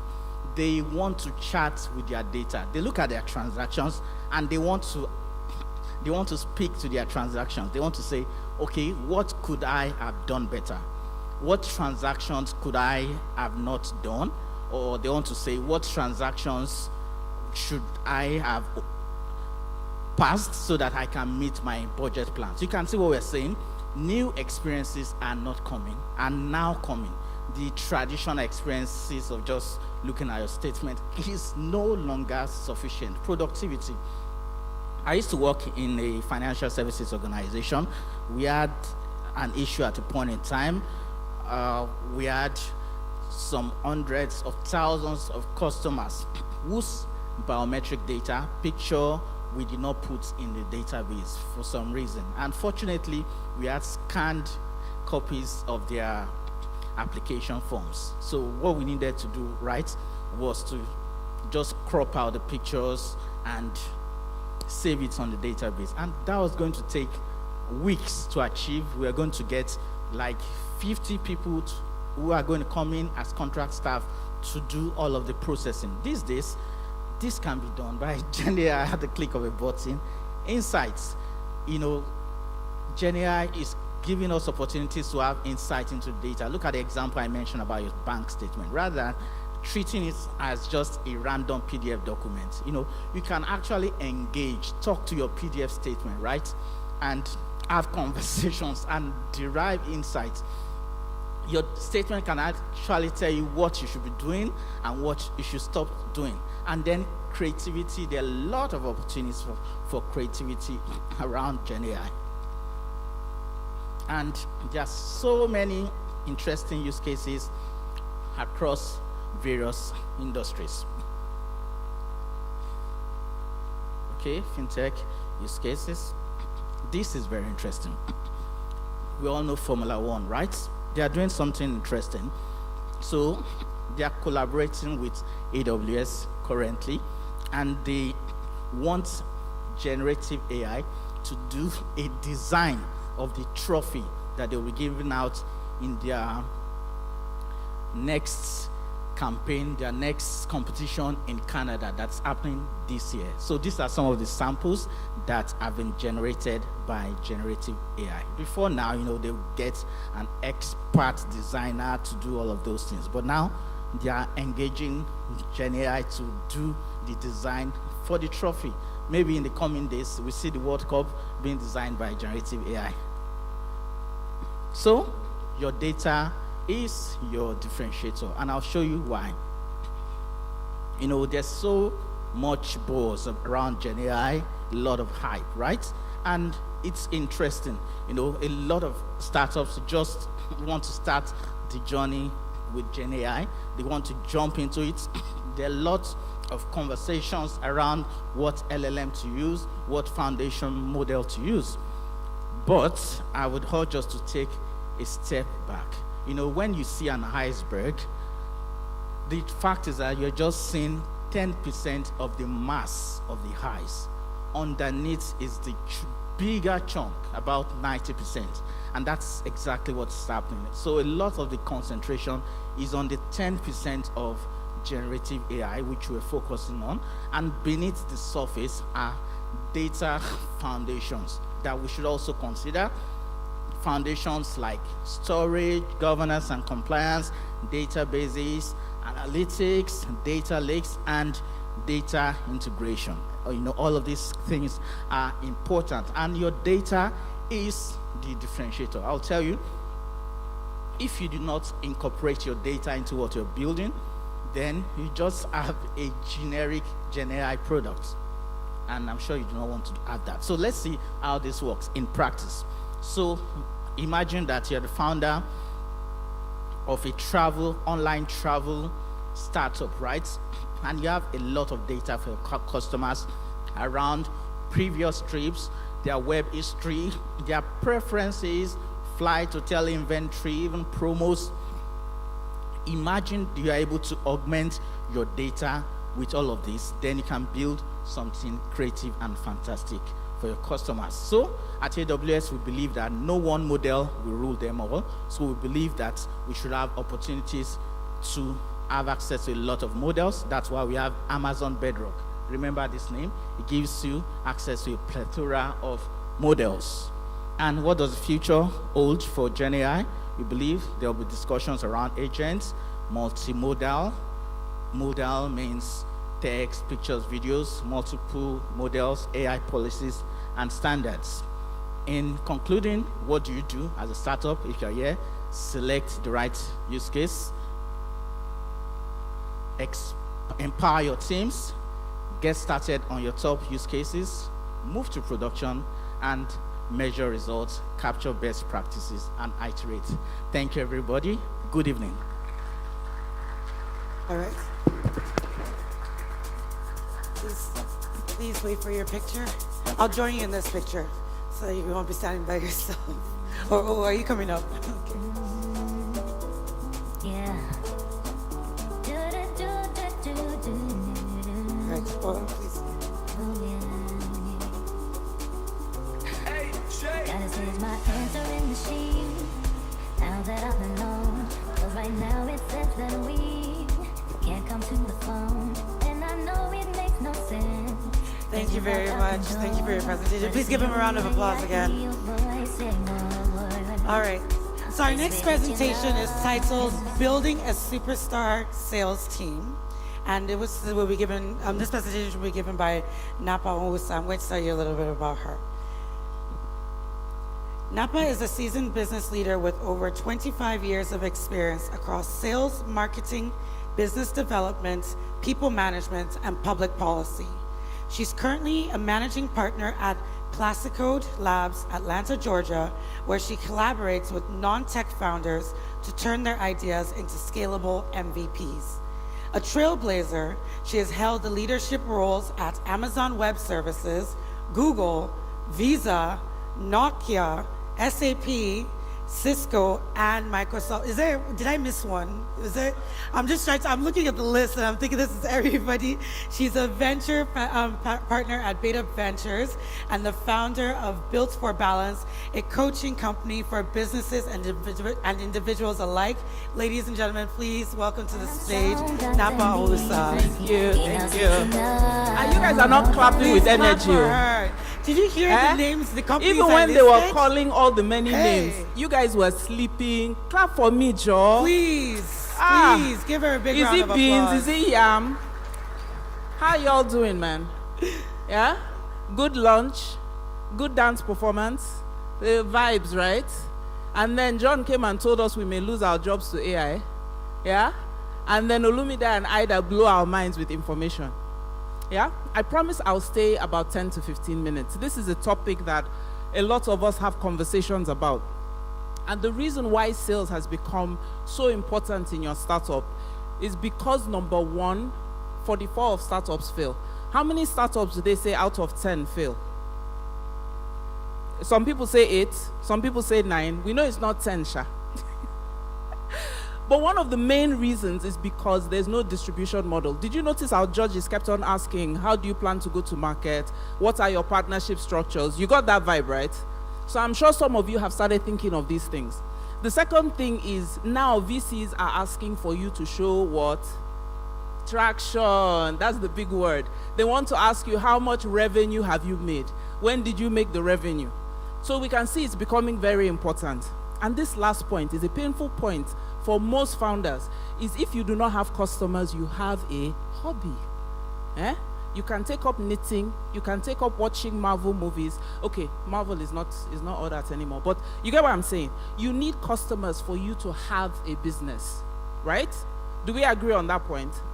So there's a founder that we were working with in my consulting firm, and one of the things he said, Napa, you don't understand. People need to be aware. I need to create awareness. I need to create market presence. And I said, after creating that, will you not sell something, my brother? I said, okay, even sell tickets to the event. At least let's try there. Sell tickets to the mixer. So this is a very crucial point that you have to start thinking about as early as when you get your first idea. And somebody will ask, what receipts does Napa have? That's my AI picture. Oh, John has gone. I'm looking fine, Abby. I try, right? Oh, John, see now, it's AI I used. Right? So they talked about some of the companies I've worked for. Most recently with Amazon Web Services, I was a startups leader for Sub-Saharan Africa, for Africa, Middle East, and Turkey. We grew the business. I had an amazing team. I worked with such great people. We grew the business, and we were one of the few regions that hit above 100%. Prior to that, I worked at Google. I was the head of sales.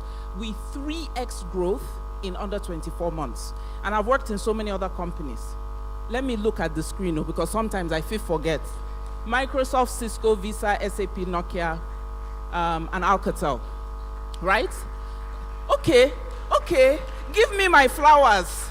Come on. I like you guys, though. Have I told you before? Thank you for the clap. But one of the things I do now is I bring all this experience to help startups, because sometimes, they keep telling you guys this thing, you're wearing many hats, right? You haven't had business experience before. For some of you come from experienced backgrounds, and you're really struggling to even understand, how do I set up a sales team, right? So in Build for Balance, we have something we call FEAT. It is based on Foundation, Evolution, Empower, Tools, and KPIs. This is a real framework we use, and we use it to understand where startups are sitting in the current position and how we can help you move forward, okay? The first one, Foundation. This is the one I get a bit of resistance from for early stage founders. As the founder, co-founder, you are the first salesperson of your product. This isn't the time, really, to hire a salesperson. You do not need to hire a salesperson. How many of us are trying to get product market fit at this point? Yeah? What are you looking at for your product market fit? You're looking at whether it solves the problem you said it does, right? What's the feedback from the customer to kind of make sure that you're putting in the right features in the first product phase? Am I correct?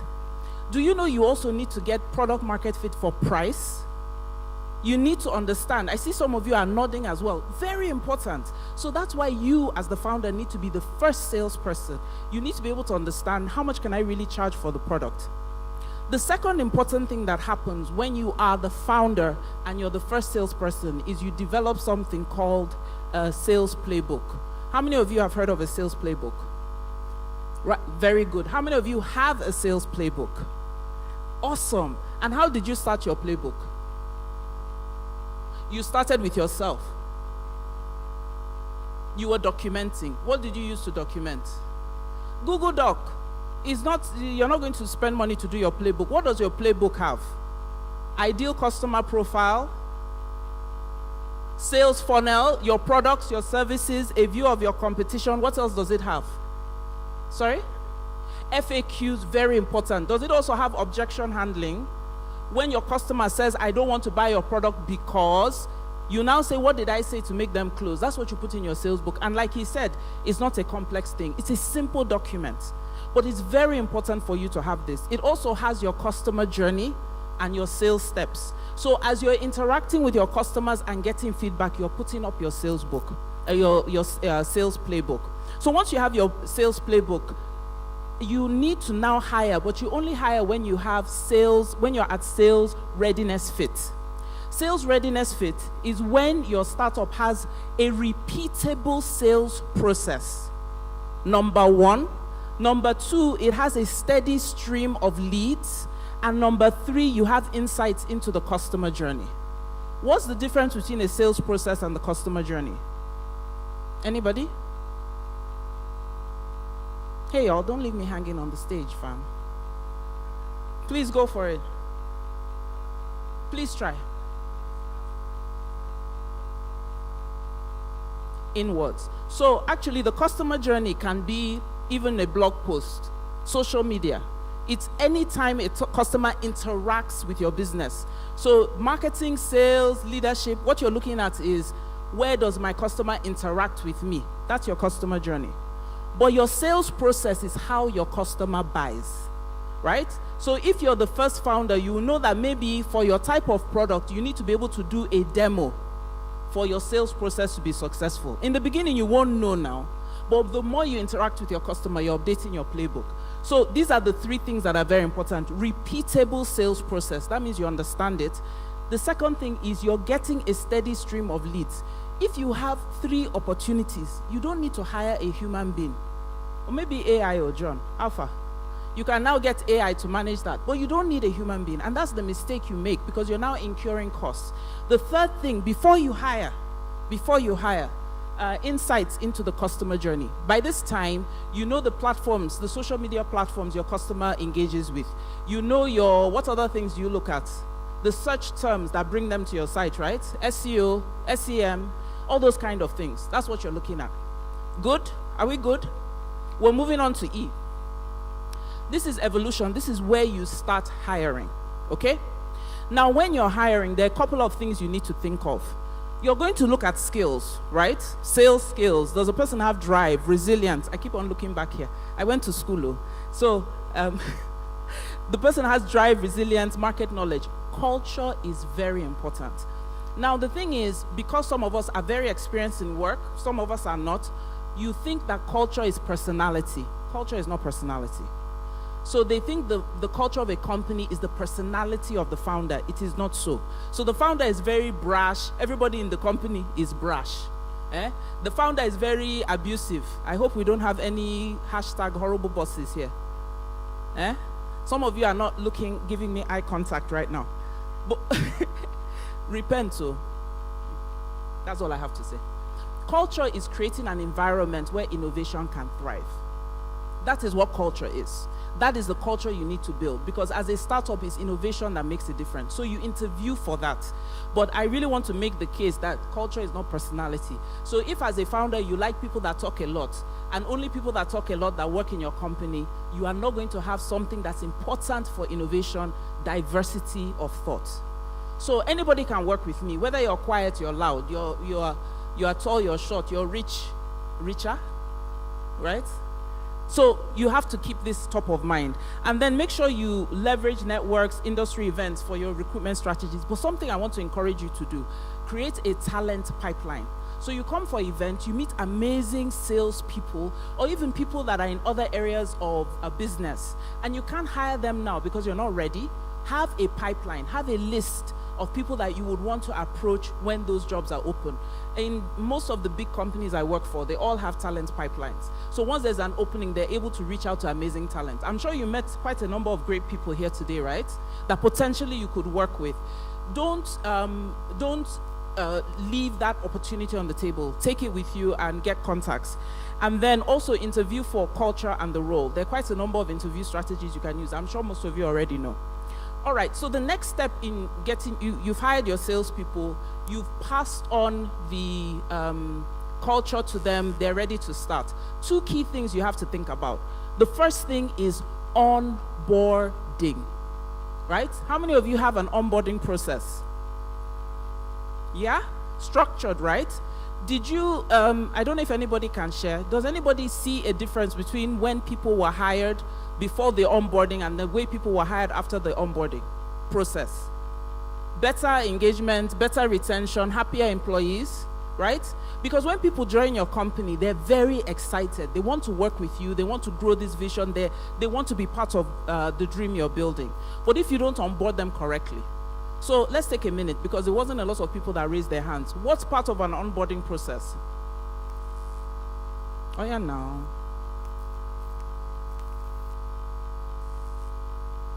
Sorry? Your work tools. Very good. What else?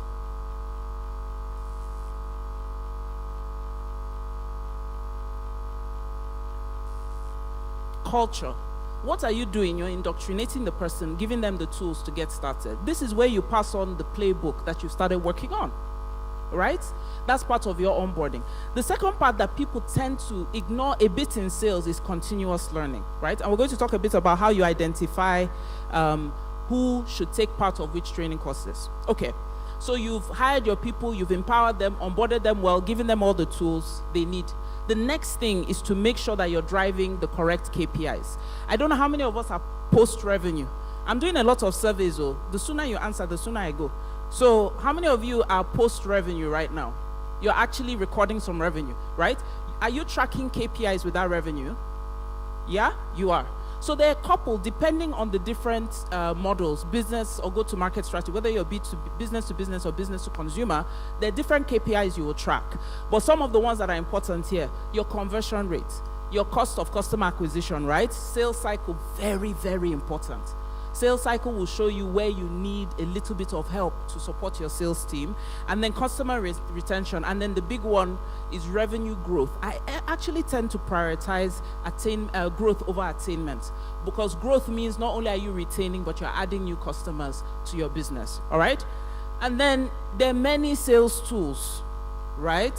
There are 159 million sales tools, but there are two that you really, really need to have a very effective sales team. The first one is a CRM.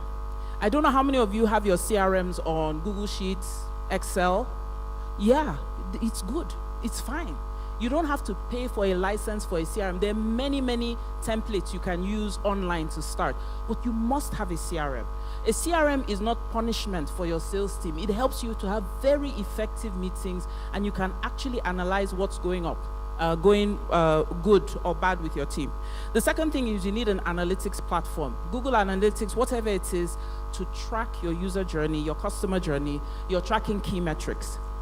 The last part is culture. I want to talk a bit about this because we've seen a lot of founders, what they do for engagement, they start having pipeline meetings several times a week. If you're guilty, bow your head down. So they will have a I wanted to sing Davido's song. What was that song? He said, I cover my face. Sorry, no. Cover your face, yes. If you get too many pipeline reviews, cover your face. So there's a startup we were working with, and they had a pipeline review Monday morning for 1.5 hours. Then they had another pipeline review on Fridays for 1.5 hours. Then they had a team all hands where the sales team will present for 1.5 hours on Wednesday. It's ineffective. I know you feel a bit of anxiety about reaching your revenue goals, your growth goals, your attainment goals. What you need to do is to put effectiveness in your tools, right? And then put effectiveness in how you monitor performance. There are many strategies around sales performance, but that's not the conversation today that you can look at. So I will encourage you to have a weekly sales meeting, which is important, where you use the CRM and your analytic tools to look at your business. If you're not mature at that level yet, it's okay. But have something where you can talk about the opportunities that you are working on, okay? And you've heard somebody is using Google Sheets. We implemented Google Sheets for a startup, and this startup was pre-seed.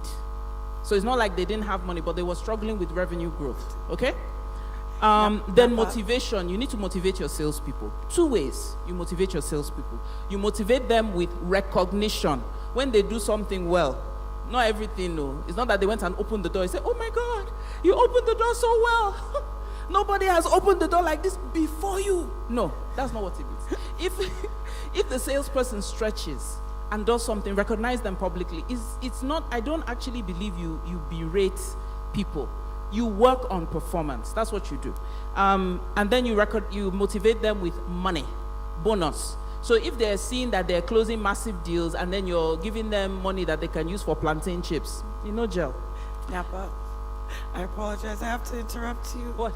We're out of time. Oh, fine. So thank you very much, everyone. Thank you very much. I'm going to come up here and take a picture with you. I have a testimony. My mother is actually watching right now. And she said that she joined one of your classes, and because of you, she now invests. She joined an investment group. So I want to make her jealous by taking a picture with you.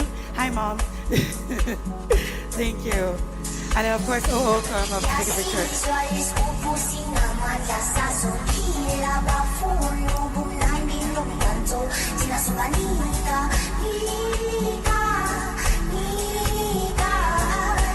Thank you. I'm so sorry we had to wrap it up quickly. So, I mean, if anything, you should all be going to see her after so you can get some more tidbits Like I mentioned before, my mother has actually been in some of her classes and she's been learning from her, and it's led to her learning other things when it comes to investment and growth. So one more presentation right before we announce the winner of the pitching contest, because I know that's what we're waiting for. But we have a very important presentation still, and I think we all need to listen to this because we're all Nigerians, we're here in Nigeria, and this has to do with governance and growth, balancing innovation with structure in your business. The next speaker is Chika Oke, and she is the lead senior associate telecommunication, media, and technology in DOA Law. Chika is a corporate commercial lawyer and the lead senior associate at DOA Law. She advises clients at all stages, from emerging companies to global market leaders, on technology and data-related matters. Her expertise spans corporate and business structuring, mergers and acquisitions, data privacy and protection, product and software development, and regulatory compliance. There's a list, go look it up. She was named one of the Nigerian Rising Stars 40 Under 40, an award that honors 40 distinguished Nigerian lawyers under 40, and she received the Data Protection Experts for Nigeria Award from the Lexology Client Choice Awards. Ladies and gentlemen, please welcome onto the stage Chika Oke. Hello, everyone.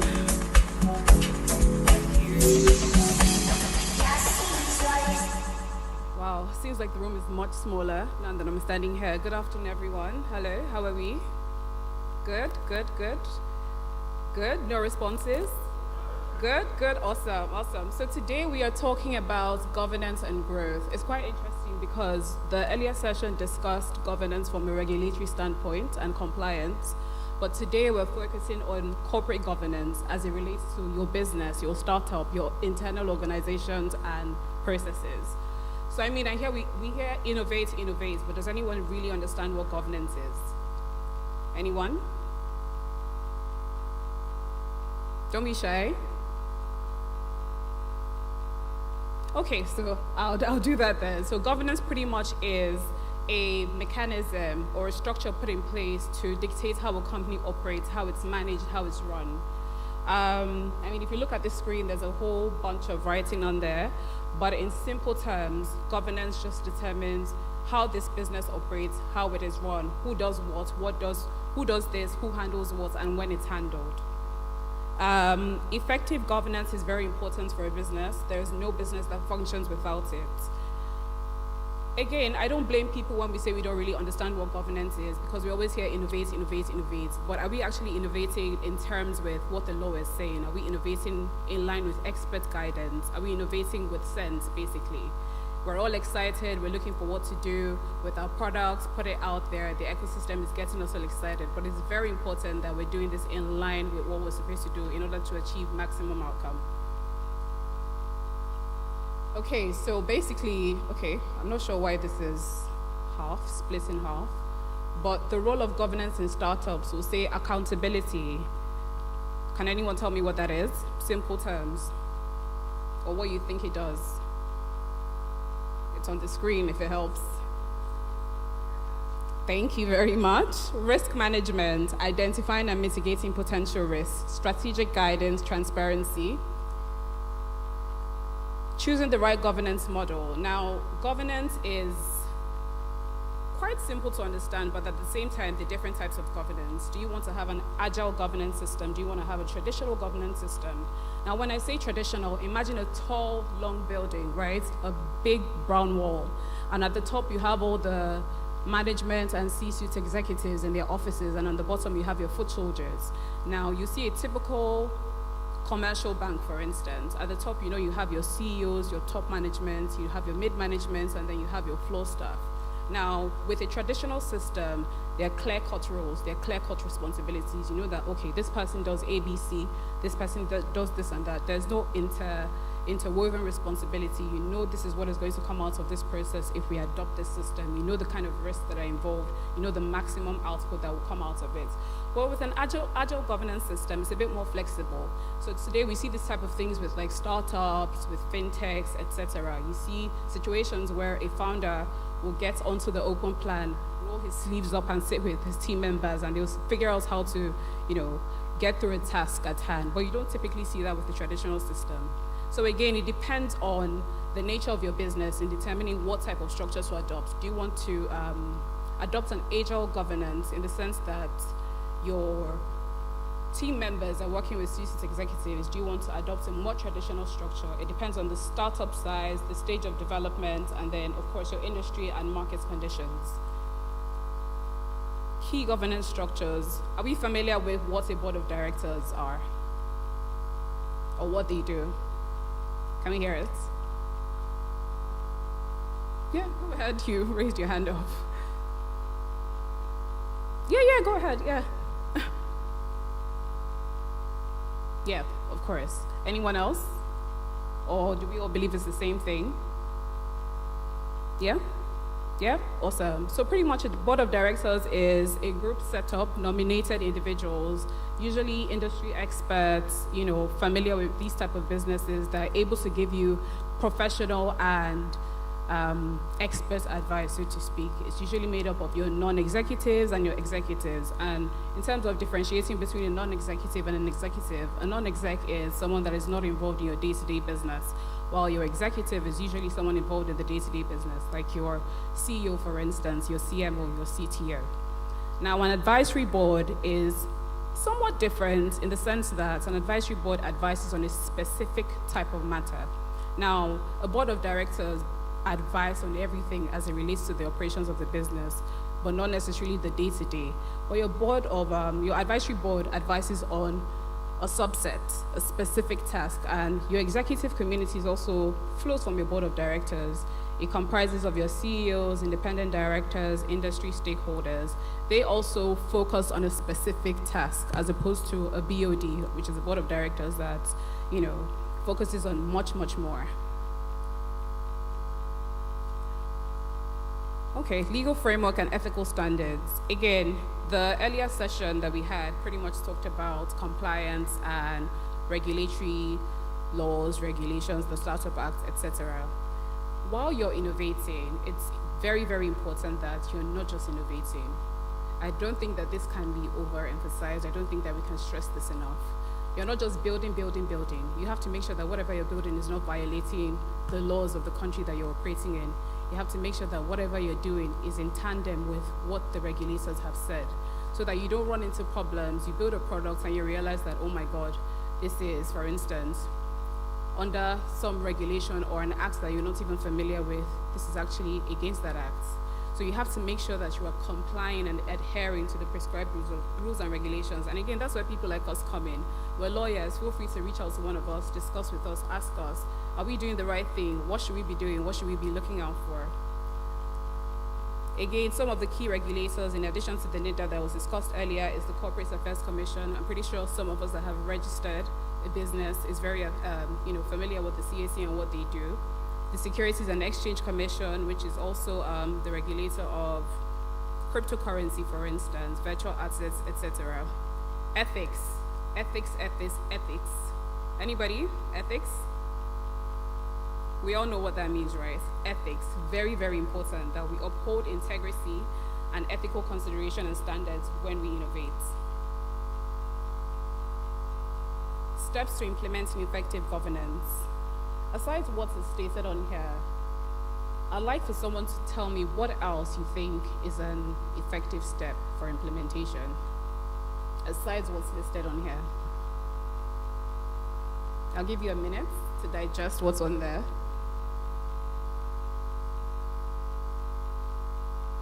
Any takers? I'm also looking at you, top 15, because you guys are on your way to kickstarting this journey.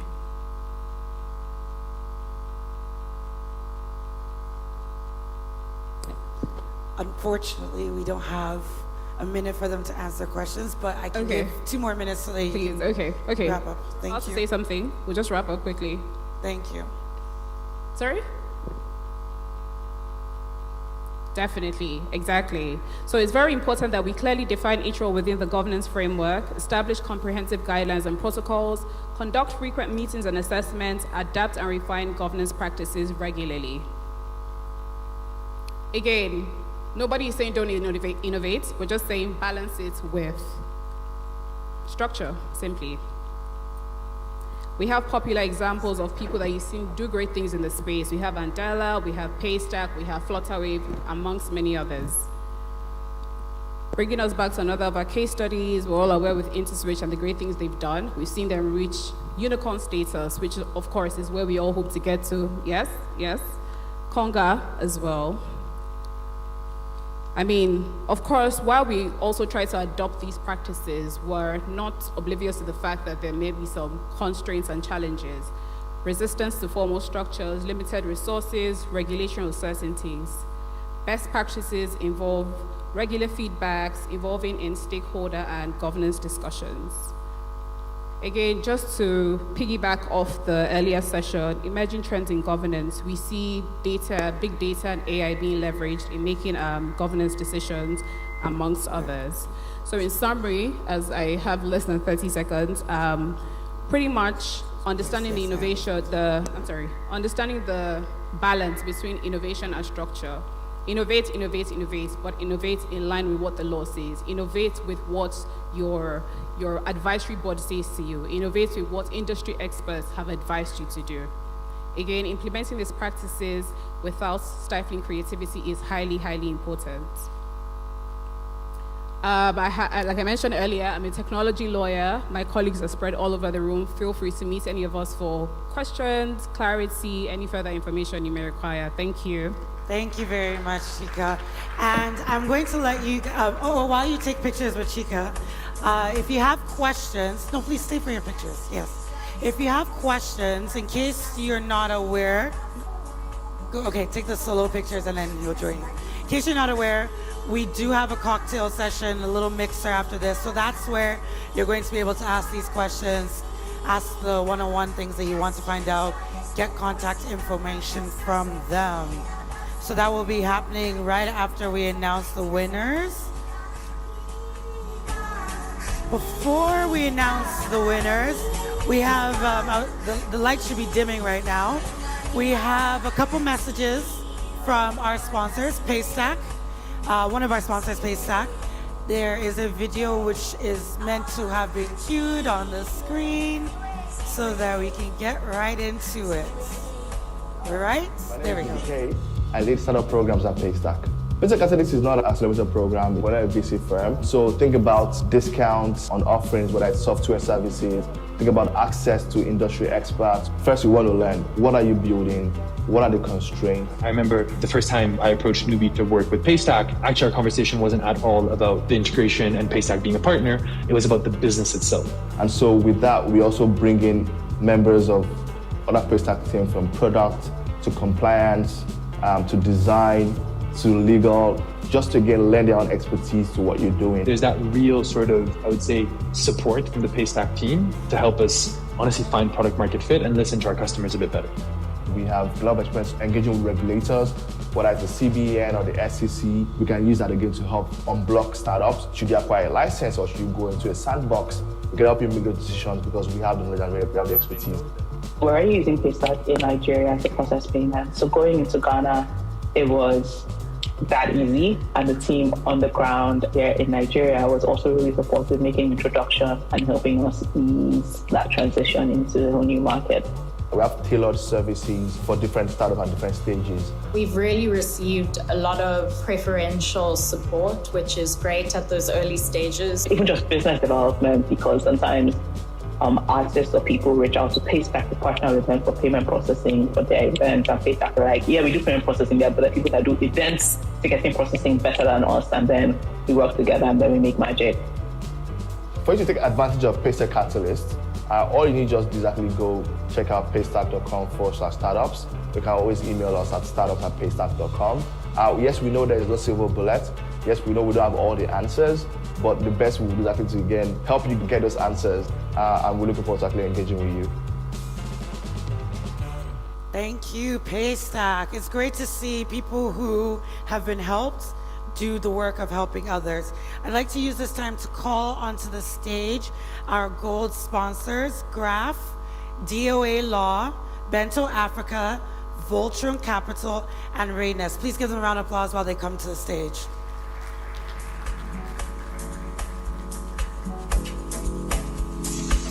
Graph, DOA Law, Bento Africa, Voltron Capital, and Rayness.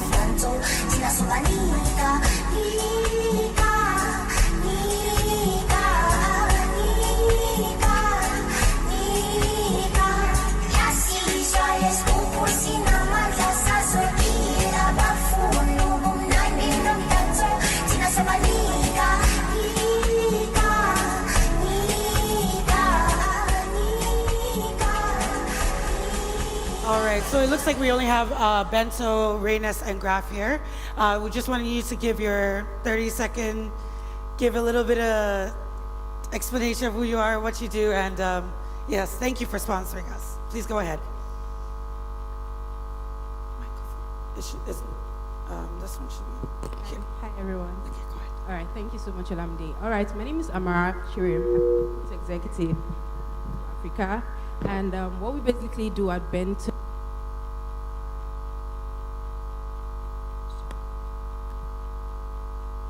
Oh, sorry about that. Let me start again. My name is Amara Chirim, a growth executive at Bento Africa.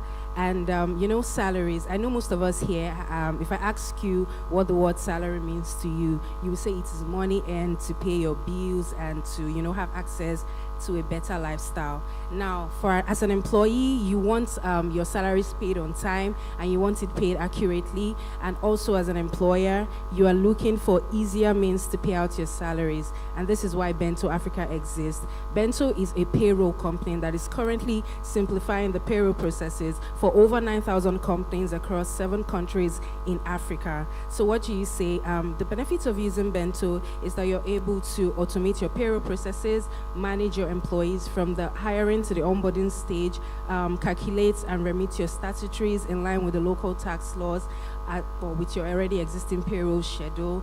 And you can, the beauty about our solution is that we have a flexible pricing plan. So it's time to stop overthinking payroll and start leading a more rewarding lifestyle for you and your people. So you can log on to our website, www.bento.africa, and book a demo session and would attend to you. You can also find our booth downstairs.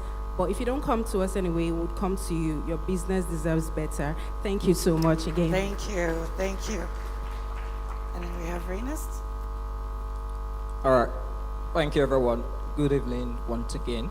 My name is Ifeanyi Magado, and I manage Brainx sales engagement and customers as well too.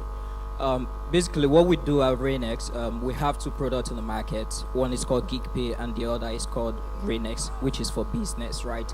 GeekPay, I know many of you here are users of GeekPay, right? For people that are looking to, freelancers especially, that are looking to receive money from any part of the world, you need a solution that can actually, make that happen for you. GeekPay is actually the solution for you. And aside from that, too, we're actually helping a lot of businesses today.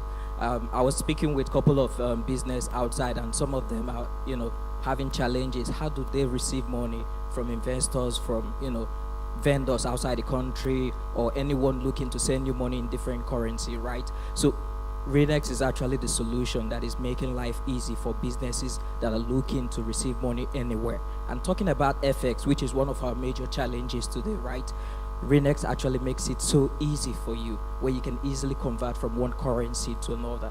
You're looking to create a business account in USD, Naira, GBP, Euro, and Pounds, all in one place. Brainx is the solution for you. And aside from that, too, we still have a lot of people in businesses that are having talent outside the country, in different part of the world. You're struggling to pay them. What is that solution that can actually make this payment happen with just a click of a button? Brainx is actually the solution for you. So you can pay all your talent got across any part of the world, anywhere, with just a click of a button, and everyone receive payment in different currency. So aside from that, one of the beauty part, I know most of you are asking, there are other products like this out there in the market. what are the functionalities you have that is different from, other product? In terms of speed, we deliver. In terms of, the rates, we deliver. We are actually the best in the market for rate. There are some businesses that have reached out to us and say, oh, we're looking for the best platform that could actually deliver in terms of FX, right? But we have the best rate in the market too. Think about Renex, think about your business as well. Thank you very much. Please stay on the stage, and the representative from Bento, please return so that we can take a picture. And last but not least, we have Ebube Udochukwu from Graph. Hello everyone, I'm honored to talk to you today about what we do and why it matters, but I will just start with the why. So I don't have much time, but I would engage us in a call and response. I'll start a sentence and then you try to finish it off. So let's go. The world is a global village. Thank you. So you see, we've actually heard of this phrase enough times for it to be qualified as a cliche. But the question is, how true is it? When it comes to your ability as a startup or business in Africa to pay or get paid or even move your money around, does the world truly feel like a global village? Certainly not. So essentially at Graph, what we do is we help you simplify global commerce and international banking. Let me scrap that whole buzzword. We provide you with a USD bank account in your business name where you can receive payments, and then you also have multi-currency options to move your funds around as you would need them. You can also make payments to 90 plus countries across the world, and then you can also create dollar cards for your team members and departments as you would need them. In summary, what defines Graph essentially is our commitment to seeing a future where the world truly feels like a global village for every African startup. In our first year, we processed over $103 million in transactions while in private beta. And this year, we're coming out of our shell to extend our value offerings to as many businesses and startups that would need our services. So please, if any of the things I have said here today has struck a chord with you and you'd just like to have a conversation with us, feel free to reach out to me or any of my team members. We'll be more than happy to indulge you. Thank you and God bless. much. And can we get a picture with our sponsors here? I'll join this one.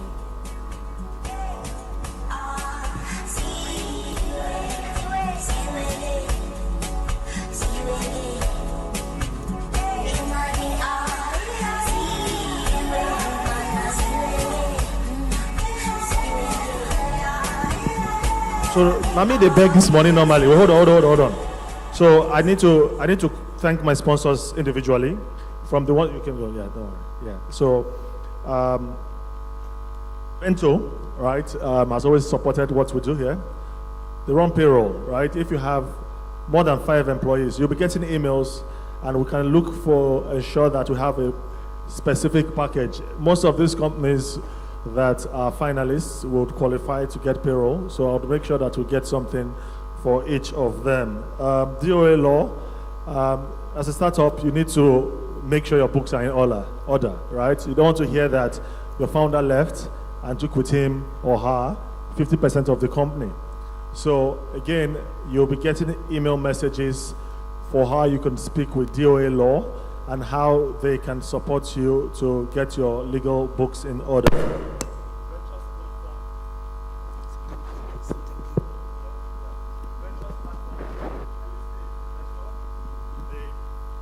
Ensure that you get all the support you need to, and this looks very awkward, I know, yeah. Yes, early stage investor, they would support you, and it's beyond collecting a check. It's beyond collecting money. To succeed, you need a lot of resources, partnership networks to succeed. So many people that applied for this, their decks will be seen by those from Ventures platform, and hopefully they get invested into. Rainest, the big supporters, outside all the English, they'll give you a dollar account. The top 15, they'll have to open accounts there because we don't know who is winning. And the winner would have some of their prize money in it, half of it. And the other half will go to Graph. Because you know when you beg for money, you beg from everybody. You beg from Adam, Eve, you beg from Cain and Abel. So, the winner's prize will be split in between those accounts. So hopefully, but this day and age, you need to get a dollar card. Many of your expenses, unfortunately, are in USD, and you don't want to be using black market rates, especially if you have customers that are giving you USD revenue. You want to be able to have access to USD revenue. So with Graph and Rainest, you should open 2 accounts, so you should hedge. You should just have one and the other, because I collect money for 2 of them. But both of them definitely very, very, very supportive. Union Bank gave us a space. They have a place called Space Next. Because co-working space, you could have events, have programs there. Most of the people will work. You heard the talk from John. A lot of the AWS things can maybe you don't have the bandwidth. Cloudplexo would actually help you. They have some funding that they can use to help you migrate into the cloud if you're not in the cloud. They can help audit your system to make sure you're safe and secure. All these people will be outside cocktail. So when you're munching, just make sure you're getting the right contacts. You get an email. Paystack is Paystack, right? Exactly. If you want to collect money online, then you use Paystack. It's as simple as that. But the Catalyst program is more interesting in the sense that, again, it's not just, it's better for them if businesses grow versus just transacting. So they help you succeed. So the bigger you are, the more transactions you make. Vote on Capital, Olumide was here. If you can get him to one corner, Olumide they drop, you know? So if you can pitch him very well, find out what they're interested in, and you pitch it right. SG Grow, SG's Vest, Freak Out, they hero, so we'll be seeing them. I think... yes, we wanted to invite them onto stage, the headline sponsors, because Tomoya had something to say. Okay, so yes. Tomoya will be talking of IVS, so yes. Yeah. So once, please welcome Tomoya to the stage. I didn't forget Ubulu Africa. No. Right, I didn't forget Ubulu. Ubulu does a lot of innovation work. They helped manage most of this process. They manage innovation competitions. They manage a lot of acceleration processes. They do a lot of the back end, selection, training, etc. I got it right, Odi, find out. Tomoya from SG Grow, the sponsor of this event. Thank you very much, everyone, for having time today. Are you enjoying? Okay, good. So I'm going to explain about what is IVS and the benefit of going to IVS. So finalists, are you guys ready to go to Japan? Okay, great. So what is IVS? So IVS is Japan's largest startup annual conference. This happens every year. So this year, this will happen from 4 to 6 July 2024 in Kyoto. So there will be 15,000 participants all over the world. About like 40% to 50% will be coming from overseas. So these are scenes from last year. So as you can see, there will be a lot of sessions, like a pitch event, and there will be guests from overseas, from Japan, all over the world. Who will come to IVS? So there will be a lot of investors, key persons, of founders, the corporate executives, government officials, students. Also, what will happen at IVS? So there will be a lot of sessions, workshops, side events. So there will be more than 100 IVS during the 3 days.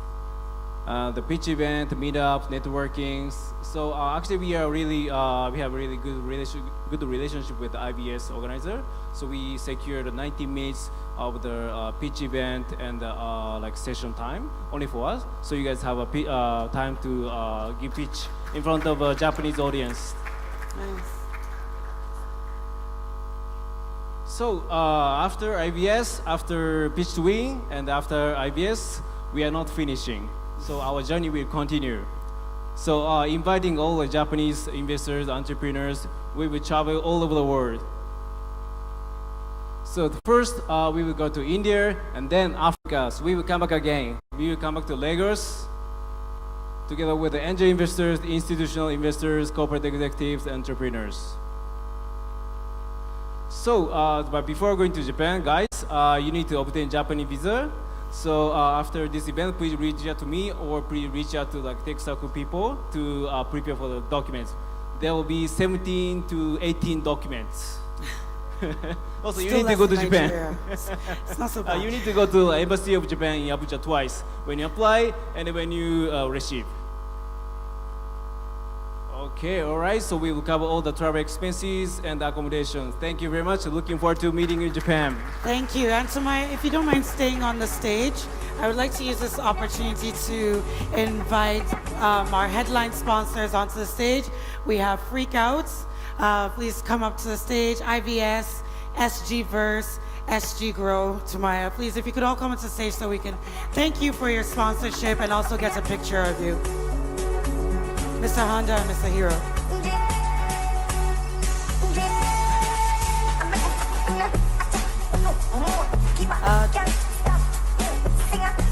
Dr. Odi, if you want to go.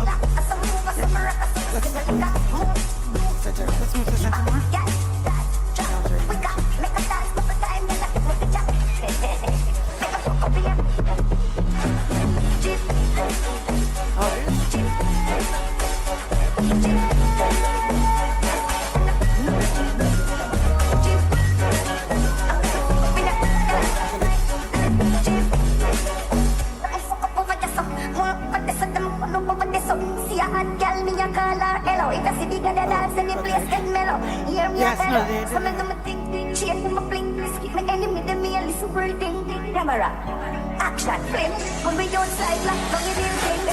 Alright, thank you very much. Okay, so now, you people are thinking that this girl has been lying the entire time. So, coming up next, DJ, please. Yes, we're finally at that point. So first of all, give yourselves a round of applause and make some noise for making it to the end, because it is not easy. And also, once again, please give a big round of applause to the people who pitched today, because tonight, one of them is going home with $10,000 and a lot more goodies. I'd like to welcome onto the stage Dr. Odiong Akpan to please announce the 5 finalists and then also the winner. The top 5 and then the winner. You guys said, don't worry, there's a winner. Please welcome him up on the stage.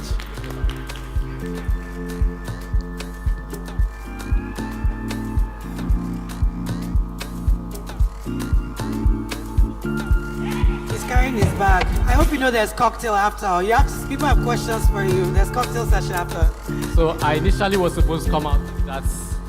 I thought the walk was not dramatic. Okay. It was not dramatic enough, so I had to do this walk. Come this way. So this is that bag that I usually use for Big Brother Africa and all those things, right? So I'm going to keep it here. Hi everyone, my name is Odiong Akpan once again, and I lead the team at Bulu Africa. Bulu Africa, like O has said, is a digital innovation hub and also an innovation management firm. What we do is we support innovation management programs, startups, and small businesses. So essentially, this is our turf, and this is what we love to do. I am here to announce, or rather tell you how this process went. So I'll start with the beginning, which was the call for applications. What were we looking for? As O has said earlier, we are looking to promote early stage startups and give them as much visibility as possible. So congratulations and a round of applause to our top 15 finalists. So after the call for applications, we did get 100% more applications than we did last year. This year we got over 1,000 applications.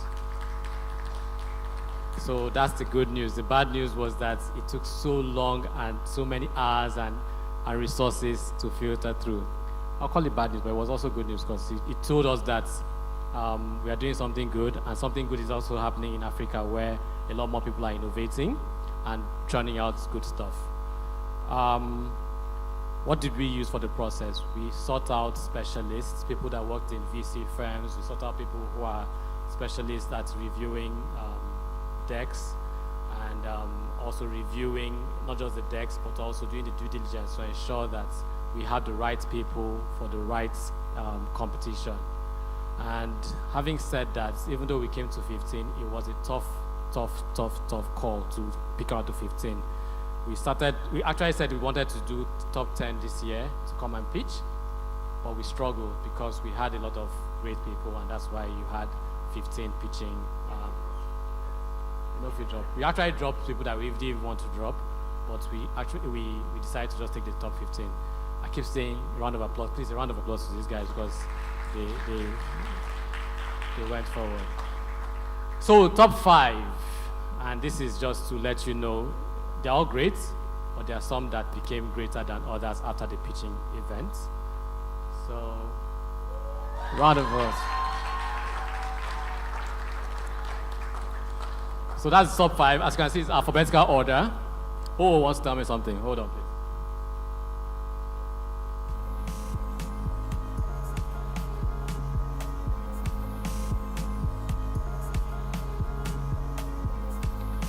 As usual, So yes, these are the top 5 arranged in alphabetical order. It's very important to note, by the way, that this is the top 5 for the pitching. Because as you do know, some people have very good businesses, but they have a lot of nerves when they're on stage, right? So but for the pitching performance, these are the startups and the founders who came out of 5. So a round of applause. Let me see the top 5, please. Great. I know there's a lot of anticipation in the room. I think I mentioned to the guys yesterday that we like to switch things around. And so, what we are doing here is that we are trying to get the winner for the 10K prize and also the all-expense-paid trip to Kyoto, Japan. That's guaranteed. However, we do have something that came up, and we decided to give an additional ticket to Kyoto, Japan, and that is what we call the sponsor's choice. So one of you here turns out to be the sponsor's choice and would, be going to Japan. So I would, calm down. So I would call on Hiro Mashita.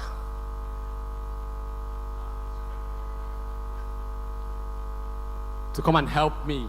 I'll tell you who it is, and then you help me give a handshake to that startup. Come, make I go carry the check, come. I'll whisper to you, and you whisper to, and you let Hiro know who. Go direct. I'll bring check. I know. So, the sponsor's choice. Why the shake now? I'll give it to you. You press this and we do the sponsor's choice. Okay, everybody. I'm honored to announce the sponsor's choice. PITCH2WIN-4!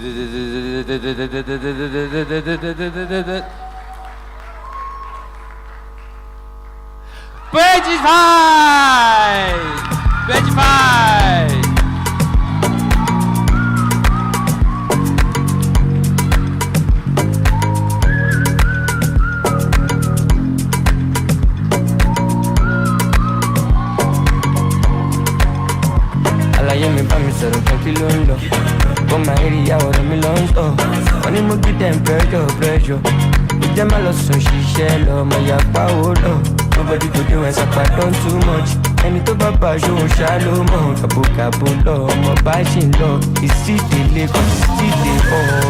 Happiness, everythingness.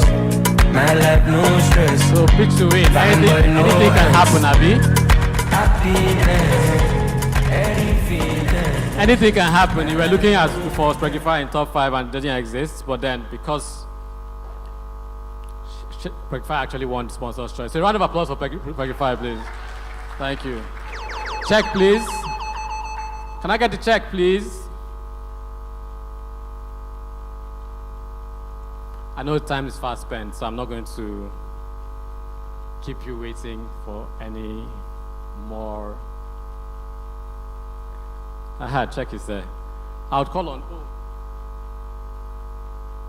all these G's, no G's, not just anticipation and again kind.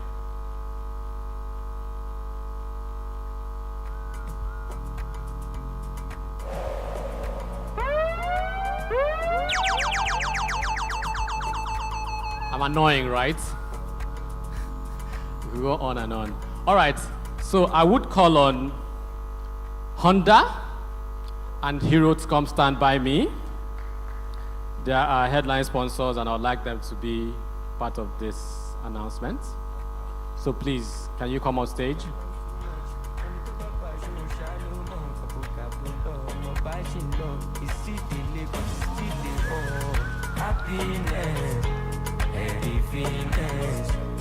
I'm going to do that thing that we said, have I seen you before? Do I know you? So in this bag is an envelope that would reveal. Come take this, please. Let's do it as auditable as possible. There's an envelope in the bag. So pick out the envelope. You have to tear it. That's it. Yeah, pick it up. So look at it, look around, and ensure that it's sealed. Is it sealed? Okay, open it in front of everybody. Huh? No. Good. Where's mine? So please, can you look inside? Just look and show. Can you see it? You can see it. So, the moment we've been waiting for has come. Calm down, calm down, calm down. Calm down, drum roll. So, I'll give it the mic to.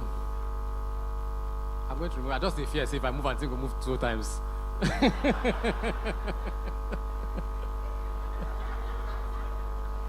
So I'll give it to you. Click on this one. So, you announce. Okay. I'll do it once. Okay? Okay.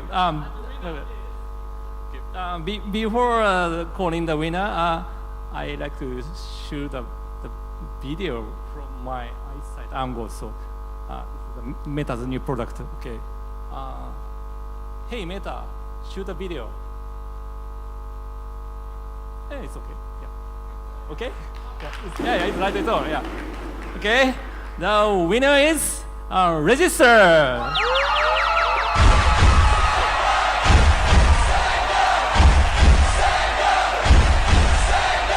Congratulations! I was built to be the best, #1 and nothing less. Lead me to my destiny. I have waited patiently. I have vision, though I believe. I know I can count on me. So stand up for the champions, for the champions. Stand up. Stand up, stand up, for the champions, for the champions. Stand up, for the champions, for the champions. Stand up, stand up, stand up, for the champions, for the champions. Stand up.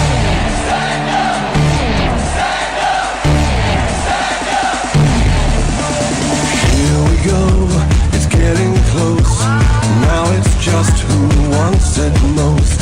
It's just life, that's how it is, 'cause we have our strengths and weaknesses. Oh, I have vision, oh, can't you see?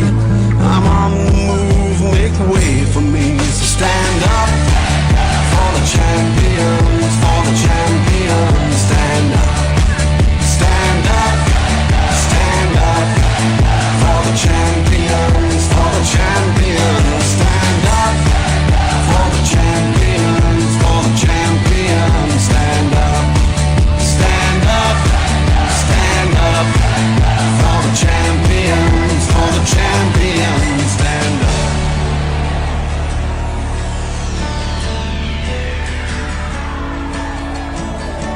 And when I fall down, I have to pick myself back up. And when I fall down, I have pick myself back up. And when I fall down, I have to pick myself back up. And when I fall down, I have to pick myself up. Stand up for the champions, for the champions. Stand up for the champions, for the champions. Stand up, stand up, stand up for the champions, for the champions. Stand up for the champions, for the champions. Stand up for the champions, for the champions. Stand up for the champions, for the champions. Stand up.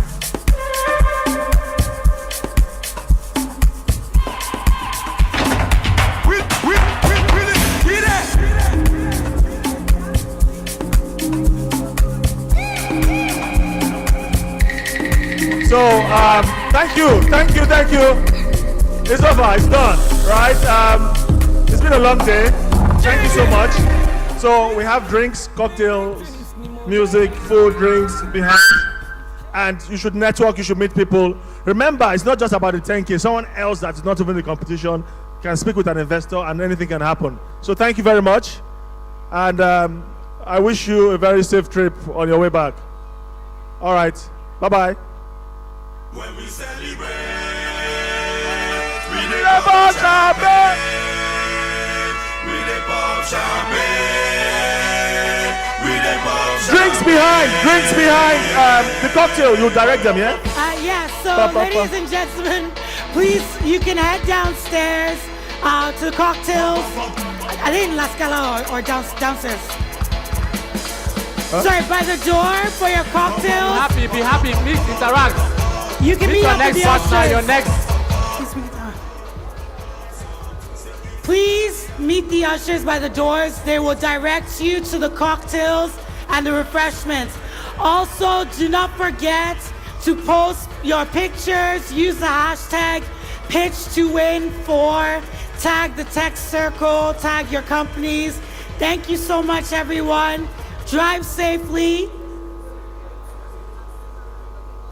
Oh, apparently it's actually the lawn area of La Scala. So just ask them where La Scala is. They'll direct you. The cocktails are happening outside. Thank you so much for coming out today. Have a great night. And we'll see you next time. My name is Olamide, and I can be your next host.